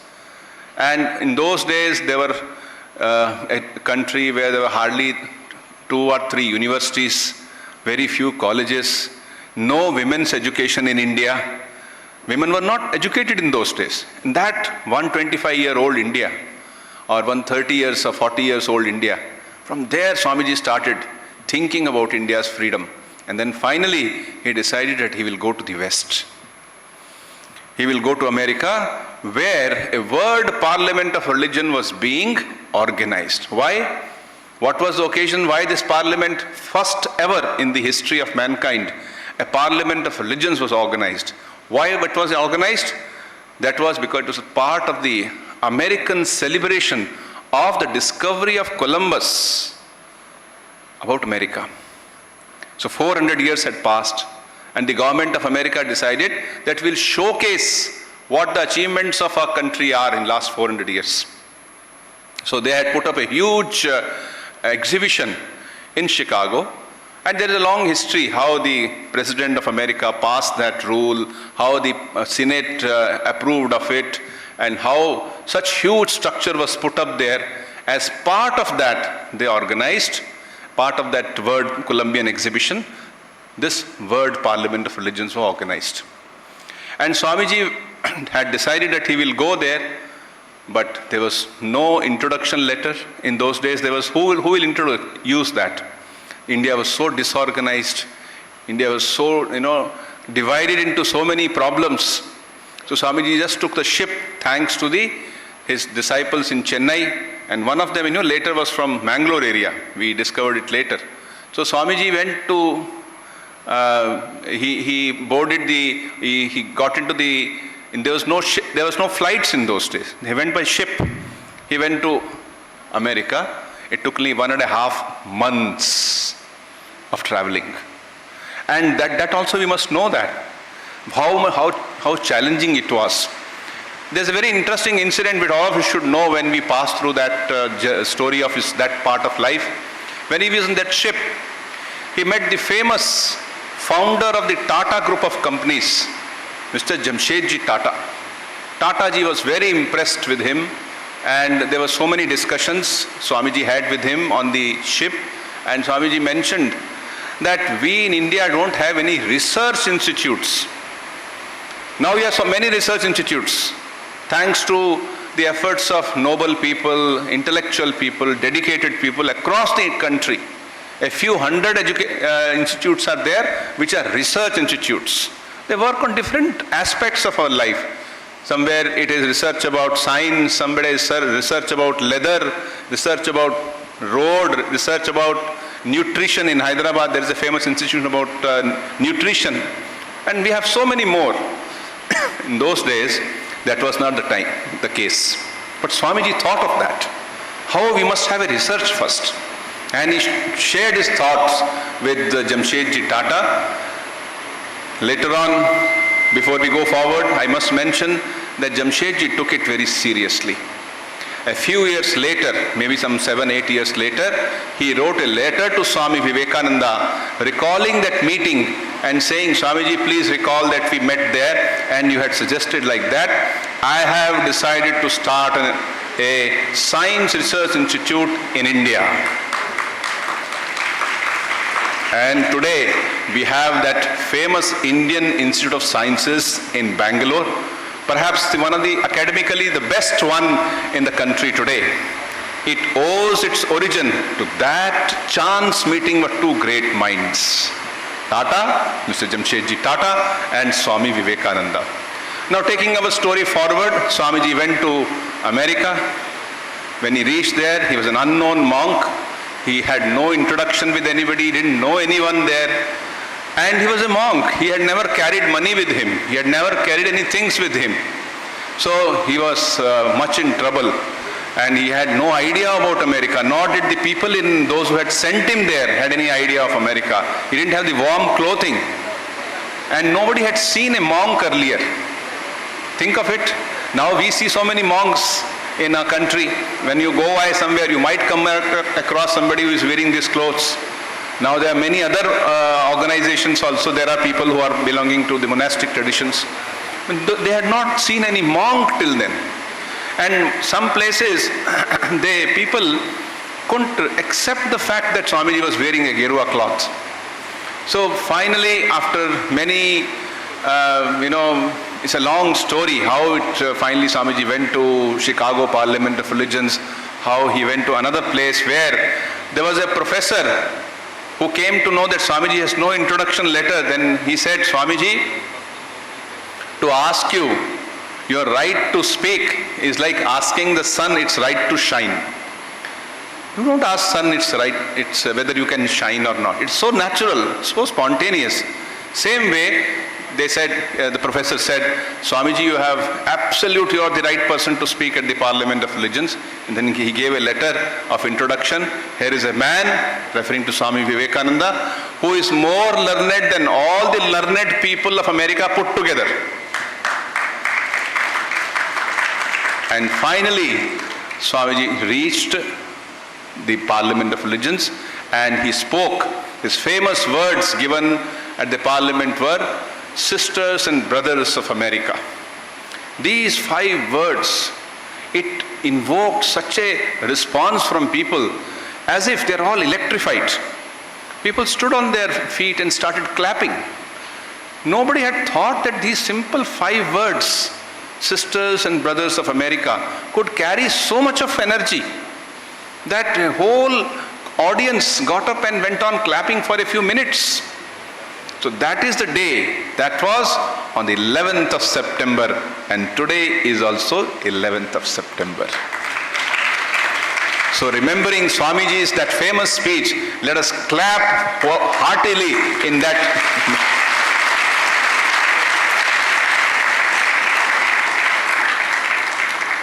We are very happy, we are very grateful that we could recall that remarkable historic event.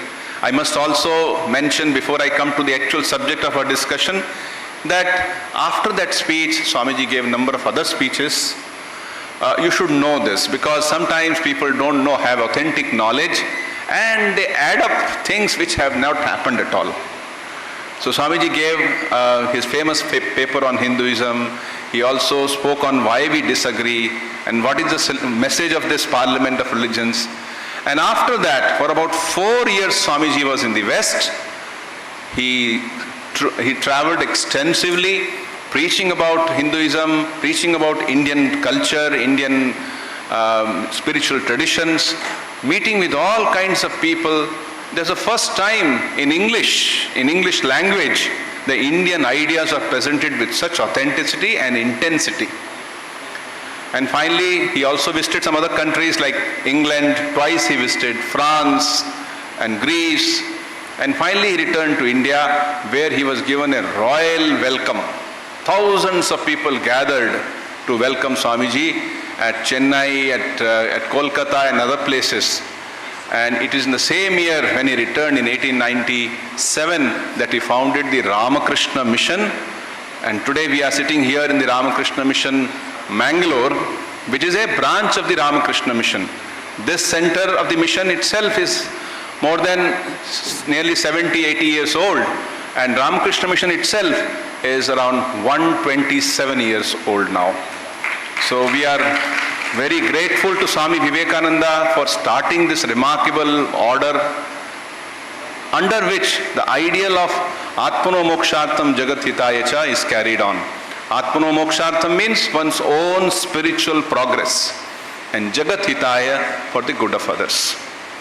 So here we are, as part of that motto, as part of that great work which Swamiji started, that this youth convention is organized, and also to mark that event of 11th September, so many years back in 1893. And our focus is education. Today's this discussion, because all of you are students. In fact, all of us are students, not only you, all of us are students. As long as we live, we have to learn. Those people who stop learning, they stop living itself. As if their life comes to a standstill. They do not go forward. They get stuck. So we have to keep learning. This is what Sri Ramakrishna said in Bengali, in his beautiful Bengali. He said, Javat bachi, tavat shikhi. As long as I live, so long do I learn. In fact, UNESCO, sometimes in 1997, brought out a booklet. It's called the Education, the Treasure Within. And in that, they spoke of 4 pillars of education. Of those 4 pillars, one pillar is learning to learn. Other 3 pillars are learning to do. Learning to do things.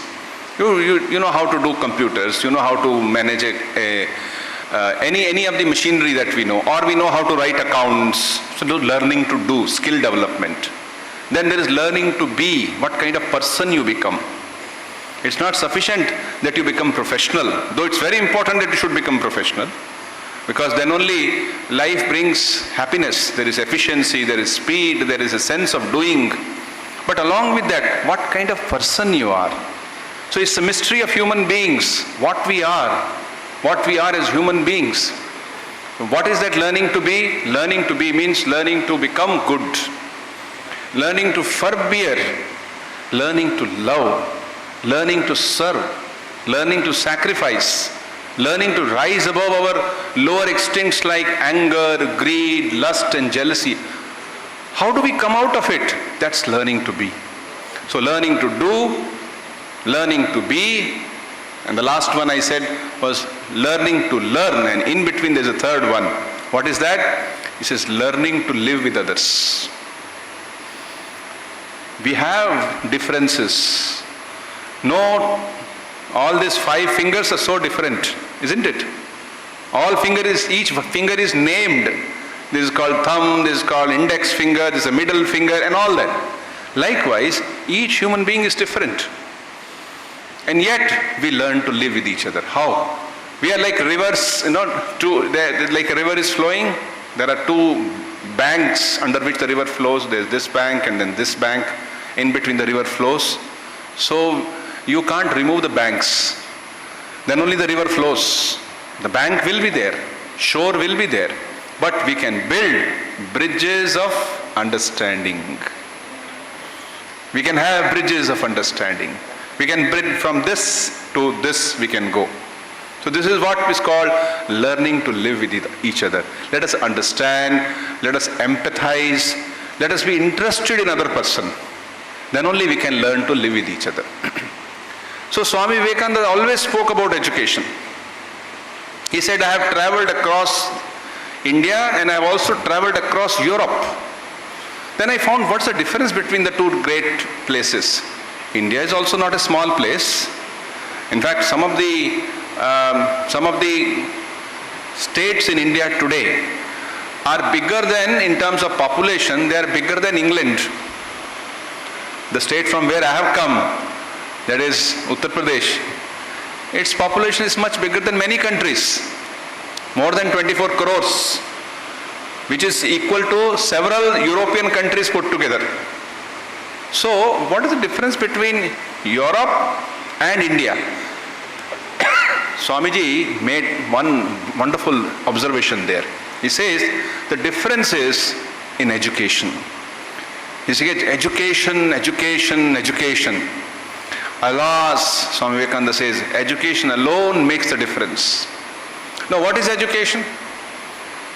We have kept the purpose of the subject of this talk, excellence as the goal of education. How many of us we think that there is excellence as the purpose of education? What do you think is the purpose of education? Most people think purpose of education is to get a certificate. And after getting certificate, to get salary, money. They think, I'll get education, I will get a certificate stating I am so and so. In between I will learn a few things if possible. That also I might learn a few things. But at the end, what is a package I will get? Unfortunately, last month or so I was in Hyderabad and there was a function there where the director of IIT Hyderabad had come, and during the course of his speech he made an observation. He said, I want to tell you very painfully, the director is saying, very painfully, that there are many who come for education, which means this 18-year-old boy or girl, or sometimes 17, they come for admission. You know what his parents ask? Sir, how much package he will get later on? You don't focus on what he should learn. You don't focus on what he should acquire, knowledge, skill, excellence, nothing. Only how much package he will get. How much money he will get. Yes, money is important.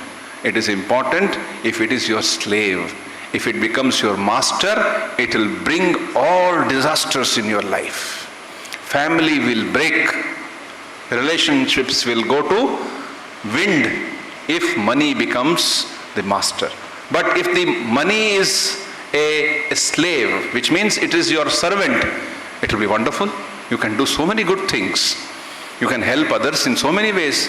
You can give them money for education, give them money for those who are suffering from disease, those who are not having basic things in life to solve. Money will do that. But before that, money should not be the goal of life. Money cannot be the goal of life to bring happiness. Money is important. You have the importance of fire in your life. Fire is important. If fire is there, then you can cook the meal. But suppose fire says, I will have it my way, it will burn the house. It can cook a meal or it can burn the house. Same fire. Similarly, it is a money which can burn our lives when we are very money-minded, when we become very small in our thinking. We don't care about, we forget the human feelings, we forget the sympathy, we forget the human things which are there, which we as human beings should do.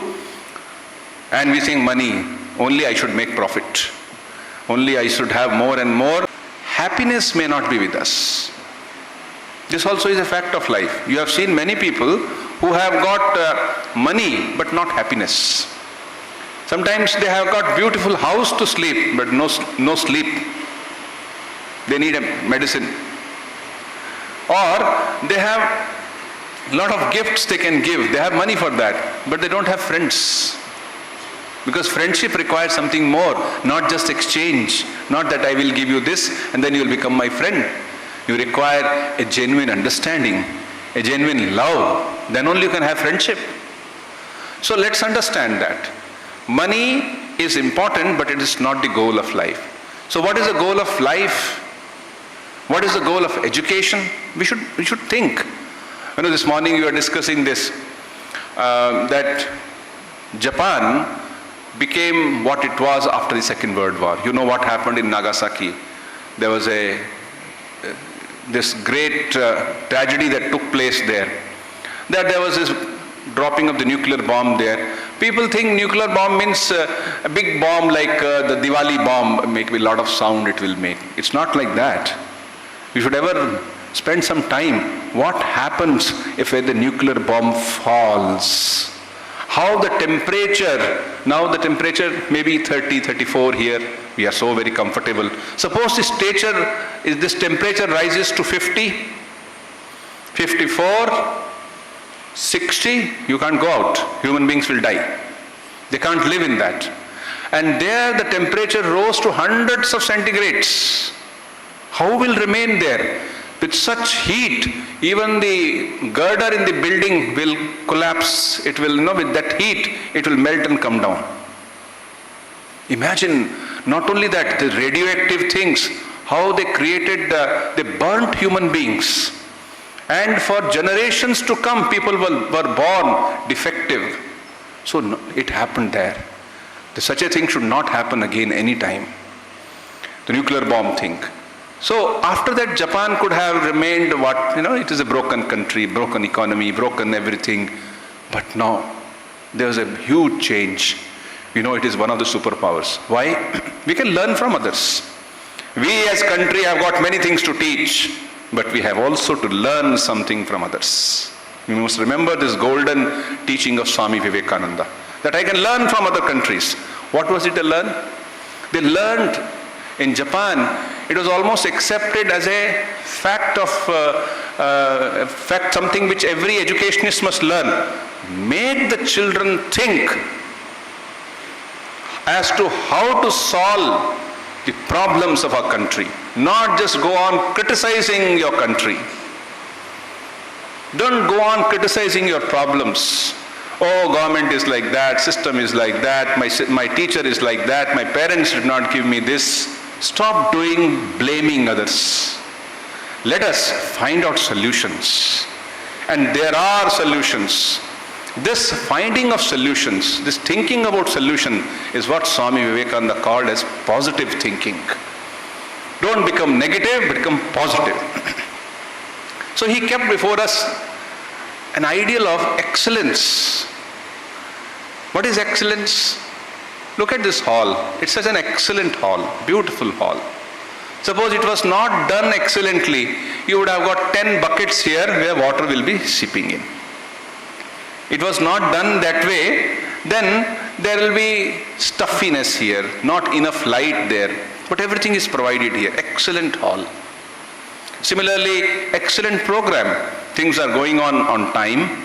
It's not that 10 o'clock it is to begin, it begins at 11:30. No, it begins exactly, maybe 5 minutes this side, but it begins on time. Food is excellent, it's available.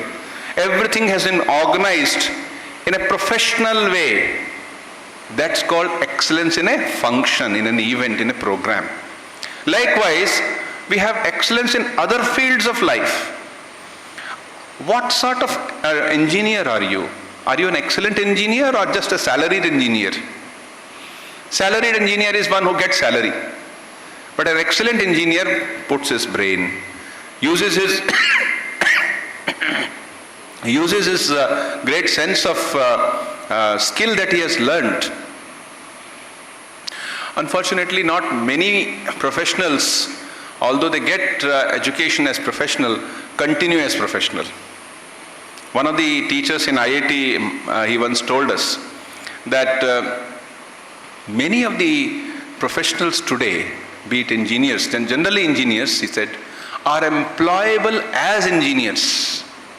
So they go into finance, they go to other fields. Nothing wrong in going to other fields also. But that professional education that you had got, you should be able to use for that profession. Bring excellence in that. Maybe with that training you can bring excellence in other fields also. But what is that training?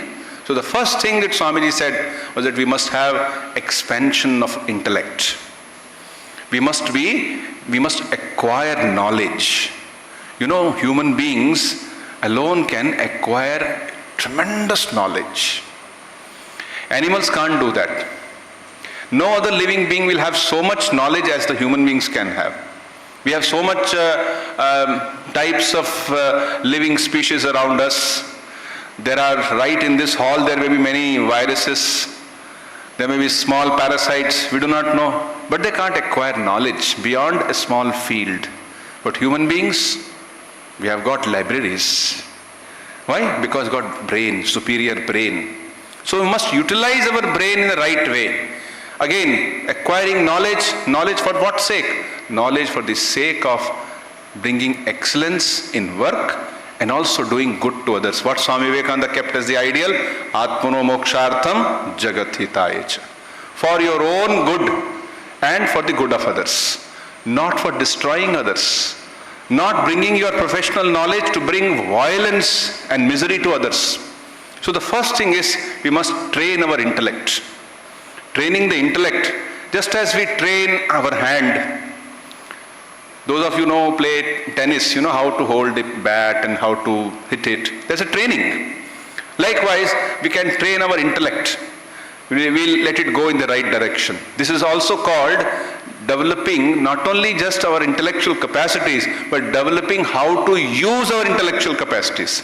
That is known as viveka. In Sanskrit, viveka. One is vichara, simple thinking that keeps coming in our mind. Every day thousands of thoughts come in our mind, but we may not have developed viveka. Viveka means capacity, that capacity in us which learns to discriminate, to disseminate, to discern things. This is right or wrong.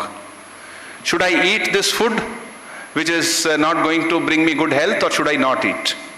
This is viveka. Should I do this thing, or should I be watching my screen time infinitely every day till 4 o'clock in the morning, or should I not? That's called viveka. Should I have friendship with a person who can induce me to wrong habits, or should I not have any friendship with somebody who will do that? Let me use my viveka. Everywhere we have to use our viveka. So this is the first aspect of excellence, that is development of the faculty of thinking and ability to acquire things. Second aspect, that is developing our heart. What is heart? Not the physical heart, not expansion of heart in the physical sense, enlargement of heart, not that sense. Heart here refers to feelings. All good things can happen in this life because people have got heart, they have got feeling, pure feeling for others. So let us understand this. It is not self-feeling, but feeling for others. It is not that we say, have Swami Vivekananda has said, feel, feel, feel. It doesn't mean feel for yourself. It means feel for others. It doesn't become self-pity. See, if we don't have feeling for others, we very often, very quickly forget that we have to do good to others. Man is born only, he is successful when he brings happiness to others. There is a famous statement from the Rig Veda. It says that happiness comes to him from whom happiness goes to others. So let happiness come to us first. How? By living a rightful life. Life of sympathy, life of goodness. So how do you cultivate heart? Free it from all the negative influences. What are the negative influences? You have the influence of anger. Try to understand how anger is born in your mind. In the Bhagavad Gita, there is a famous verse which says that Dhyayate Vishayan Pumsaha Sangasteshu Pajayate Sangat Sanjayate Kamaha Kamat Krodho Vijayate Krodhat Bhavati Sammoha Sammoha Smriti Vibramaha Smriti Nashat Buddhi Nasho Buddhi Nasha Pranashyati. This is a chemistry of anger. How this first happens and then how last thing happens. It's a chain of things. Dhyayato Vishayan, when we develop something, a deep attachment by constant thinking of something, we develop a deep attachment to something. And then what happens? From attachment is born desire to acquire that. And when there is an obstacle in that desire, fulfillment of desire, that obstacle gives rise to what is called as anger. What is anger? Anger is a reaction that something I want to fulfill, it is not happening. So must analyze. After anger what happens? And after the anger comes, we forget what is right, what is wrong. And we may do things which are ethically wrong because of anger. Anger has got further some derivatives. Jealousy, greed, or hatred. This all comes from that only. So let's try to understand ourselves, our deeper core. In fact, if the one message which Swami Vivekananda gave in the Western world and back when he came to India is what is there in our own scriptures, in the Upanishads, and that is, we should remember who we really are. Who are we? Who am I? In his famous paper on Hinduism given in Chicago, Swamiji says, here I stand, I say, I, who am I? Analyze yourself, who you are. Am I this body? Am I these senses? Am I only my desires? And it's something more than that. This investigation into what real I is what, one of the sages long back, thousands of years back, somewhere in India, we don't know where, and sometimes, because everything has to happen in a time. So sometime and somewhere, somebody said, we don't know even his name, we know this famous statement. What he said? Vedahametam purusham mahantam adityavarna tamasah parastat. I am that shining light. Who are we? We are shining light. So you must remember that. You must remember our divine nature. Swami Vivekananda called it as the very core of our personality, our own divine nature. So when you develop heart, you say same divine nature is present in all. Let me respect everybody. Let me try to forbear. Let me try to have an understanding and try to keep my intentions very pure and clean. And finally, the third aspect of excellence, and with that I will close, that is the excellence in skill, in doing things, hand. So the first is head, second is heart, and third is hand. Hand means how we do things. There are many people who have knowledge, but that knowledge doesn't make them practice what they know. It is just kept somewhere. That knowledge is like locked up somewhere. We have to bring that in our day-to-day life. For instance, how many of us we know that we should get up early in the morning? Almost everybody knows. But how many of us are able to get up early in the morning? How many of us we know that certain things are bad for us? Almost everybody knows that. This food is bad for me, watching too much of this thing is bad for me, wasting my time is bad for me, etc. But how many of us we are able to put into practice? That's known as the hand, skillfulness. Skillfulness not only professionally. Suppose you are an engineer and you are making a good mechanical engineer, making a machine. Once I saw the turbine, the electric turbine in the Narmada, Sardar Sarovar Dam, deep into the thing you have to go and see. They said even if it is 3 centimeters this way, that way, the turbine will not enter into its hole. What an excellence is required to create such a turbine. Hats off to those engineers. But only that much is not to be done. Something more. Excellence in hand means even small little things, how do we do? Often, before this Swachhata Abhiyan came into being, we would eat and throw things. Why? Because we know it is bad to throw things, but we will not do it. So awareness has to be brought in. Awareness will bring how we use our hands, and also there has to be practice. You see how a musician practices? How he takes the same raga and develops it every day and tries to put into in the form of his voice. Same thing again and again. Same way, if we have to bring excellence in our skillfulness, there has to be practice. There should be actual practical thing doing again and again. So excellence in education will make us excellent human beings. And it will also make us excellent products of the very whole process of education. Only money making, only acquisition of wealth cannot be the goal. Though it's an important product of the education, actual purpose of education, which does not, suppose an education does not bring peace, harmony, goodness, we say, what sort of education is that? We make such a huge building, but people on that building are so unhappy. They want to kill themselves by jumping from that. What sort of education we brought to them?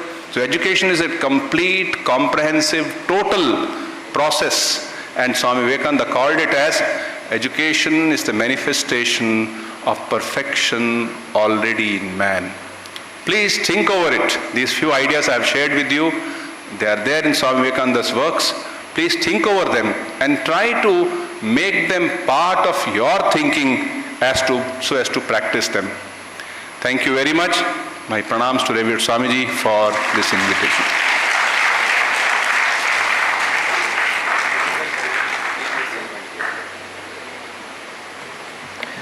My humble pranams to Swamiji.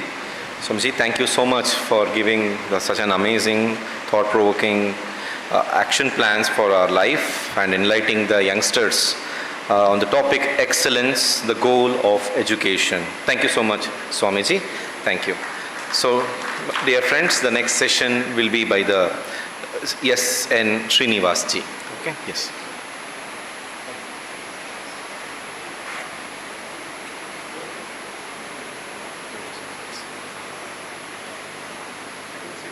Yes, please.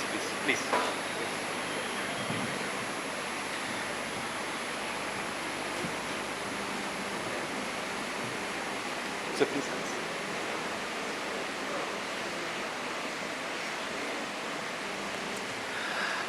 Dear friends, among with us, Shri S.N.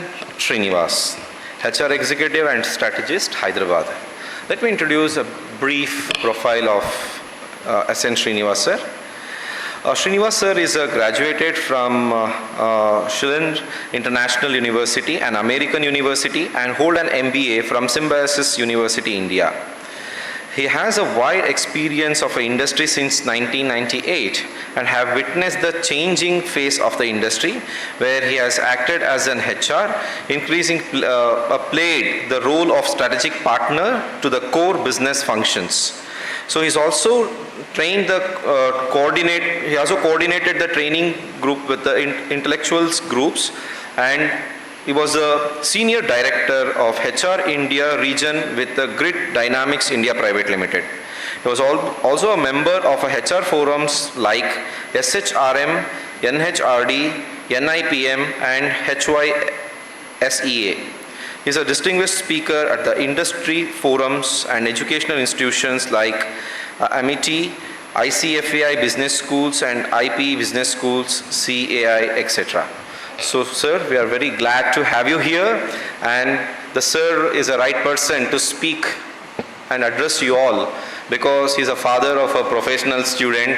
His son is making engineering, and he knows the pulse of yours, and he'll be addressing on the topic self-reflection and continuous learning, key to human excellence. Over to you, sir.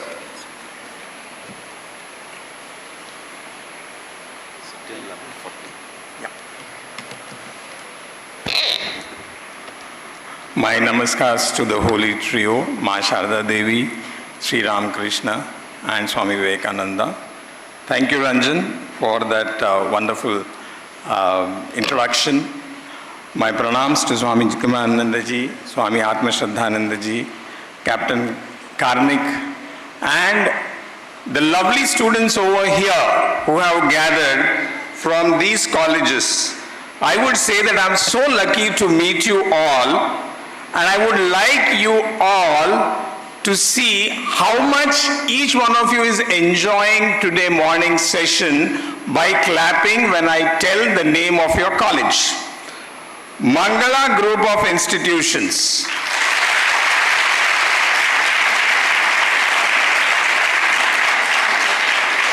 Let me see if the next college is louder than you. The Nitti Institute of Physiotherapy.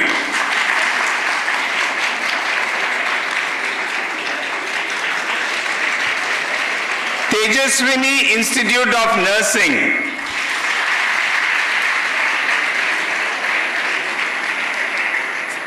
City College of Nursing. I think Mangala still, is resounding more. Srinivas Institute of Technology. Canara College of Engineering. Matching. And the AG Institute of Technology. And now, with these students who are about 598 in number, I would like you to clap for Swami Vivekananda, who brought India on the global world map. Let us hear it for him. Louder.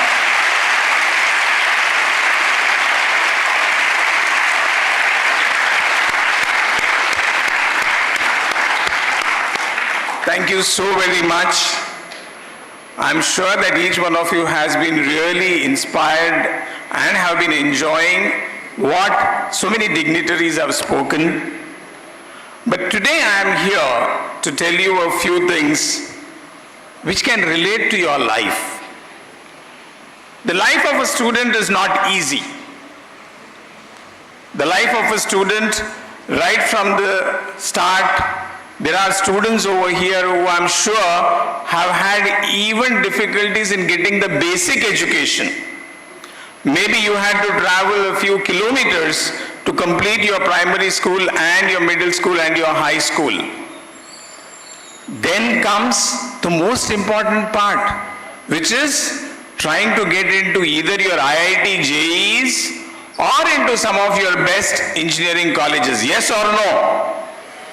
I can't hear you. Louder. You all had a tea break, right? Then where is the energy? When you are in Ramakrishna Math, you got to be resounding with energy. There has to be nothing but only positive vibrations. Because let me tell you, friends, this is a place of miracles, and I have seen miracles happen. When I say miracles, these are not miracles that happen out of thin air, but these are miracles which transform you for a lifetime. This is a place which brings that change in you which you have been longing for.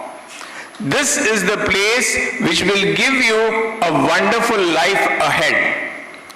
This is a place which teaches you those life skills which no other institute can teach you. So please put your hands together once again for the wonderful work that the Ramakrishna Math and the Vivekananda Institute of Human Excellence does.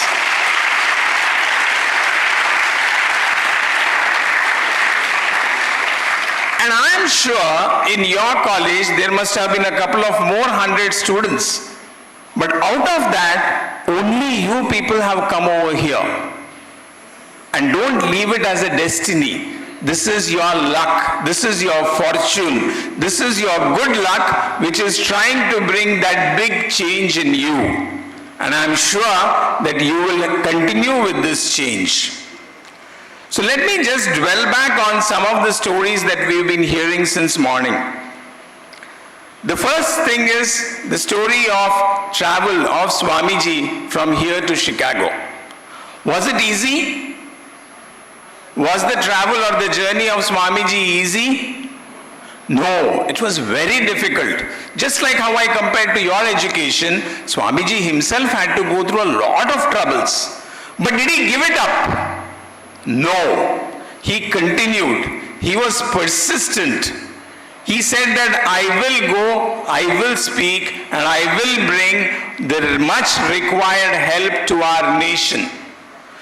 As Swamiji said earlier, that Swamiji used to really give a special mention to the motherland. The moment somebody speaks about India, mother, his feelings used to be different. And that is the same thing that I want you to have towards whatever course you are doing. Maybe you are pursuing your nursing, maybe you are pursuing your engineering, maybe you are pursuing your other degrees. Don't do it as a checklist. Do it with passion. Before you entered the course, didn't you think that, I have to get into this college, I have to do this course, yes or no? You wanted to do computer science, you wanted to do your electronics, and finally you got into it. But what happened after you got into it? Why is it that you have been distracted? Where is it that you have lost all your interest? I want you to bring back that interest. Are there any people who have lost the interest after joining the course? We are in Ramakrishna Mutt. I want you to raise your hands, and it takes courage to try and tell the truth. Anybody who has lost interest? I see one girl. Please clap for her because she is being honest. It takes courage to try and be honest. Ma, I have only one request for you. Please bring back that interest, and I'm sure that you will graduate with nothing less than a gold medal. Please give her a big hand.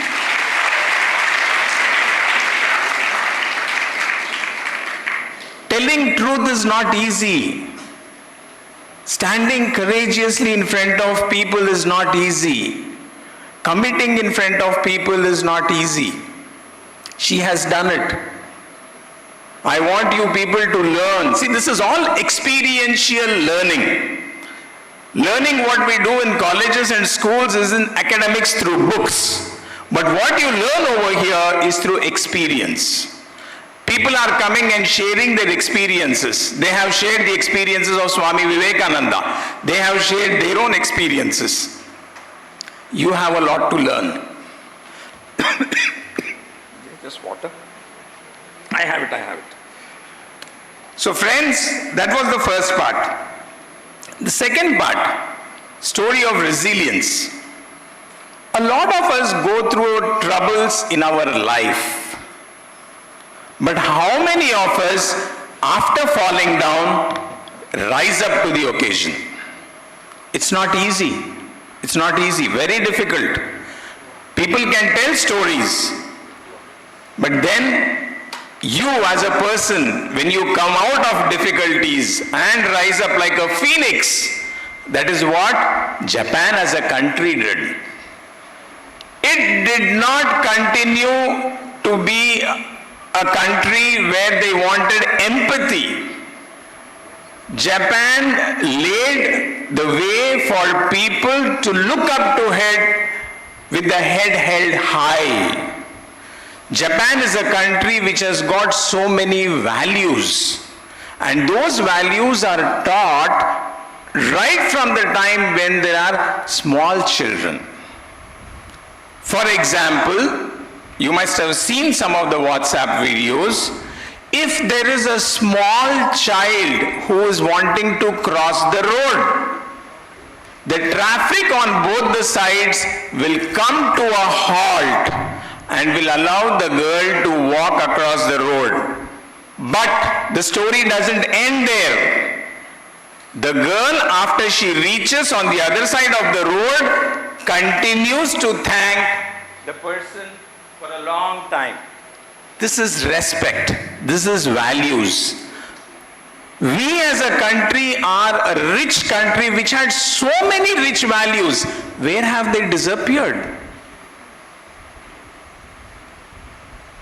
How many of us take the blessings of our teacher? Very recently we had the Teachers' Day. many of us try and take the blessings of our parents?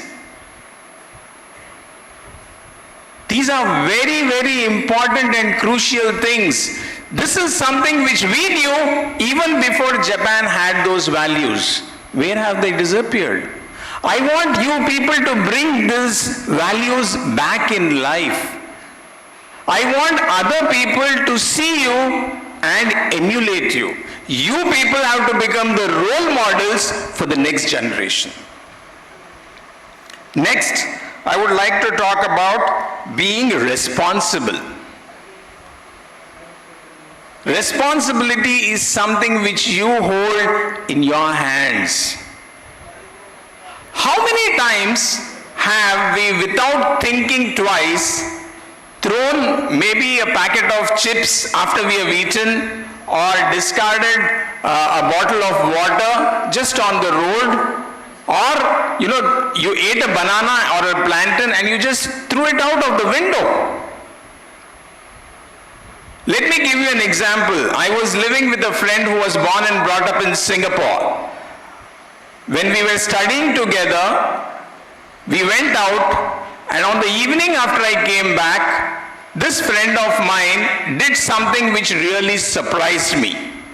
We went round the city the whole day, and this was in London. And after we came back, the first thing that he did was, he looked, where is the garbage can, went to the garbage can, and took out all the garbage from his pocket. He didn't throw a piece of paper the whole day. He kept on putting the garbage only in his pocket. Now that is the value of trying to keep your own city, your own village, your own country clean. That is the value of integrity. What is integrity? Integrity is doing something right when nobody is watching you. When somebody is watching you, you always want to do the right things. But when nobody is watching you, you want to do the right things. That is integrity, and that is responsibility. Now that responsibility is in your hands, right? I want you to be accountable. I want you people to be people who can show commitment to this very motherland. Friends, it's very easy to take admission to some university abroad, go and finish your studies there. But what are you doing that for? You're doing it for Insta? Are you doing it for Facebook? Are you doing it to show it to the world?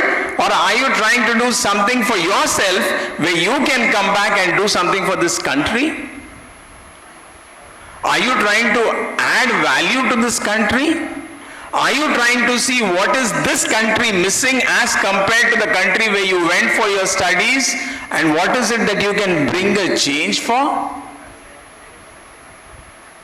Trust me, as a student, when I went, I definitely had determined that I will not live in the country anymore after I finish my studies, but I will come back. And a lot of friends of mine, relatives, they all said, all these are stories. Once somebody leaves this country, they never come back to India. But friends, it's your determination.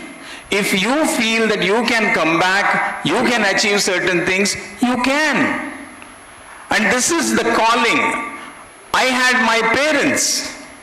I felt that I have to take care of my parents when they took care of me when I was a child. And when the time is right, I leave them alone and I just disappear abroad. It's not fair. So I finished my studies, I came back, and I'm so happy to tell you that I took care of them till their last day of their life. The kind of satisfaction that it gives when you take care of your parents, which we are almost forgetting. Every day you see advertisements of home for the aged. Why are homes for the aged coming up in this country? A country which says this is motherland. Why are you sending your own mother to some other place to be looked after? Is she become a burden for you? It is is the same mother who made you walk those baby steps. It is the same mother who fed you with her hand. Without she eating, she remained hungry, but she fed you. And when it is time for you to feed her, you want to tell that somebody else should take care of her? Is it right? Friends, please stop. Even if your parents want to send your grandparents somewhere, tell them, we will take care of them if you don't want to take care, but they will not leave this house. I want you to take that step. Tell your parents that grandmother, grandfather will stay in this house. We will take care of them. Take that responsibility in your hands. You are capable. You're very much capable of doing it. Okay? But all said and done, learn to be joyful. You know, just being serious doesn't help you. Life has to be like a song. Yesterday I was reading, Ma Sharda Devi never did cooking without singing a song. She used to hum songs and only then cook. How many of us are really taking the delight in trying to do anything? When you start taking delight in whatever work you do, you will never see it as a burden. You will enjoy it. Everybody has heard about A.R. Rahman? Yes, no? Thank you.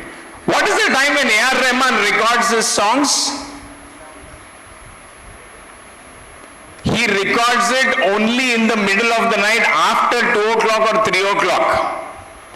A.R. Rahman doesn't work 9 to 5.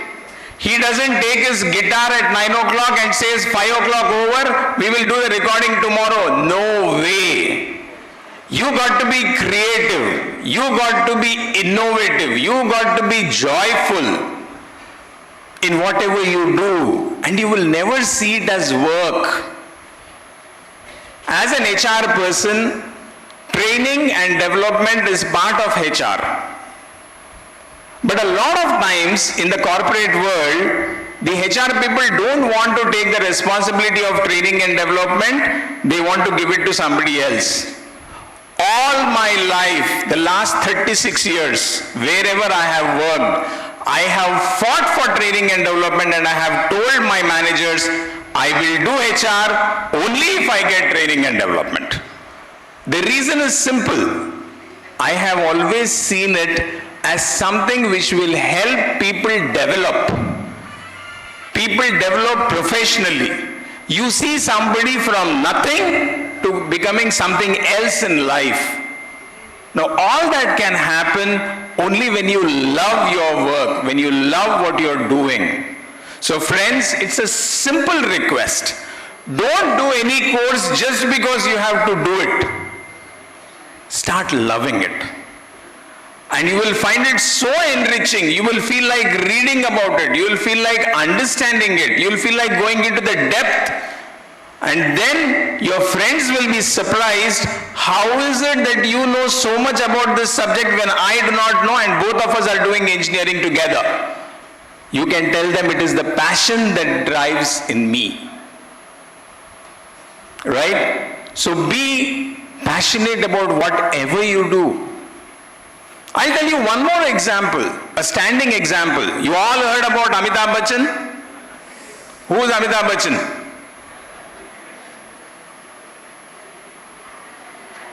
I'm sorry I can't speak Kannada, otherwise I would not have spoken in English today. He's an actor. He's a superstar. Today he is famous for his Kaun Banega Karodpati. But as a human being, people are scared to work with Amitabh Bachchan. Why? He is extremely punctual.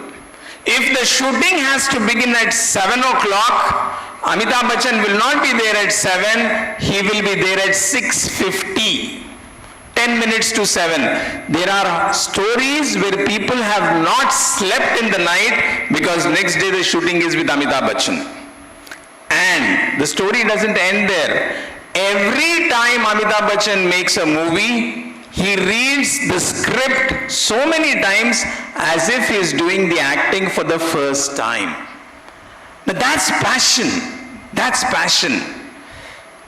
I want you people to drive anything that you do with passion. Okay? And last but not the least, yesterday I was so fortunate when I was coming from the airport. I met this gentleman called Ranjan. Okay? You all know Ranjan? How many of you know Ranjan? Can you give a big hand for Ranjan, please? Ranjan, can we have you on the stage for a minute? No, come here. I definitely want to tell the phenomenal work that he is doing on waste management. I was so happy. The entire journey of mine from Mangalore airport to the Ramakrishna Mutt was a joyful ride which we will remember for a lifetime. Friends, it needs somebody to be innovative. It needs somebody to have a fresh thought. And Ranjan told me that this was all because of the Adhyaksh Maharaj who has given that push. Captain Karnik sir, who has also been phenomenal in trying to drive this initiative, sir was telling me this morning also. And all this, they are doing it for whom? They are doing it for all of us, people living in Mangalore, so that your next generations can live in a wonderful atmosphere. Friends, Prajna, which is the day today, is nothing but a journey, an insight into the truth. I want each one of you to introspect yourself, look inside yourself.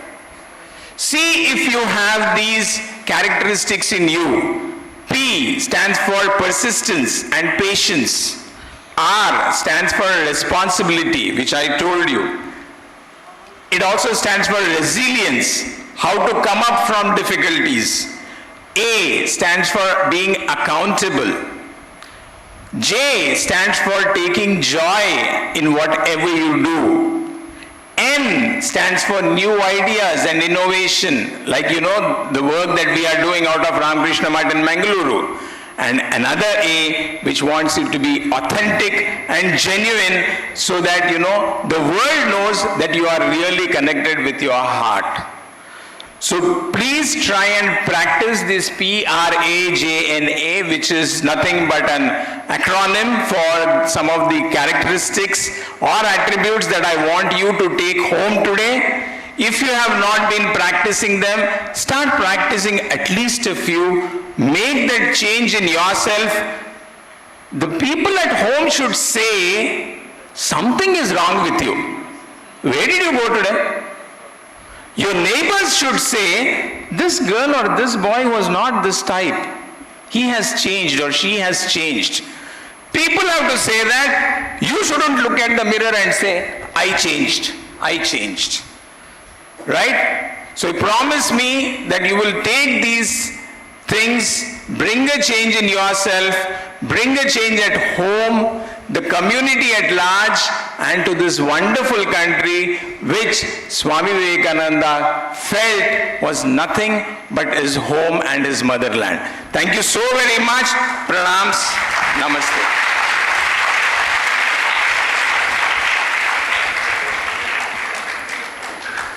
Thank you, Ranjan.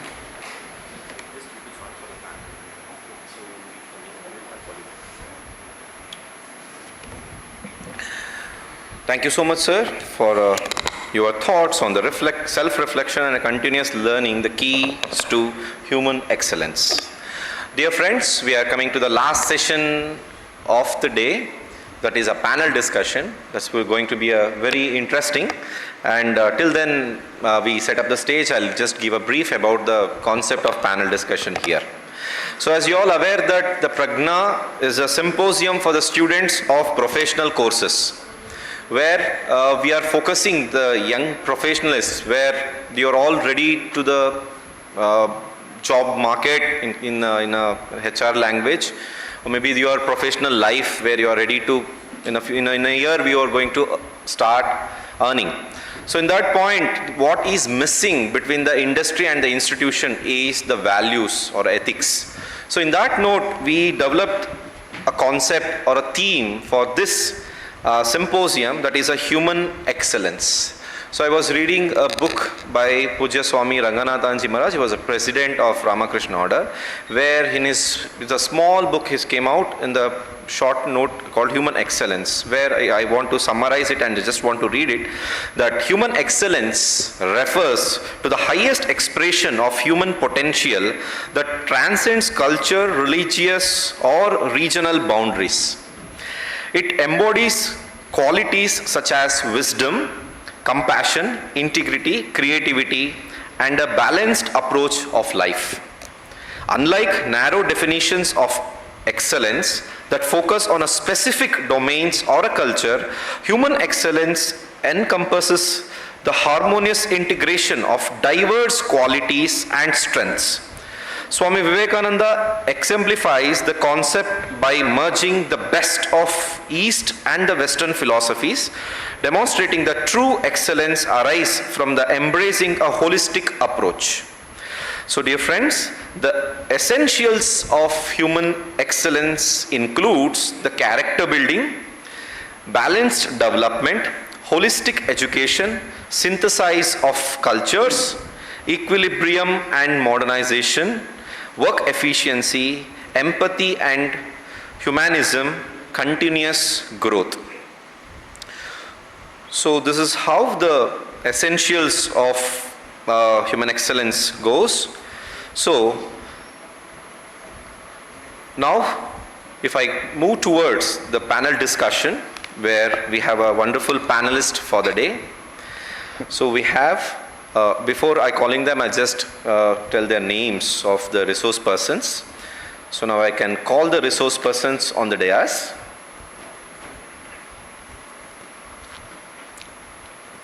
Yes. So among with us, Dr. Chandrasekhar Sorake, gastroenterologist, SES Hospital, Mangaluru. Sir, I welcome you to the dais. Yes. So among with us, Sri Arjun Mascarenhas, environmentalist, Mangaluru. Sir, please to the dais. I welcome you. Yeah. Focus. So I request Pujya Swami Jitakamananji Maharaj to give a flowers to our guests, to Dr. Chandrasekhar Sorake and Sri Arjun Mascarenhas. Yeah. A floral welcome and the blessings from Pujya Swami Jitakamanandaji Maharaj. Yeah. Thank you, Swamiji. Thank you, Doctor. Welcome, Arjunji. Thank you so much. Please have a seat. I also welcome Sri S.N. Srinivas sir to join the panel discussion.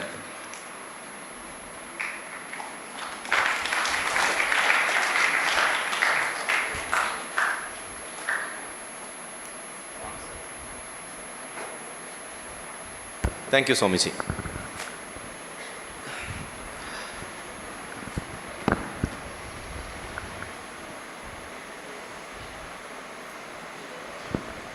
Near is dear, so came little near. So my dear friends, this will be little informal, so we'll be having an interaction. Along with that, we'll be taking the questions from the audience also.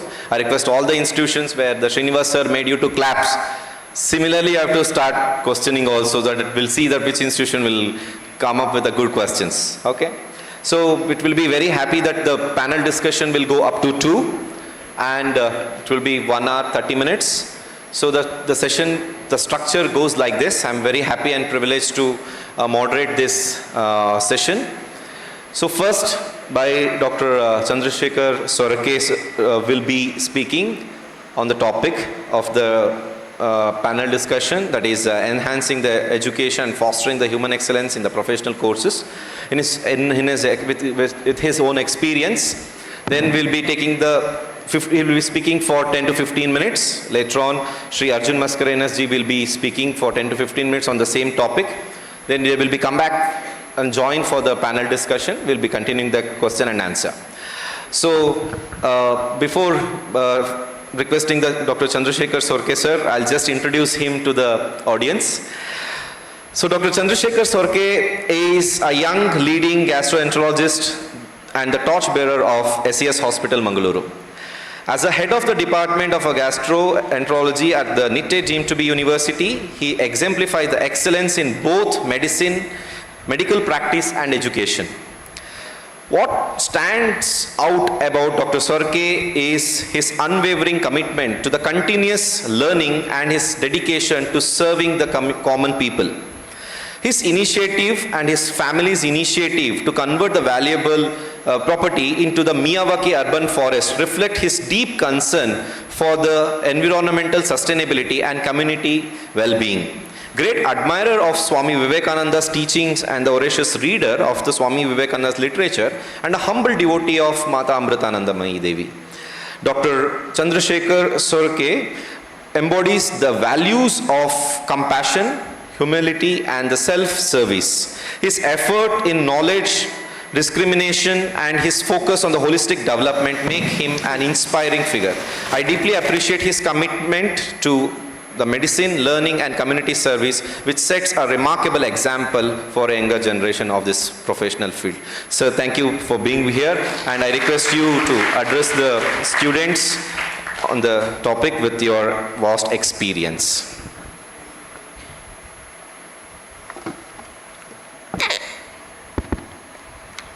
Warm good afternoon to all of you. I am, at the outset, let me tell you, I am not a good orator. I may be a good doctor, but I am not a good orator. So, and after hearing Pujya Swami Atmashraddhananda ji, such a beautiful voice, we have heard about prosody, the modulation, the tone of the voice, and I was thinking Swamiji is perfect. He's got all these fantastic traits. And I was thinking someday, I wish I could be able to speak like Swamiji like this.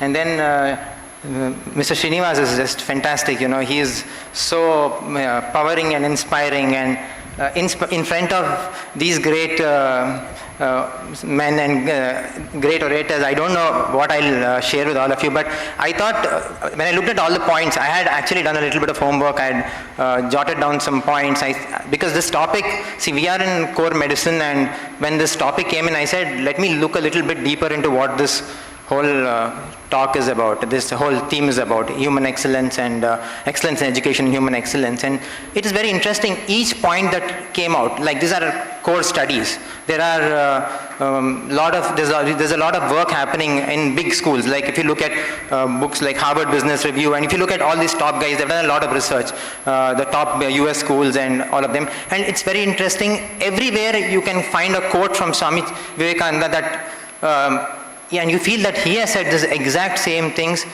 150 years ago, 130 years ago. And so basically, I think the West is kind of rediscovering the age-old wisdom, Indian wisdom, which very beautifully Swamiji had put forward. So without further ado, let me start. So at the outset, let me offer my humble pranams to Swami Jitkamanji Maharaj, who is here, and thank him for the opportunity given. To humble pranams to Atmashraddhananji Maharaj and all the monks from the order. Greetings to Karnik ji, greetings to Ranjan for this opportunity. I was trying to sneak out of this because actually I had a busy day. I had around 80 appointments today, and I said, how am I going to manage this? And I said, okay, let me take 2 hours out, because see, I don't know how I will be able to help you out, other than the fact that I have walked the same path that all of you have walked. It is not easy, it's a very grueling path. So if I trace back my history in medicine, it was I would say I was a good student, and the fact comes down to the fact that I think my mother and my father did always put a lot of importance on education. It also comes down to my grandfather, who used to always say that focus on your education, and if you have knowledge, wealth will automatically come. They say, the statement goes, if you have Saraswati with you, goddess of wealth, Lakshmi automatically follows. And that was always the idea that acquisition of knowledge should be the prime focus. And I am very, very lucky that I was in this pre-cell phone era. At least my core education, because what research now says is, when I look around here, I can guarantee you that many of you are looking down at your phones, and the average individual in today's world looks at his phone 150 to 200 times a day, out of which 90% is purposeless, which means that you are spending an average of around 3 hours to 4 hours a day on purposeless browsing. You don't know why you picked up the phone, but you have an itch. You just want to pick it up and you look at it and you want to browse something. It may be anything. It may be some shorts or some Instagram or something like that. But a lot of it is purposeless browsing. And what this does is this doesn't give you continuity in thought. So let us say you want to sit and read about a topic, you want to understand it deeply. Now in medicine, we have to understand something very deeply, because in medicine, we don't have second chances. I can't be doing a procedure and say, oops, I made a mistake, let me restart again. The patient is going to be dead if I make a mistake. So I only have one chance. Some of these are so critical, you will be having massive GI bleeding happening, patient is losing liters of blood. I might have just a few minutes before I find the point where the bleeding is happening and arrest it. And at this point, I need to have presence of mind, I need to be calm. My team around me may be freaking out. The patients, the monitor, each time the monitor starts beeping more, my heart rate starts going up. So it's a very, very stressful situation when you look at it, particularly when you're dealing with human lives. Now, each profession has its own stresses, I would say. But in such a situation, probably, being calm, being able to compose yourself, being a little detached from that situation and being able to work with clarity in thought is something that is very, very important. And to get that clarity, one must first have knowledge. One must know what to do. Like there is this very famous doctor called Sir William Osler. He is considered the father of modern medicine. He's a great man, and there's a lot of literature on him, almost like a saintly figure in terms of how he spent his whole life in medicine. Literally, there were days when this man would sit by the side of a patient, because you would not know 150 years back what was happening. He would just sit and think and think and think all night till next morning what is happening to solve a solution.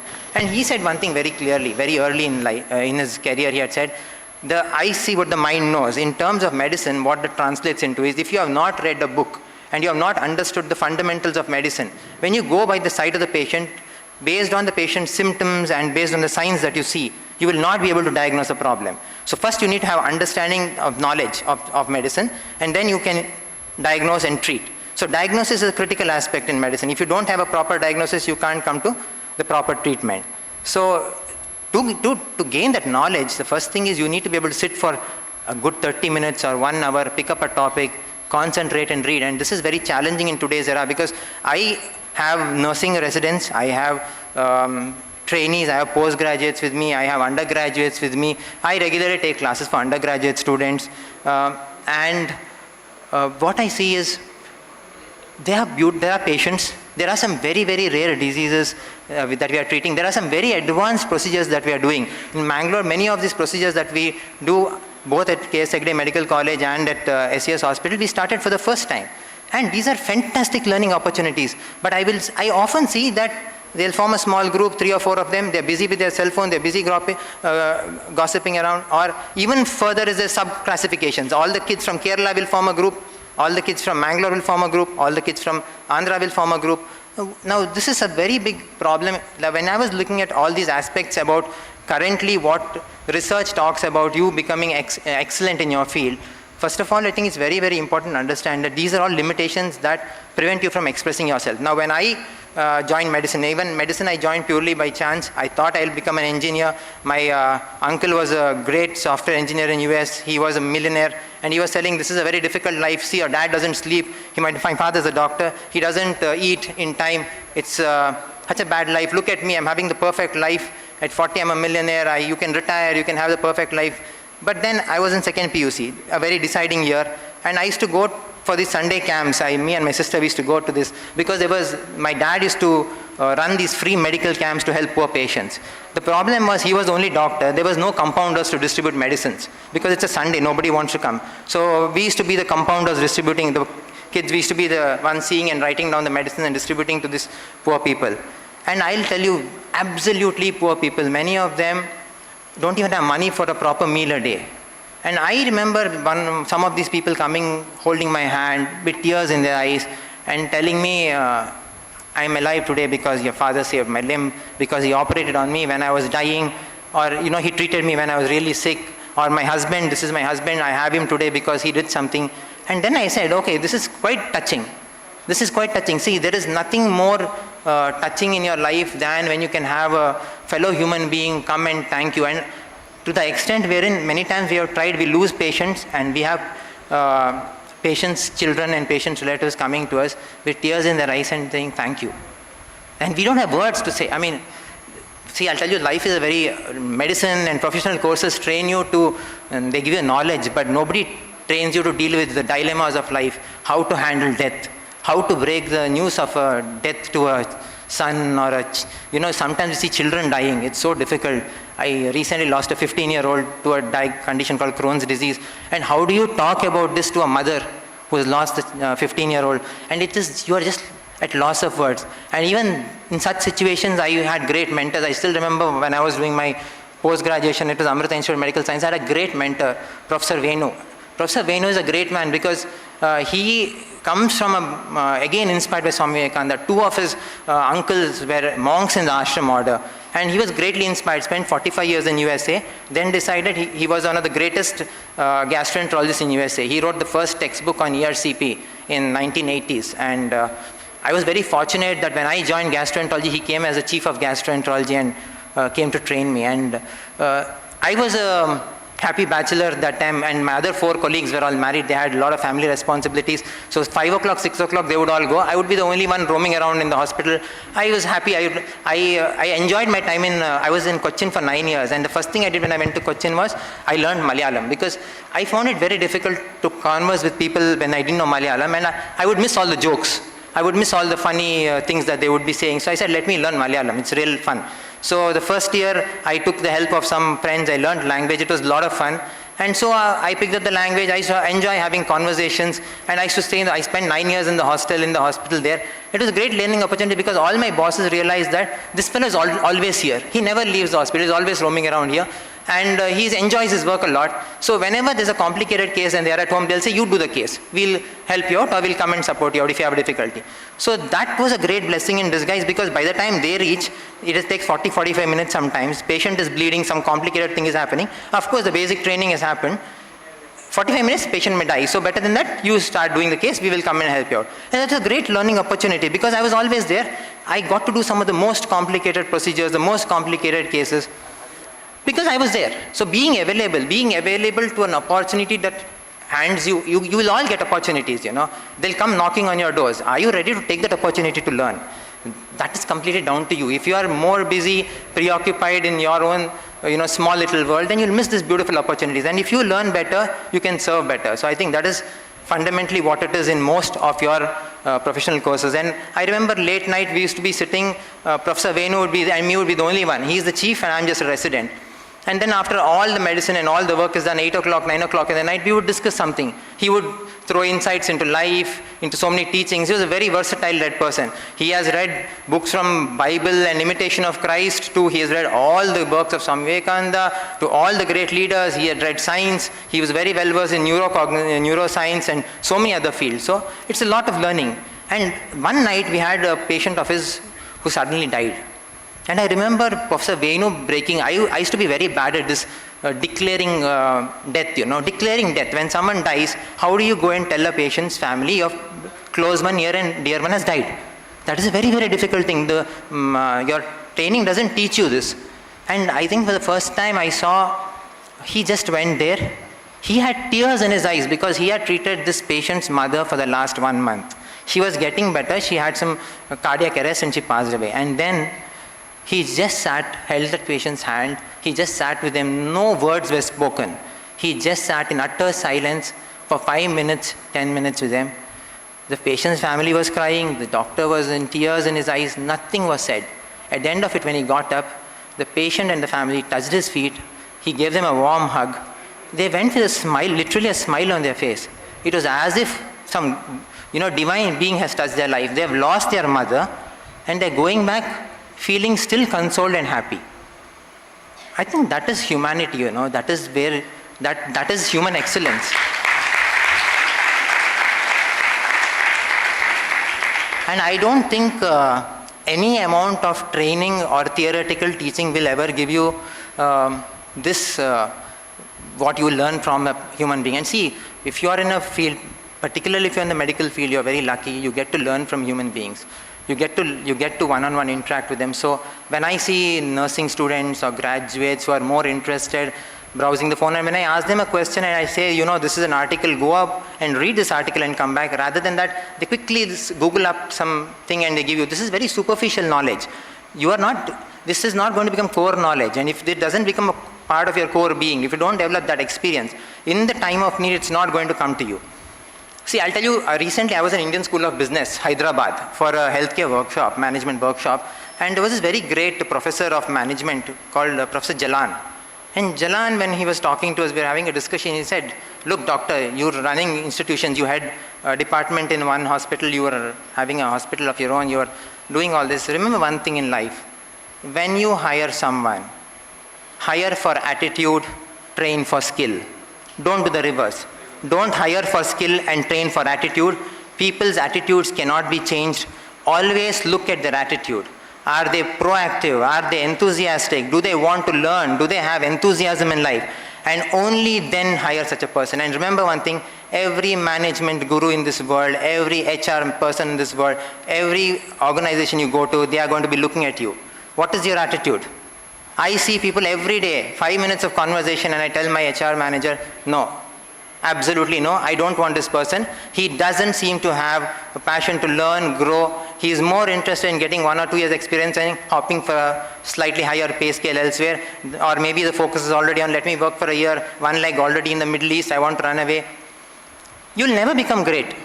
If you become really good, if you train yourself really well, automatically you'll get a good job. People will hold you back. If you are fantastic, I am not going to let you go. Whatever your salary you want, your employee will give you. He will hold you back. You will get the joy of learning. You will get the joy of growing. So if you focus on that critical aspect of knowledge acquisition and skill acquisition at a very important part in your career, I think that is very important. Second thing, I think what I noticed, which is very important is very, very neglected is communication. See, as a doctor, you must understand, when we deal with patients are human beings are emotional beings.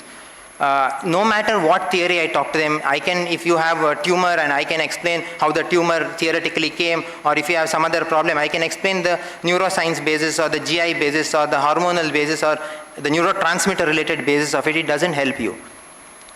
Can I assure you? Can I connect with you? Can I understand you as a human being? And can I connect with you and can I reassure you? And then use the science that I have to treat you. That is very important. And as trainees, I noticed that trainees are not picking up these skills. Their communication is very poor. I've seen a patient in the room, 4 or 5 boys and girls around, and absolutely no conversation. I'll be doing a case in the next room and I come in, it's very silent, the patient is nervous. There are 4 or 5 boys and girls, nobody has even greeted him. I ask him, what is the patient's name? I don't know. What is the patient's age? I don't know. Where is the patient from? I don't know. You can easily have in the 10 minutes had a conversation, said hi to them, smile. Something as simple as saying hi. You're not trained as doctors or as professionals. How many of you, when you go to the ward and see a patient, greet them, smile at them, say, good morning, I am so and so. What is your name? We don't do it. But when I was in the US, I noticed that is the first thing they do. There is no talk of medicine. They go in, the doctor walks in, he says, good morning, Mr. Smith or whatever you are. How are you doing today? How was your day? Did you have your breakfast? I hope you didn't have a breakfast. You have to come empty stomach for your endoscopy. And he'll crack a joke. The patient feels happy. The patient smiles. The doctor smiles. Everyone, there's a nice environment around there. And then the talk about the other matters happens. So this simple soft skill of interpersonal communication, how you should talk to them. Most of us don't even smile. Try to understand that in your area of work, if you're dealing with people, all the more, they are coming to you with a lot of stress, their own anxieties, their own worries. So try to endear yourself to them. Try to make them feel a little more comfortable. And then you can go about doing your work. Don't become so mundane. I remember once in the middle of a night, I was a first year resident and this was 3 o'clock in the morning. I went to a tea shop, I was having a tea. And I heard a boy crying. This was in Malayalam and I'll translate to English because I don't know. The boy was crying and telling his uncle, I think, he was telling the boy's father was, what I understood from the conversation, the boy's father is admitted in the ICU. And the boy was crying and telling, so many people came, so many people went. I don't know the name of anyone. Nobody told me their name. Nobody told me who they are. They just told that dad is very serious and that they're giving treatment. So I don't know if I have some problem, whom I should contact. And he was just crying on the phone. And I felt so bad. This boy is, so many people have come, so many people have spoken to this boy. Nobody bothered to introduce themselves. Nobody bothered to reassure him, tell them, if you have any problem, I am available here. See, again, a simple soft skill that we've not picked up. Because our colleges don't tell us. When I studied medicine, we never had a course that told me, you should go and walk into a patient's room, you should greet them, you should smile, you should talk like this. Nobody told me how you should declare death, how you should declare a diagnosis. They teach you medicine. These are skills that you have to keep your eyes open, keep your ears open, look around, and only if you are able to be receptive to these things will you pick this up. So I've completely deviated from what I had written down here, because I realized all the points I wrote down here were much better summarized by Swamiji and Srinivasji. So I said, let me talk of what I picked up as a doctor through my years of experience. And I was always fascinated by some things. Like, see, stories always fascinate me. I'm very fast. From the time I was a kid, I liked stories. And all of us love stories, you know. We watch a movie because if it's a good story. If the story is bad, we don't like it. So we like stories. So one of the stories that I heard as a kid, I mean, not a kid, I was a medical school kid, that fascinated me in medicine and probably a little bit in the direction of gastroenterology was, I'll just tell you a story. It's 5 minutes and I'll stop. I won't talk about all the other points I wrote in the topic, but so the story was about Egyptian pharaoh. It's 2000 years. This is history, documented history, written on papyrus scrolls. And the pharaoh is having a high fever, he's dying. And the best doctors in the world, in that country, are not able to get his fever down. And then when there's an announcement made that if somebody can cure the pharaoh, a big reward is going to be given to them. And one small boy walks in, maybe a young guy like you, he doesn't have a degree in medicine. He has lost his parents. He has been a migrant traveling around with his grandmother. His grandmother is what they call a village healer. And he has seen his grandmother treat some people. So he has picked up few skills and he has come. And he says, I am going to cure the pharaoh. Give me a chance. And the first thing they say is, if you claim you're going to cure him, if you don't cure him, or if you do a mistake, first thing is you're going to be death sentence. You're going to be hanged. Straightforward. Are you willing for this? The boy, why should he take the headache? He could have lived his life peacefully. He could have said, high risk, high reward, not worth it. But he said, it's okay, let me give it a shot. I've learned some things. Fearlessness, fantastic quality, fearlessness. He was absolutely fearless. He said, okay. So he takes a bark of a tree, he grinds it up, he gives it to the pharaoh. The pharaoh's fever within a few days subsides, he recovers amazingly well. Pharaoh rewards this guy, asks him what he wants to do. He says, I want to become a physician. He gets the best physicians in the country to teach him medicine, the contemporary medicine. And this man goes on to become one of the greatest physicians of ancient Egypt. He lives till a ripe old age of 80 or something, writes the biggest textbooks of ancient Egyptian medicine. We don't know his name. As Swamiji said, most of the great people's names we don't know, but they are referred to him as Imhotep in some of the texts. The Imhotep the Great, they call him. It's a name that is commonly overused in Egyptian, this thing. But then he writes down whatever he has done, he writes it down beautifully in the papyrus scrolls. Then you know how civilizations change, these scrolls are lost. In the 18th century, American tourist is driving through the flea market of Cairo. Flea markets are these markets where all second-hand things are sold. And he finds these papyrus scrolls. He picks it up. He doesn't know what it means. He has a friend who is an Egyptologist. He takes it to him. He says, read out what is written here. The Egyptologist reads this and says, there is some treatment written here about a tree called a willow tree. And that physician says that when you grind the bark of the willow tree and you give it to people who are having fever, pain, and any form of febrile illness, it will get cured. So this fellow figures out what the willow tree is. He talks to the local people. He goes. He pulls that bark out. He has a friend who works in a big German dye-making company called Bayer. All of you might have heard of Bayer. It's a huge German multinational company. And he takes it to this guy called Felix Hoffman. And he says, Felix, can you look at what this has? Can you synthesize what the active ingredient is? And Felix studies it and finds out that the active ingredient is sialin.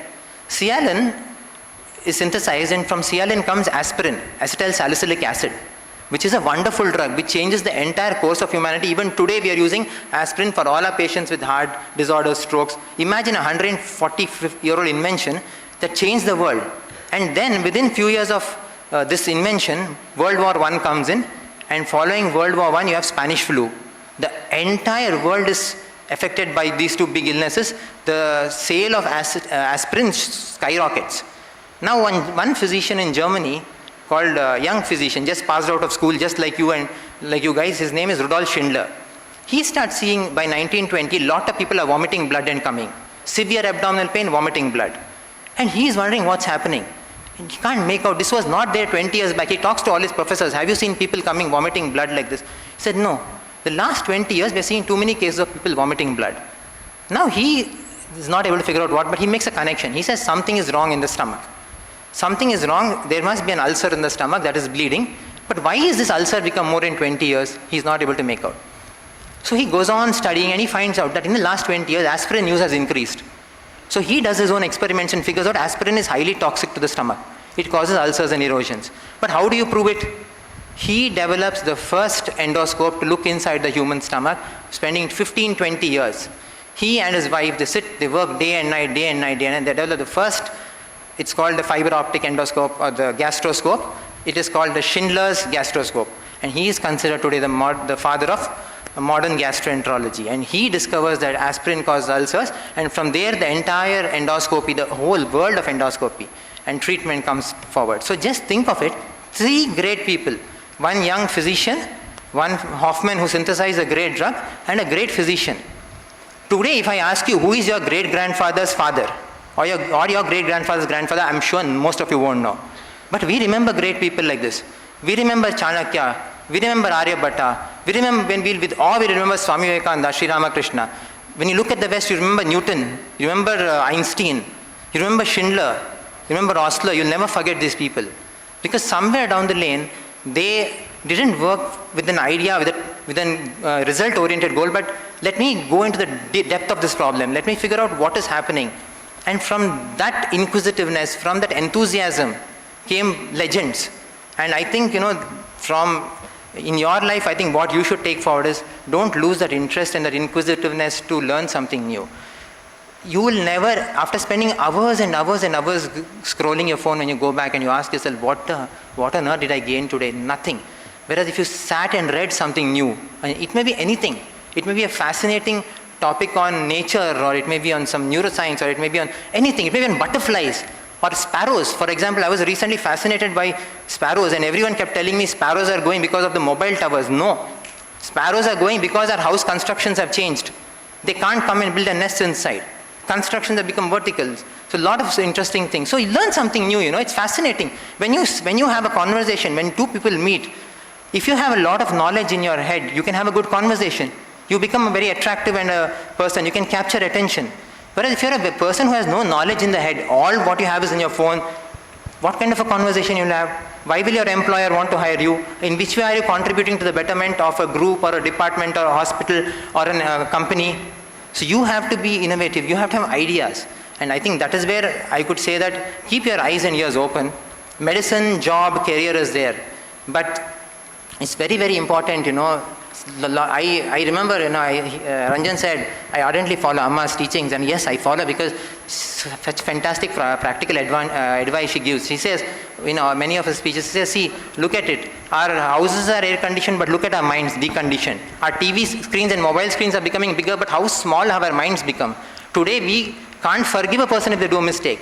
We don't even know who our neighbors are. We don't have the friendliness to go and talk to the next door person. So all this small-minded pettiness has come in and crept in. That is preventing us from becoming, I think, great in many aspects. So without taking more time, I would say thank you for this opportunity. I hope you find your calling, your inspiration in life, and I hope that your contributions can help more people. Thank you very much. Thank you, doctor. Thank you so much. I think what Dr. Chandrasekhar said was phenomenal. Sir, you have a different skill altogether. You have really connected us with the human values. And the things that you have really told, I'm sure that a lot of people can relate to it. But what you told are today's practical problems, and you were phenomenal. Thank you. Big round of applause once again. Thank you, sir. Thank you so much. So next, moving to the next resource person, so we'll be hearing about Sri Arjun Mascarenhas, is a young environmentalist and the eco-warriors dedicated to transforming Mangalore through green initiative. So after graduating from Mangaluru, he worked in Dubai for 3 years, but felt a strong calling back when I went to his Karma Bhumi in St. Aloysius campus in Alvana. It's called as Alvana. It's completely dedicated for Miyawaki urban forest, where he planted 2,000 saplings, out of which just 250 is exotic saplings, and some other rare sapling of some 30 to 40 is extincting saplings, some 30 saplings. I just called, why you left Dubai? Say, Mangalore was calling me. So Mangalore was calling me and I couldn't stay in Dubai. I just came back. I just want to do something. These people are becoming, very self-centric. I want to inspire them. I may be a single one, but I'll inspire the youngsters. So that's what the Arjun Mascarenhas is here. So once it happened in a Nanturu junction where he hold the placard and he sat a whole day for 24 hours of inspiring young Mangaloreans that come back and do something for Mangaluru. So that's how he won't wait for anybody. He just feels something is going wrong in the environment and in the society. He's there all alone. You may think, "Nanu obne en madbodu? I'm all alone. What I can do?" Just here to Arjun Mascarenhas. He's all alone and is doing fantastic work for Mangaluru. So we are looking forward to hear you, sir. Please, over to you for next 10 minutes, please. We'll coming back for the question and answer. Students, keep ready your questions. So we'll be hearing a question and answer. We'll be excited to hear Arjun Mascarenhas, followed by question and answers. Yes.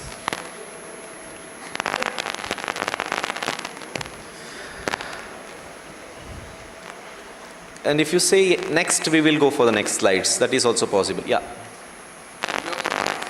Arjunji, if you say next to us, then we will go for the next slides also. That is also possible, meanwhile.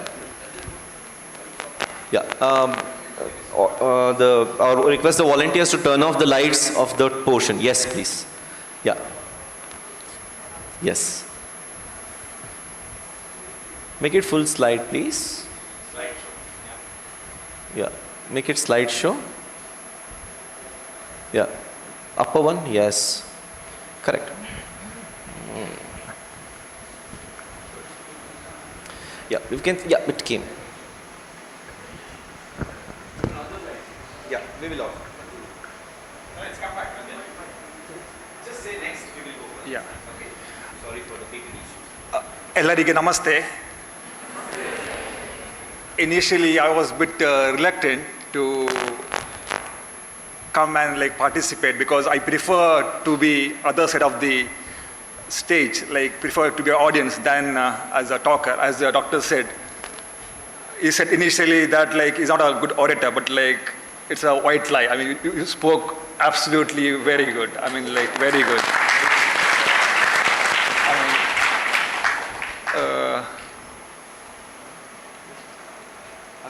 You can point here. You can point there. okay. Just point here. Yes. Okay. Currently, I mean, as Ranjan said, I work in Aloysius as a volunteer. I mean, I was a staff there. I was an environment officer. Then I quit my job, but I still work there as a volunteer, how Ranjan works for the Ramakrishna mission. I'm very inspired by Ranjan. I mean, selfless work. I mean, when I see Captain Ganesh Karnik, when I see Mr. Umanath, I mean, they are pillars of Ramakrishna mission over here. Now, I've divided my talk into 3 parts. One is civic issues, one is waste management, another is green cover. Civic issues. I mean, when we talk about civic issues, there are list is plenty. I mean, endless. But I'll just quickly show you the slides. This is our wastewater which goes to our rivers untreated. This is our main city. This is near Timaipai Hall. This is the waste which it is thrown in the major cities. I mean, here there are 2 parts. One is we throw. Another is like MCC doesn't collect. I mean, like both the parties are like involved. This is the Pumphill like flyover. For the past, like at least for my knowledge, 15 years, I'm seeing water logging. 15 years. Every year. So this year, like there's water logging. So as an authority, what should I do? Next year I should see, it should not log. But no one is bothered. This is the Kotara Chowki, I mean, like traffic block. This is the Jeppu bus stand. I mean, like, there are a couple of stones, like, I mean, supporting the main, like, I mean, when it may collapse, God only knows. This is the highway, I mean, pothole, I mean, that's another story. This is like previous, I mean, it's a death trap. At night, if there's no, like, lights, my mom, my, like, anybody to that matter, we may fall into that, this one. This is what, tea? Chai, no. This is one of my friend posted a couple of years back in his Facebook. It is drinking water from MCC. Now, like as I said, issues are endless. I mean, I can keep on like showing more and more like problems. But as Swamiji said, problems are there. But unless we have a mindset to have a solution, then only like we can make that required change. Even like I'm a Mangalorean. As a typical Mangalorean, I used to complain what authorities are doing, what my elected people are doing. Then like when I was in UAE, I thought what I am doing. For the money's sake, I've come to UAE. Then as like Ranjan said, like there was a calling that like as also like Srinivas ji said, at a commitment. I mean like many people said me, once you go to UAE, you Dubai, you'll never come back. Because there's so much money. I mean the life was very good.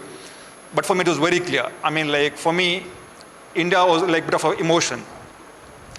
Then I thought India is too big to, I mean like do some changes because there's so much problems are there. Then I thought Karnataka level, even though it was too big. Then I thought DK level, oh that's correct. Even DK is too big. Then I thought being a Mangalorean, my heart beats for Mangalore. So at least let me do something for Mangalore. Then like 5 years back, I mean like I used to approach authorities, elected people of a lot of issues. It all used to go to our deaf ears. Then like I approached many people, what would we do about these bad roads? So none of them, I mean like came, I mean they should orally support, but none of them like actually joined. Then I thought, let me do something. So one fine morning, early morning, I sat alone in the Nantur junction. I mean like, I don't know what happened to me. Maybe at this point, I might have to go do a solo protest. But that point, because the roads were so horrible, if you see recently a couple of since years, there are many like deaths because of potholes.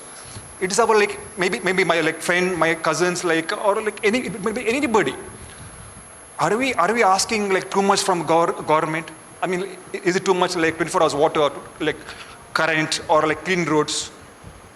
So I thought like, let me raise this voice through a protest. From morning till evening, I sat alone. The same people who didn't come, that like they were reluctant to join me, immediately after listening to me, then like they also joined me. So this is a power, like as at times, never underestimate your solo thing. Initially people may laugh, people may not like support, but if they feel like it's for a good cause, people will join. I get many, much of my inspiration comes from Ramakrishna Mission, the work they do. Maybe towards Swachh Bharat Abhiyan. Now this is their second term, I mean the initiative what they are doing. It's a wonderful thing. Maybe in like waste management, as Srinivas ji said, like I follow closely of the initiative. Absolutely brilliant work what the Mangala Resource Management are doing with the aegis of guidance of Swamiji. So all these people came. Why I'm showing all this is our city. If we don't raise for our city, who else will? it is not like if it like others will be affected. It is we ourselves will be affected from all these issues. So I mean, this was like very much required. So like one was this bad roads. As I said, there are many issues. This is how I participate in the like democratic thing. I mean, complain we can do all our life, but unless we fall into action, we can't like make required progressive change. Now, next one is like waste management. Waste management is something very close to me. I mean, like waste management is a very huge subject. I mean, when you talk about waste management, there is commercial waste, there is industrial waste, there is I mean, like household waste. I mean, like it's like never ending. It's a huge chapter. Whole day is required to just to discuss on this one single topic. Again, on this matter, I approached many people, authorities, but everything into deaf ear. I mean, then like one day, like through support of Aloysius, I did 1 month project.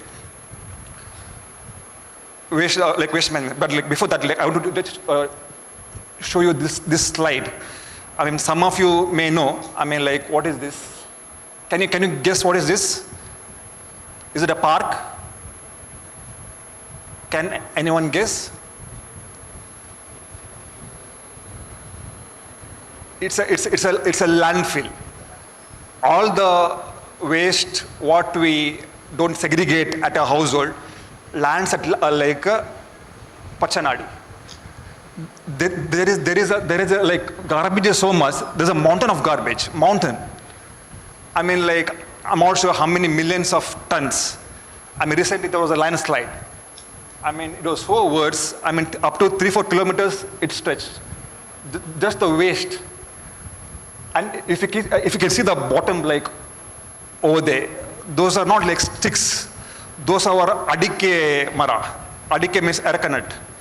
If you can see, there are only like, I mean, like sticks are there because the chemical like reaction is so high. It is like literally not possible for them to have a clean air over there. This is a pond which was next to the Pachanadi. I mean, it is not a filled mud. It's actually a pond. How a pond looks in your like home, clean, right? Water, right? I mean, like how it looks, clean water. I mean, this is beyond, I mean, acceptable. I mean, like, I just want to like share an incident. I mean, like, we used to often visit the houses over there. When I visited one of the houses, they offered me water to drink. Now, after seeing this scene, I mean, I was so hesitant to drink water because it's from the same well. I mean, the arsenic goes there. So it made me to think, reflect myself. If I can't drink that water, what they're offering me, what right do I have to send all the waste to that place? I mean, what kind of like human? I mean, like are we creating this one place? That made me to think this has to be solved. So that's why like I made a 1 month project as a pilot basis because I've always been hearing waste management is a not possible task, but thanks to Mangaluru, they made beautiful progress in that field.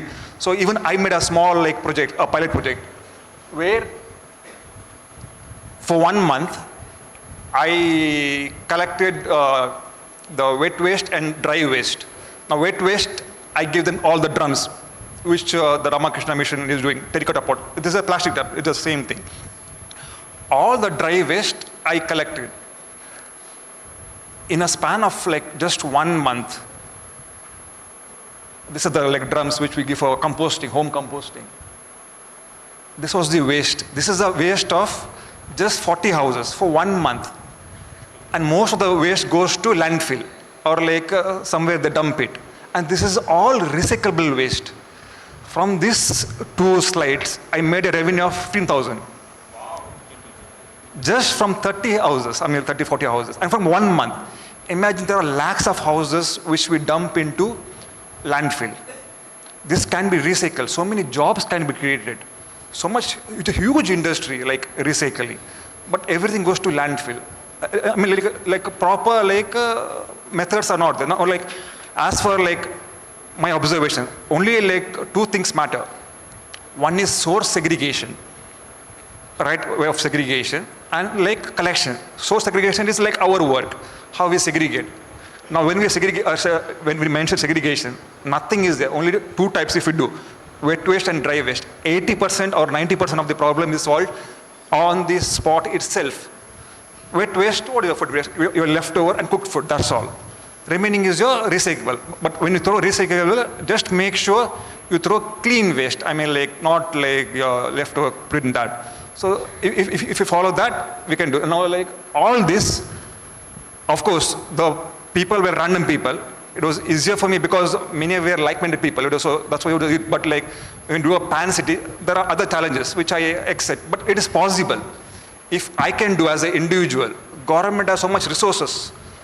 I mean, like so much. I mean, like money. They can do a lot of things through awareness. Like what I want to say is, it is possible to fix all these issues. So next is like green cover. For me, I mean, it's all like byproducts of like environment. I'm a little bit off into environment because environment is one factor. Unless we take care now, maybe 20 years down the line, 30 years down the line, it can wipe out whole human race itself because pollution is like becoming more and more. So, I mean, this is the recent report by Dr. Smita Hegde. I mean, there was a survey done. In Mangaluru, we have 6.24 tree cover on the main like traffic areas. Of course, it's debatable how much it is true. I mean, like, but like there is like some weightage in this report. If we talk about like maybe 30 or 40 years back, definitely it was more than 30 or 40% the tree cover, because I myself remember when I used to walk during my school days, there were a lot of trees, mango trees. Now hardly anywhere like we say kukudamara, we should throw stones, but hardly now anywhere it is there. So I'm not against development, but at the same time, planting has to take place at the huge space. This is one more report which was recently like published this month itself. It says like we are now like competing with Bangalore for the pollution levels. I mean, never like I thought like we'll face in Namakudla that pollution part. I mean, the pollution was always there, but like something our name will come in like so soon, which is alarming. I mean, like, that's why I said, unless we do something now, maybe 20 years, 30 years, like, will be like a huge challenge now. Last week, yeah. So now, like, my waste management, like, still is on hold. I mean, there are a lot of activities planned, but as Mangaluru says, they are doing a good job. So I'm taking a back seat, I'm taking a break for the time being. But now my other activity is plantation. I mean, like, that is something I love doing. I mean, like, makes me a lot of happy, and like, I'm very, at night I feel a lot of peace when I see my plants growing. Now, this is a place where I started my plantation site. Alvana means, it's in Aloysius College. Al means Aloysius. Vana means forest. Some people think it's Arabic name, so they get confused. So Dubai written name. So that's how the name is. It's a 140 years place. It was practically untouched in the city, like in the premises. You'll not believe. It's in the campus itself. Many students, even some of the staff are not aware that place exists in the campus. I mean, like, as it's not open yet for public, but anybody are most welcome. Now, what are the concepts over there in Alvana? These are the concepts. Before going to concepts, I request you to read the article once, everybody.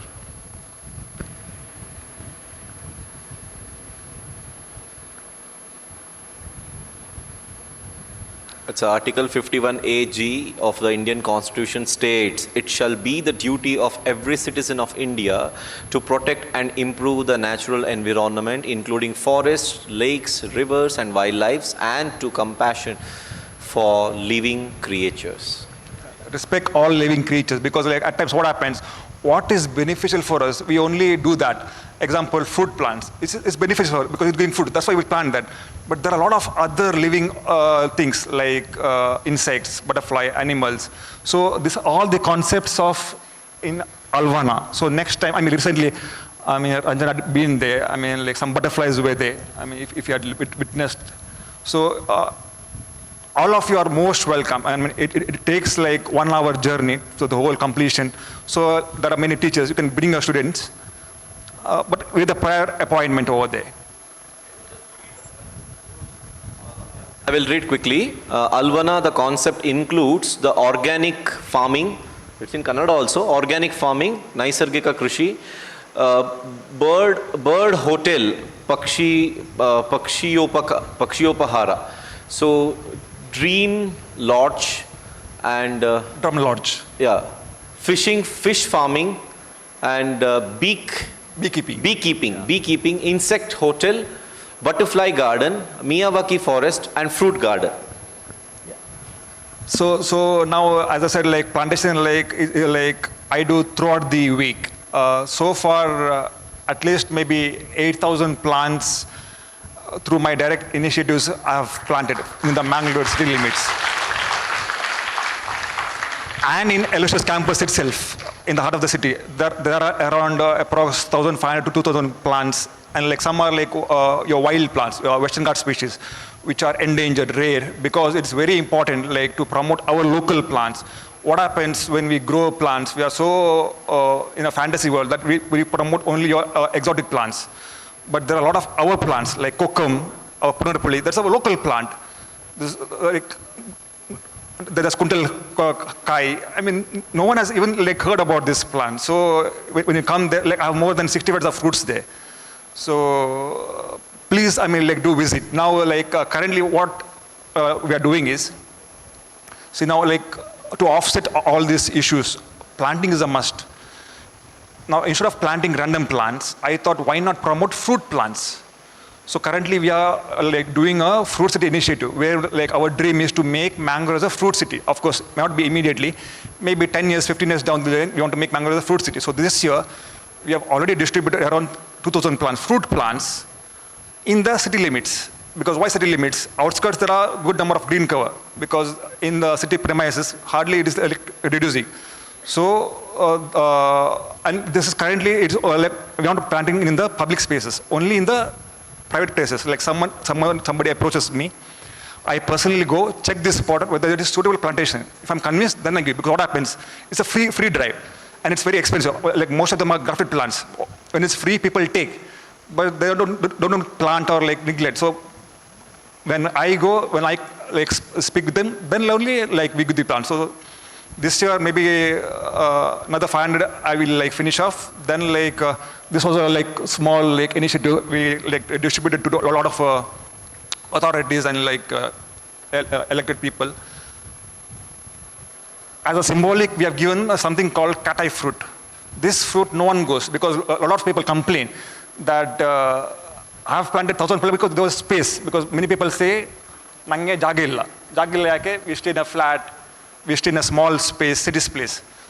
But if you have an intent, there are a lot of plants which can be grown in a pot. Now this plant can be grown in a pot. It's a fruit plant. It's a perennial plant. They're like 2 3 in a year it yields, and full of berries. But no one knows about this plant. So we give this I given as a symbolic. But usually I promote trees. So this is a symbolic gesture to all the elected people to also participate. So like in another 10 years or 15 years, my dream is to like make Mangaluru as a fruit city. Now this is my dream as of now. I request Swamiji, I mean you have a huge base of volunteers. If all of us join together, because this is not like my or your dream, this is our city. Unless we collectively work together, I mean like we can't make this a better place for all of us. So I request the ashram management, the volunteers to join the initiative wherever possible. And I request the audience, students, don't complain like there's no space. Plant something, but plant at least like one plant. So, I mean like this is just a reference picture. I mean, like, unless we understand the importance of trees, now if you see during summertime, you stand below one tree, just one tree, see the effect from the direct sunlight and in the tree. I mean, this, as I said, this is for reference, but like, trees makes a huge difference. Now, like in the ashram itself, beautiful Miyawaki forest has come. I had a dream actually. I mean, whatever my dreams were there, Ramakrishna mission is fulfilling here.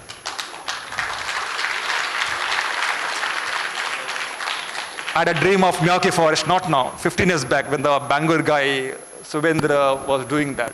Never got a chance, but I saw Ramakrishna mission, I was very happy. Then I started in Aloysius, then even waste management, then planting trees. So somewhere we are going hand in hand. Yeah. Thank you. Thank you so much. So, I request, please. Yeah. Oh, yeah, it was very inspiring, isn't it? Yes or no? Agree? Why it is happening like this? Instead of questioning that what I am doing, that's a very apt question. We can question ourselves. So it's so difficult to bring Arjun and Dr. Chandrasekhar Sorke because first of all they won't speak in public. They say no, we are busy with our work, we are committed. So, but somehow Dr. Sorke is fine, somehow we brought, but Arjun is so difficult to brought convincing because he rejected some 20-30 programs before, but it was the first launching program for him. So may Swamiji give blessings to him to continue this message. I just said one thing to him, that you're not pampering yourself, but just you are communicating the work as an individual, what you are bringing transformation in the society, so that many youngsters who are here as an individual, what you can do, getting inspiration from Arjun, where he spoke on civil, waste and green. So it's really inspiring. So let's get back to the Q&A now for the discussion. So when I was hearing to Dr. Chandrasekhar Sorke, he said very heart-touching incident, say when his father was running a public clinic, as a charitable clinic dispensary. He himself went and served as a compounder. And many of them came with the tears on their eyes. Then when you were explaining that incident, sir, certainly many of us, we could able to sense it, and even our eyes went wet. So when Swami Vivekananda also said beautifully, Swamiji quotes that, I do not believe in a God or a religion which cannot wipe the widow's tears or bring a piece of bread to the orphan's mouth, what Swamiji said. Sir, how Swami Vivekananda inspired you in your sojourn till date, so that our youngsters can get inspiration and get little motivation to read Swami Vivekananda? Yes, please. So I think as a kid,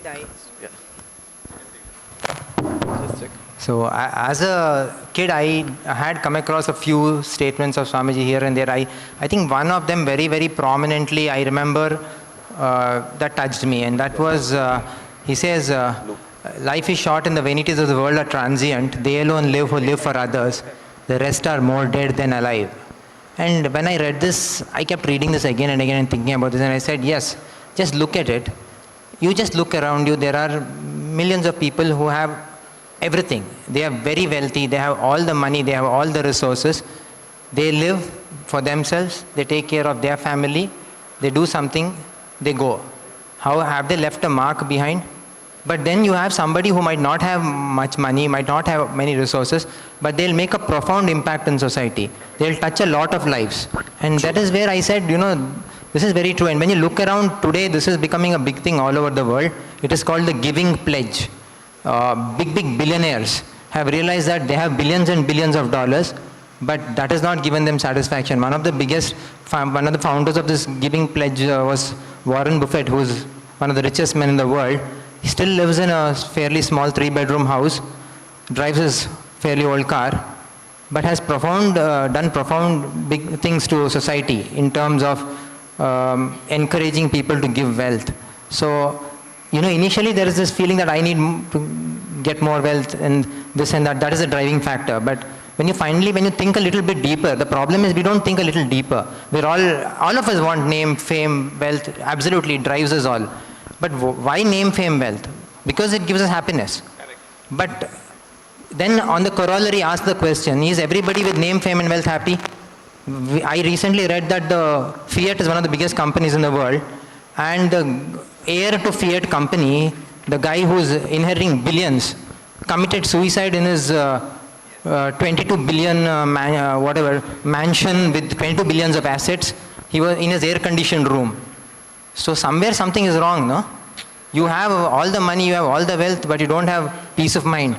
So somewhere down the lane, you have to ask these questions. And then I remember in 2004, there was this young youth summit, and I heard President Kalam speak live. It was fantastic, a great man. And he was talking it was a youth summit, and he was talking to around a lakh of people there. And I was in the audience, and he was talking about everything, his entire journey in science. He spoke about Pokhran, he spoke about the first launch of the satellites to space and everything. And he said, all of this gave me ananda, happiness. But he said, there is something that gave me paramananda. When we built a rocket, we developed a special type of alloy. It was a titanium nickel alloy, which is very light. And then he said, I once saw a kid who couldn't walk. And then I knew this alloy is very light, and the processes used for that limb was very heavy. So he spoke to the company that was designing limbs for children who couldn't walk, who had lost limbs, and they used a special alloy to make a prosthetic limb for a child. And he saw that child run, and he said he had tears in his eyes, and he said that was Paramananda. It was not launching rocket, it was not launching this thing, but it was something that a simple child who walked up and ran. So I think that is where you will also realize in life that there is giving to society and helping, touching lives gives you profound satisfaction that name or money will not get you. Correct. Certainly, that's a right word what the doctor said. Don't get me wrong, earn a lot of money, give it in plenty. Yes, so in a righteous way that they alone live, who live for others, rest are more dead than alive, what Swamiji said. So in that regard, we are giving a book of Swami Vivekananda to inspire, you can carry the inspiration along with you, along with the participation certificate at the end of the program. Sir, when we were traveling, Srinivas sir, when we were traveling from airport to ashram yesterday, so you shared very interesting incident of yours in your previous session that one of the students asked a question called how to remove a negative thought. Many of us are facing such incident in our day-to-day life, youngsters. So can you please repeat the incident? Sure. Thank you, Ranjan. So this happened in Ramakrishna Mutt last week. I have been associated with the Mutt for the last 20 years. And every time after my session is over, there will be at least about 5-10 people who will gather, who will try to catch hold of me. They are shy to ask questions when the session is on, but then they catch hold of me. And practically we are driven out by the staff by putting off the lights, so that's how it happens. So this particular boy asked me, sir, how do I take out my negative thoughts? Now, why is it that he was getting negative thoughts? Because his uncle troubled his father so much that his father is today a mental illness patient. And this boy has determined himself to do a physical harm to that uncle and his family. And every day in the morning, the moment he gets up, he only gets ideas. He wants to get ideas. Can I put poison in their food? Can I go and kill them with some instrument? Can I drive a car over him when he is trying to cross the road? So he is full of vengeance. So I said, what is it that you are going to achieve by becoming so vengeful? I want you to take a revenge, but take it in a positive way. I asked him, what are you doing? So he said he's preparing for civil services. I said, this is the right way of trying to teach them a lesson. You become a good civil servant. You become an IAS officer. In the entire family, you'll be the only IAS officer where that uncle of yours will start feeling bad that, we have a child who is an IAS officer and look at what I've done to his father. I told him that, look at the example of Japan. Again, Swamiji also today took the same example. Japan is a country, after the bombing was done, they never lived on empathy. They became a role model to the world. Look at the lotus. It blooms around only with, the water which is not so clean. But lotus is something which is so dear to God. So I told him that suppose if you continue to have these vengeful ideas, Let us say that one of the acts you really try to do, you take a car, you see your uncle crossing the road, you try and go and hit him. Now please remember, birth and death are not in our hands, they are in God's hands. So maybe his uncle has got a very long life, nothing will happen to him, he might only have a fracture or even that might not happen to him. But this boy, because he has done it, he will be arrested. He will be living for the rest of his life in jail. And who will take care of his father? Currently he is taking care of his father. So I asked him, if you do this, who will take care of your father? And then he said, sir, the last 3 years, I have been only thinking about these ideas, but nobody gave me this clarity. Today onwards, I will only concentrate on my civil services and I will stop thinking negative. So friends, the only thing that can come close to you and take you closer to God is being positive, full of love and affection. All these examples are examples of love. Mascarenhas, Arjun Mascarenhas here is a person who loves nature and that is so close to him. Doctor is one person who doesn't look at anything else but the patient's pain. Ranjan is somebody who really looks at everything which can be again brought back to life. So each one of them is passionate and they are filled with love. I want each one of you to be filled with love so that you know the world around you is very beautiful. Thank you. Also very inspiring, sir. Let fill with the love. So converting or transforming the vengeance to the consistent effort towards the goal through which we can give a replay back to the pain what we have suffered from the others. Please carry this message. So it was a very practical reply. When I was hearing Arjun, it's a good friend of mine, can't be so formal with him. So you left Dubai, back to Mangalore. I don't know, Mangalore called you, but yeah, so you took very serious. How was what was the reply from your parents? So if youngsters who take your message so seriously, then how to balance the family, 1, and 2, financial conditions, and 3, how you got response from the officers and the society. This is a practical, incidents or a scenario which comes when we go for the service. Parents or my self-sustenance and the society. Society, of course, maybe the institutional supports and all. Yeah, please. Can you please explain about that? Initially, when I left UAE, I was like a black sheep in my family. Many said I was crazy because I had a good job. Living, as I said that time, UAE is one place, it's a beautiful place. If you have a good job, nothing like that. And the quality of life or the governance, it's very good. Living there not easy, but as I said, I was very committed to come back to India, Mangalore, especially Mangalore, where I'm born here, do something back to society. Challenges were plenty because financially, it's not easy because doing service is very noble cause, but also one needs a lot of at least sustenance money to survive. And that was a point where I was really facing a lot of problems. Then Aloysius said why don't you join us as official staff? Then I would join there, but still, staff, I can't do what I love. My passions. Of course, through them, a lot of things I did, but those are limitations. Then again, quit my job. Now, I work there only, but as a full-time volunteer, 7 days a week, how Ranjan is there. So, full-time volunteer. Now, there are a lot of my like-minded friends. They support me financially. So, at least for another 1 year, my sustenance is taken care of. Not sure after that what. Let me see, because as I said, that fruit city. When I say fruit city. When we plant fruits, it gives fruits to our house. You can share with neighbors, plus bird friendly.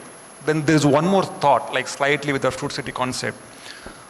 India is around 112th rank in hunger index out of 125 countries.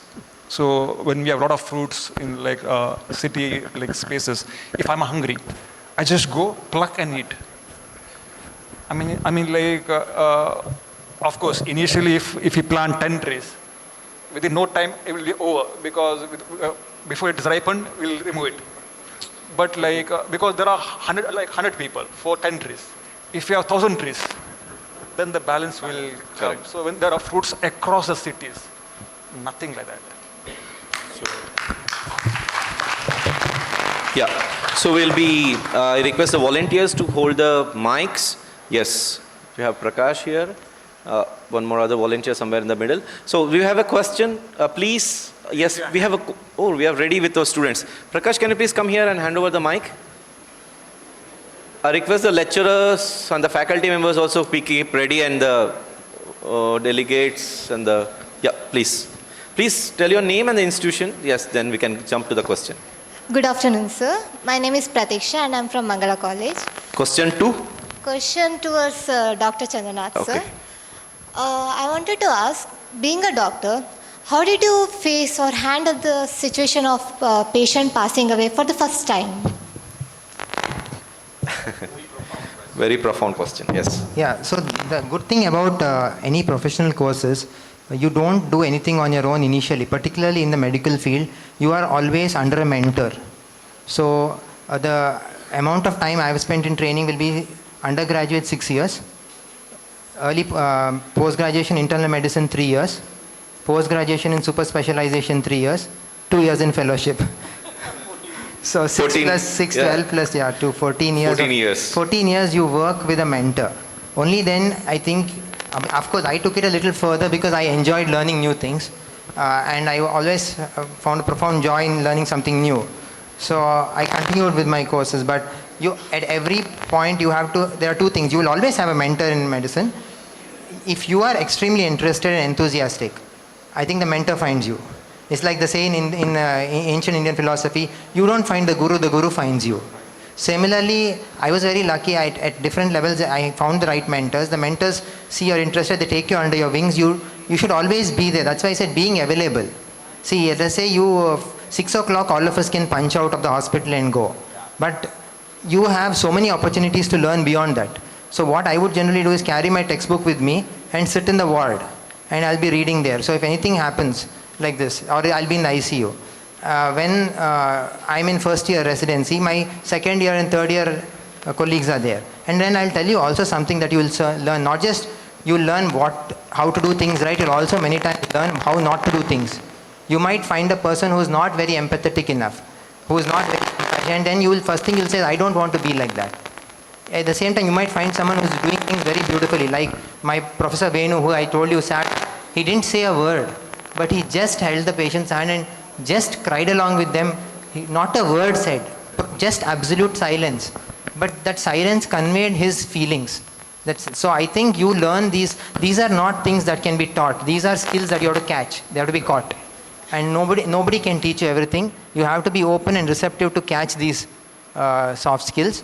For that, you have to be, first, for heaven's sake, all of you learn to keep your terrible mobile phones down. I'll tell you, all of you must go and read up about the neuroscience of cell phone addiction. So if you know that we all talk of alcohol addiction, we all talk of cocaine addiction or drug addiction, do you know something very interesting?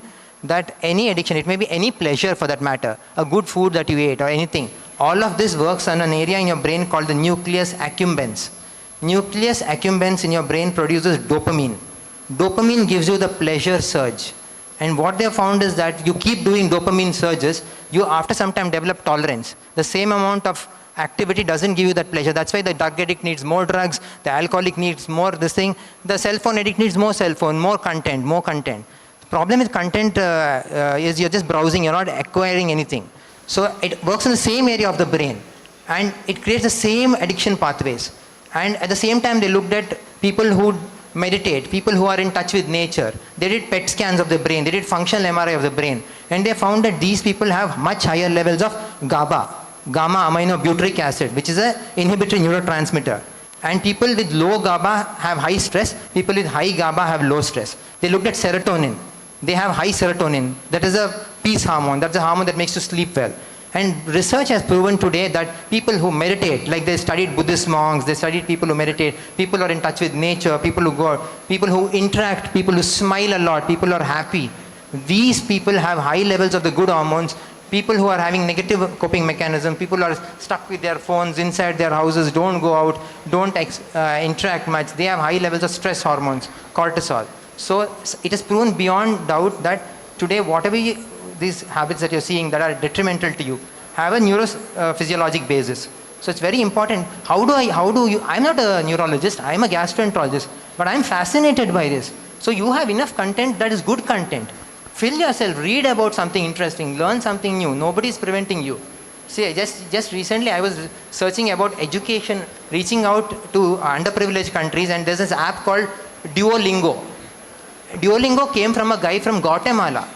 He wanted to help people. He realized giving education is not enough, teaching people a new language. So if you teach a guy who wants to be a waiter English, he can be a waiter in a hi-fi restaurant and earn more money. So he developed Duolingo as an app. And I'm just trying to tell you, so he was talking about this, how to get a person addicted to TikTok to use Duolingo. It's very beautiful. There are these beautiful videos called TED Talks. People share ideas. So, find content that inspires you, where you can learn something new. Yeah. That's very important. And as breaking death, coming to that part, you always have to do it in a very careful manner. You have to see how people do it. In our profession, whenever there's a patient sick, first we call the patient's family. We tell them your patient is very critical, you're very sick, we are doing our best efforts. And trust me, as Sir said, life and death is not in human hands. Sometimes we put the best efforts and we just can't save a patient. There was recently a man who was comatose. He was not responding to anything. I called his son, I said, 1 week your father is in coma, he's not waking up, I don't know what to do. He's got a liver problem, his ammonia levels are very high, his liver is not clearing ammonia, it's filling his brain is swelling up. I said, I'll put a feeding tube into his nose, you take him home. This man sent me a video 1 month later. Suddenly 1 month later his father woke up. 1 month he fed him with a tube. 1 month later he woke up. After that, within 2-3 weeks, he's walking around in the garden doing all his work. I thought he's gone, he's dead. So there are some aspects in life that, death and birth and death not in our hands. Correct. What you can do is do your best with what you have. That's correct. Rightly Thank said. you, sir. It can't be taught, it has to be caught. So observe silently and learn more with a lot of contents on the online. As doctor said, my dear friends, the entire session is available on our YouTube channel. Live streaming, you can go back and listen it again if you want, if a serious listener from Ramakrishna Mutt, Mangaluru. Like Madi, share Madi. Thank you. So, Ramakrishna Mutt, Mangalore YouTube channel. Please do visit. You can hear the episodes again. So, sir, next question. I request all the other students to be quiet. There. Prakash, can you please move there? Can you please raise hand, students? Yes. Name, institution, and question to whom? Be specific, not too long. Good afternoon, sir. I'm Movita from Asia Institute of Engineering. My question is that how to come out from the distractions, because I have many distractions while I'm inspired now, but when I return the home, I again used to scroll reels and that at all. I don't know how to keep this concentration or interest constant. Like that. Okay, so sir, the question is, I'll come to place that question to Srinivas sir. Distraction point. Yeah. Thank you, Ranjan. Thank you. I didn't get your name, ma? Movita. Movita, that's a nice question, and I'm so happy that you asked, because I'm sure that there are more other students who might be having the same problem. Now, this is called the funeral effect. When you are in a place like this, you are inspired. And then, the moment you go back home, you are into the back old practices. We do the same thing when we go to somebody's funeral. We talk, oh, he was such a good man, he was so helpful, etc. But the moment you go home, you have a bath, you forget about him. So, the point is, you need to be consistent in whatever you are trying to do. So today, if you have learned 2 things over here, I want you to start practicing it. Just any amount of theory is not going to be helpful. You can sit and listen to such sessions for hours together, days together, but there will be no change. But one thing you start practicing, it will bring a world of change in you. One of the biggest examples I can give you is Sachin Tendulkar. Does everybody know Sachin Tendulkar? Yes. What does he play? He plays tennis? Huh? Cricket is not a game in India, it's a religion. Right? So Sachin Tendulkar never gave up his practice even for a day. One of the worst trips that one can take from India is going to Australia and coming back. The entire trip takes a big toll on your body. You feel like so tired for the next 3-4 days because you have changed time zones. But Sachin Tendulkar used to be one person who used to come back from Australia, go home, just say hello to his family, pick up the bag, go back to practice. So that is consistency. I want you to start practicing 2 things, 3 things. What we have spoken so many things today. If you can control your mind and you can start practicing in a very little way. How many of you went or wanted to go to a gym to, either reduce weight or increase weight? Can you please pick up your hands or lift your hands? Right? And in the gym, which is the subscription, which is the cheapest? Is it the monthly or yearly? Yearly. Because the gym owner also knows that you will never come. But he will take the money from you. So never try and take, very huge steps. Take baby steps. Start doing things for 5 minutes. You'll automatically see the 5 minutes will become 10 and 15 within no time.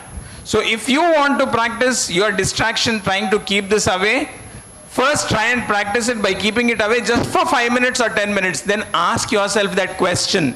Did I learn something from keeping it away for 10 minutes? If I can keep it down for 10 minutes, I can keep it down for hours together. So you bring that control on yourself, you'll be successful. Thank you. Thank you, sir. Thank you so much. So, yeah. Good afternoon, everybody. I'm Samiksha Shetty from AJ Institute of Engineering. My question is to Srinivas, sir. Sir, what is scare and how to get rid of it? What is? Can you please Scare. repeat? I didn't get you. What is scare and how to get rid of it? Getting scared. Yeah. Your name is Samiksha Reddy. Samiksha Shetty. Samiksha Reddy. Telugu vastada? Shetty. Shetty. Okay, I'm so sorry. I thought there was somebody in the crowd with whom I can speak Telugu. But anyway, that's not a problem. I know Now- Telugu also. Oh, you know Telugu also. Wonderful. Okay. So your question is how to become more courageous. That's right? Yeah. How to become bold. Yeah. What is it that scares you the most, Ma? Actually, now also I'm scared, but I still got up and asked question. You were scared to even ask a question. Yeah. But did you see the transformation? You got up and you asked the question in Ramakrishna Mat. That is the power of Ramakrishna Mat. We give you that power. We give you that positive vibes. So my point is, do you know cycling? Yeah, I know. You know cycling? Yeah. Did you stop learning to cycle with the fear of falling down? No. Did you learn cycling without falling down? No. So then there's the same concept that applies for everything else in life. We always get scared. It is called the fear of unknown. Don't be afraid. These are all the games that your mind plays with you. Just tell the mind, keep quiet, I am trying to do something, let me achieve it. And you will achieve it. So be bold, take that one step, call the name of God, look at Swami Vivekananda's picture, he will give you the courage to do the rest of the journey. Okay? Thank you. Thank you, sir. Please read Swami Vivekananda. Very famous quote of Swamiji is Abhi Abhi Nirbhayata. So please take the inspiring quote. Please do visit our bookstall.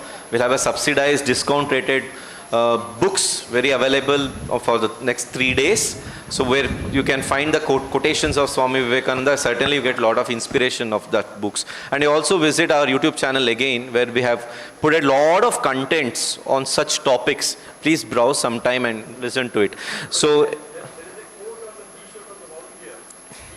yeah, that's true. Yeah, if some of our volunteers are wandering here and you can see, stand up, yeah, please. Yeah, here, turn. Yeah, we have put it one quote here that be bold, be strong. Please give him a big hand. Be bold, be strong. Thank you. Next question. Can you please raise hand? Can take one or two questions more. Yes, please. Mike. Oh, yeah. It's already there. Okay. Good afternoon, everyone. I'm Priya Pujari, and I'm from Nitte Institute of Physiotherapy. So my question is for Srinivas sir.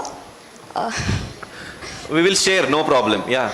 Yeah. So being the medical profession, we come across some thing like superiority complex.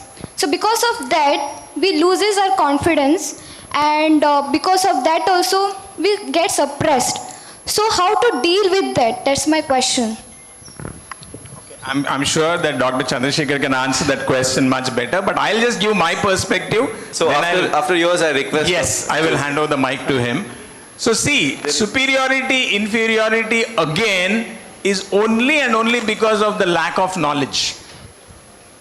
Okay? My ardent request to you is try and learn as many things as possible. Become knowledgeable, because knowledge is power.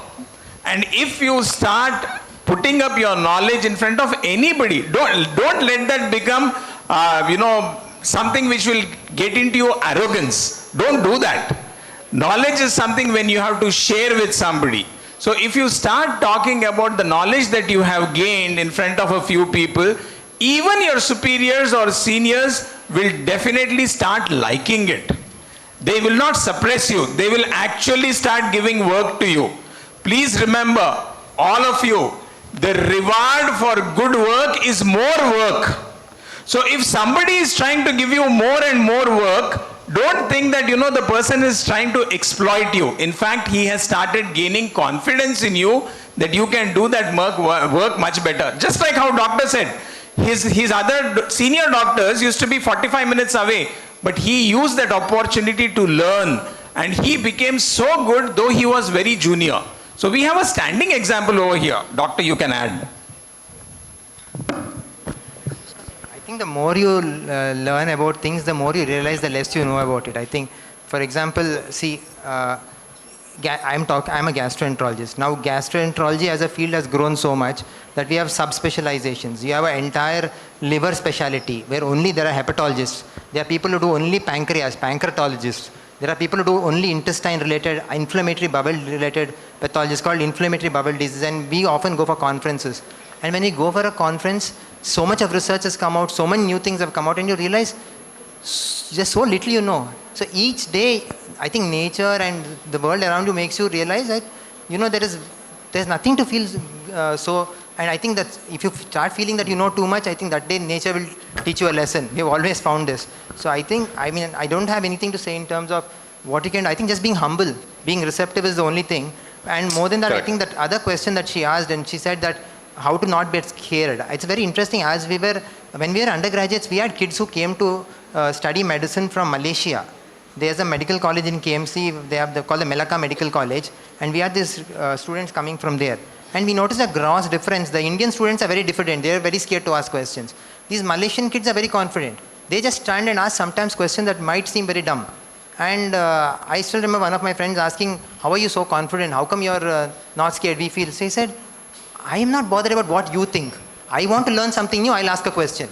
And if I want to learn something new, I want to go forward, I have to ask that question. He's least bothered about what. Our problem is we are always worried about what the other person thinks. That is why you're scared, that's why you're shy.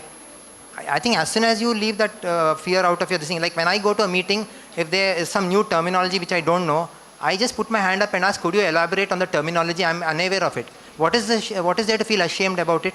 You don't know, nobody can know everything. I think accepting that you know this much, but being open to learn something more. I think that's all that is. Thank you, sir.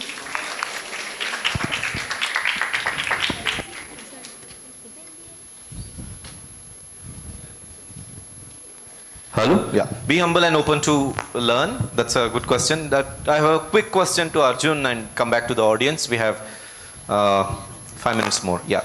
Arjun, now Mangaluru, you have showed the report that Mangalore city has only 6.24% of green cover. And next, like a Bangalore or maybe Delhi, Mangalore is next. So what next? So what as an individual can do? And can you please give some quick action plan for us as an individual or an organization so that we can keep our Mangalore city clean and green? So can you please give your thoughts? And how the youngsters can reach you out? Please share your email ID with them so that they can drop a mail and take your appointment and come and spend some good time with you. Some interested students can connect with you with regard to this question. A part of action plan, please.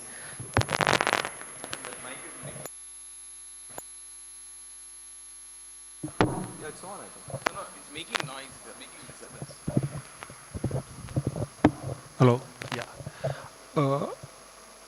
One section of us like are into planting, but there are other section of my friends who are like same like minded.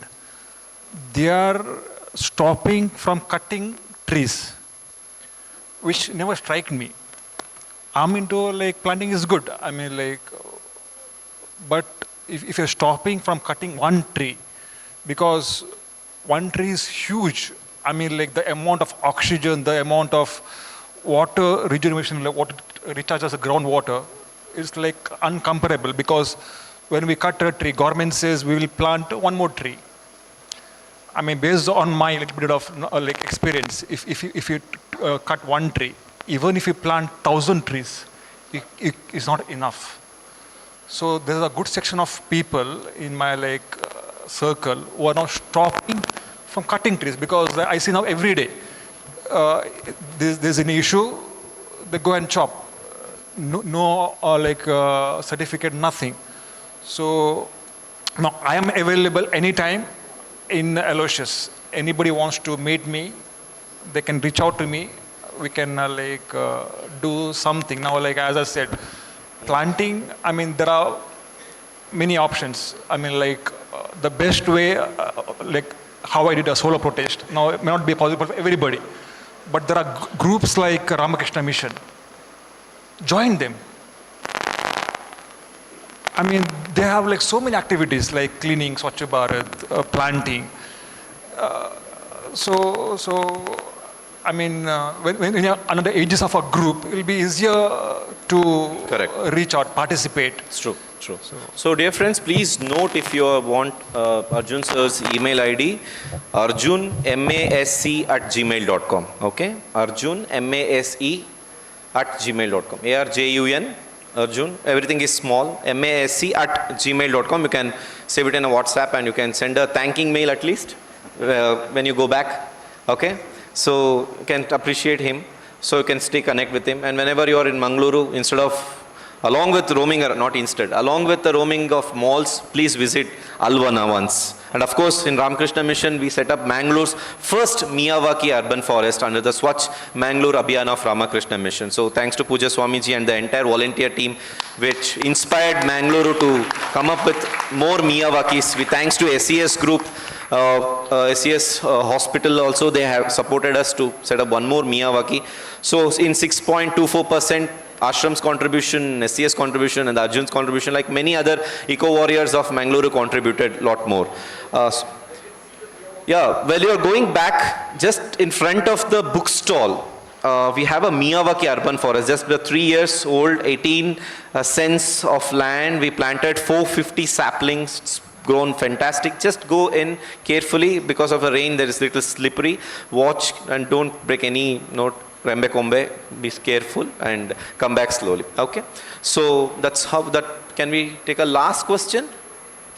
Oh yes. Any? What last question of the day? Yeah. Yes, please. Myself Seema from Mangala College. My question is for doctor. How do you deal with tiredness after a long day at work? It's a good question. Very good question. There's a very good question. Even his mother complained he won't eat properly. So how you managed your energy level? Yeah, yes. So that is a challenge. I do agree. There are days when we'll start at 7 o'clock in the morning and finish at 3 a.m. next day. Oh. And most of the work we'll do is standing work, procedures, continuous procedures, and we are under a lot of radiation exposure because we are working in high radiation zone under fluoroscopy. So we have to wear those heavy lead jackets. Plus, I think more than anything is the stress of doing complicated procedures, stress of dealing with people But somewhere I've always felt that if you are profoundly inspired, I heard this very famous entrepreneur, he's an American, I don't remember his name, he said, whenever you go to do work, ask two things. How much do you enjoy that work? There's one criteria for that. Once you got your job, once you got a profession, let us say there is no salary. Let us say your employer said you have to pay to do this work. Would you do that work? If that is the level of joy or profound happiness or satisfaction you're getting in your work, then you don't need any external force or external support or external encouragement to do it. So I think the bottom line is you have to find inspiration in the work. I think this line is very nice. It says, working hard for something we don't care about is called stress. Working hard for something we like is called passion. Working hard for something we love deeply is called inspiration. Wow. Yeah. Beautiful. I think if you are inspired, you will get the energy to do work. It is not tiring, it is profoundly enjoyable. Yes. The last comment by our mentor, Captain Ganesh Karnik, sir. Good afternoon to each one of you. I'm not going to comment on what they have asked, but to the last question, you ask a soldier, he will tell you. And what is taught to us in our academy, that it is the mind that gives up, not the body. Body gives up very fast. So the same statement, be bold and be strong. You can, he said, passionately get involved in whatever you do, you will never feel the fatigue, okay? And my question is a little more serious. This model of governance called democracy is meant for an enlightened citizenry. When there is enlightened citizenry, there is enlightened leadership. And when there is enlightened leadership, there is accountability, responsibility, answerability that we have been talking about. Now, where have we gone wrong? Why only a very small section of people feel that we should be responsible to ourselves, to our society, our neighborhood, our nature, our country? Is it the education in the schools and colleges? Is it the cultural orientation that we get in our home? And we all quoted Japan again and again. Now, why can't we do it at least now? Where have we gone wrong? Now, when students are coming here, I don't find fault with them. They don't have the right kind of model in society. They don't feel motivated to learn in the colleges. They want a certificate, like you rightly said. So where do we make that beginning? We talked about curiosity, innovation, questions, creativity, which has to be nurtured in the young minds. But that is not happening. You saw, Swamiji was asking me, only girls were asking questions. He asked me a small question in my ears. Do you think the girls are more bolder than the boys? Why boys are feeling hesitant to ask questions? They have questions in mind. What have we done to their mind in the last 10, 15 years? As a young child, they asked hundreds of questions to the mother.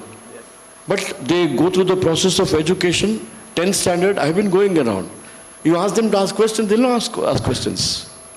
So where do we make a beginning to change this mindset? Okay, sir, that's definitely something to really think about. But in my opinion, and I would like the other two also to share their perspective, but I think it is a combination of everything, sir. I mean, sir, the way we have been bringing up the children at home, the distractions that are there, the teaching methodology, the importance of picking up the right subjects and trying to teach. I remember when we were learning, we had a subject called moral science. I really don't know. I mean, say, why is it that that subject doesn't exist anymore? But it can teach us so many little things. I mean, say, I had an office just before COVID, and one day I saw two old people who couldn't start their car, and they were trying to push it and start the car. It was a couple. It was a husband and a wife. And believe me, in the parking there were at least another 10 people, but nobody came forward. I was about to take out my car, I stopped it. I told both of them to go aside. I requested other people to come and help them, and then we started the car and we gave it to them. Now, my point is, I was not great, but my question is, why couldn't others think the way I thought? Why is it that nobody could relate that they are old couple? Why is it that they need help? Is something which is missing today. I want each one of you to question yourself, what is it that you can do to create a much better world around you? And that is what will be the beginning of the actual Swami Vivekananda's way of living for all of us, which will pave a wonderful way for the future. Okay, this is my take, sir. This is my opinion. Yeah, I think I agree with sir. I see a lot of kids, and for every 10 boys or girls who come to either as interns or as residents, I see only 1 or 2 of them is really inquisitive to learn and ask questions. I think to a certain extent you can teach, but to a certain extent that motivation to do has to come from within you. Now, if you, let us say for some reason you don't have that motivation, you see, Swami Vivekananda very beautifully said, any fool can do if it's after his mind, if he likes it. But an intelligent man who makes everything suitable to his liking. So that's the gist of the statement. So I think that is something that you have to put effort to. Nothing comes overnight to anyone. So if you have, let us say I think simple thing, go and find out where you are weak. Are you weak at English? Are you weak in communication? Then start slowly improving. Start talking to one extra person. Smile. See, I'll tell you, start your day with a smile. You go to work, wherever you go, you're always straight-faced. Nobody smiles. Everyone is so serious. At least smile at a person you don't know. Say hi. What do you lose? Maybe that person will say hi. Maybe they won't say hi. You don't lose anything. Greet the person. Introduce yourself. Next time you're in the hospital or you're at a workplace, introduce yourself to the person you meet. Introduce who you are. Start with small things like this. It will slowly, that inhibition that is there. I think this is a certain inhibition, it's a shell. Once it breaks, you're absolutely going to have no much problem. It's that initial part, that small thrust. Just start with small things like smiling, greeting. And I'm quite sure many of you are quite good. I remember Swami Chinmayananda saying that, I think it's not he used to say that the youth are not useless, they're used less. So you have, everybody, all of us have very nice potential. I was a very different guy. I was not very good at talking to people in undergraduate. I put in a little effort. As I went forward, I started talking. And seeing people, maybe, work with people. When you see somebody who's very positive, who's very dynamic, go tag with them, ask them these questions, interact with people more at your workplace. Don't be with all the new generation thing is you're all by yourself. So, and I think Sundays, when you get time, come to the ashram, walk around, connect with nature, read a book, do something other than what you're doing, because that will give you value to your life. Thank you, doctor. A small request for Arjun.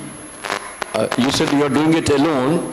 May I request you to partner with our, Swachh Bharat movement, and so that we can work together, we can walk together, Definitely. we can bring in some little change. Yeah, definitely. Thank you so much, sir.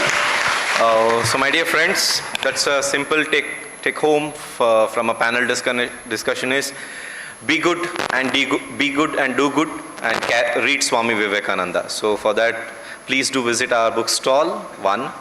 And 2, we have a beautiful prayer hall in the ashram. So after your lunch prasadam, please visit our prayer hall. All our Swamis and Sadhus, Maharaj, they meditated over a year of time. Just go and sit. You can feel the difference. And the prayer hall will be open from morning 5:30 to night 8:30. So you can come at any time, you can sit and meditate. You can just observe, and that's what the Dr. Chandrasekhar Sorke said, the silence will give the replay to you. Please come and meditate, and after your lunch prasadam, please do visit prayer hall. Just go and sit and experience that 1 minute of silence or in our prayer hall. That's second request. And third one is we have a 250-year-old, our senior Adhyaksha Swamiji said, you mentioned this one, 250-year-old tree we have saved as a senior most person of our ashram. So please do visit our big tree of 250-year-old, the Dhupa tree at the end of the prayer hall. You can see the tree, prayer hall, and the bookstall. By that, and of course the Miyawaki, 2 Miyawakis we have. So by that it will be complete package of self-help, sustainability and spirituality. Okay? So thereby it's a time to thank all the panelists in the panel discussion. So now I request Puja Swami Jitakamananji Maharaj to come over the dais. Before that, I thank Sri S.N. Srinivas ji for joining in the panel discussion. Thank you so much, sir. Thank you so much. Please have a seat. Yeah, thank you, sir. So I also now, I thank Dr. Chandrasekhar Surke for being with us in the panel discussion for such an amazing talk and the thoughts for the questions. I request Puja Swami Jitakamananji Maharaj to give a memento to Dr. Chandrasekhar Ji Surke and bless him. Huh? Yeah, he's a wonderful orator, of course. So may the beginning may continue, and we want to hear you more the upcoming days. Thank you so much, Doctor. Thank you. So among with us is one more panelist is Sri Arjun Mascarenhas, environmentalist, and his Karma Bhumi is Alvana. Please do visit Alvana once and stay connected with Arjun and his work. So I request Puja Swami to give a memento and bless him. So thank you, Arjun ji. Thank you so much.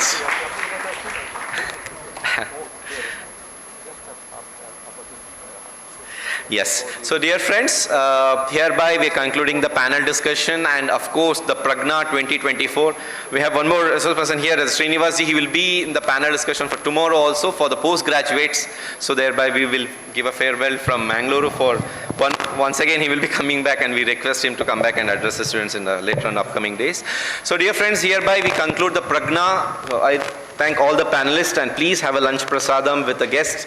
Thank you very much, Ranjan. And on behalf of the Ramakrishna Math Hyderabad, I invite each one of you to please visit us also over there. If at all you have to be in Hyderabad, definitely do visit us. And it's my personal request in public to Dr. Chandrasekhar and Arjun Mascarenhas and Ranjan to please visit us in Hyderabad Ramakrishna Math. Thank you. Thank you so much. Thank you. So hereby we conclude Prajna 2024, a symposium for students of professional courses. Dear friends, this content is available again in the YouTube channel of Ramakrishna Math Mangaluru, where you can go back and watch it again for some snaps particularly. So please, thank you so much. Yeah. So dear students, we have given a feedback to you. Hope it's still in your hand. It not become rocket or a paper ball.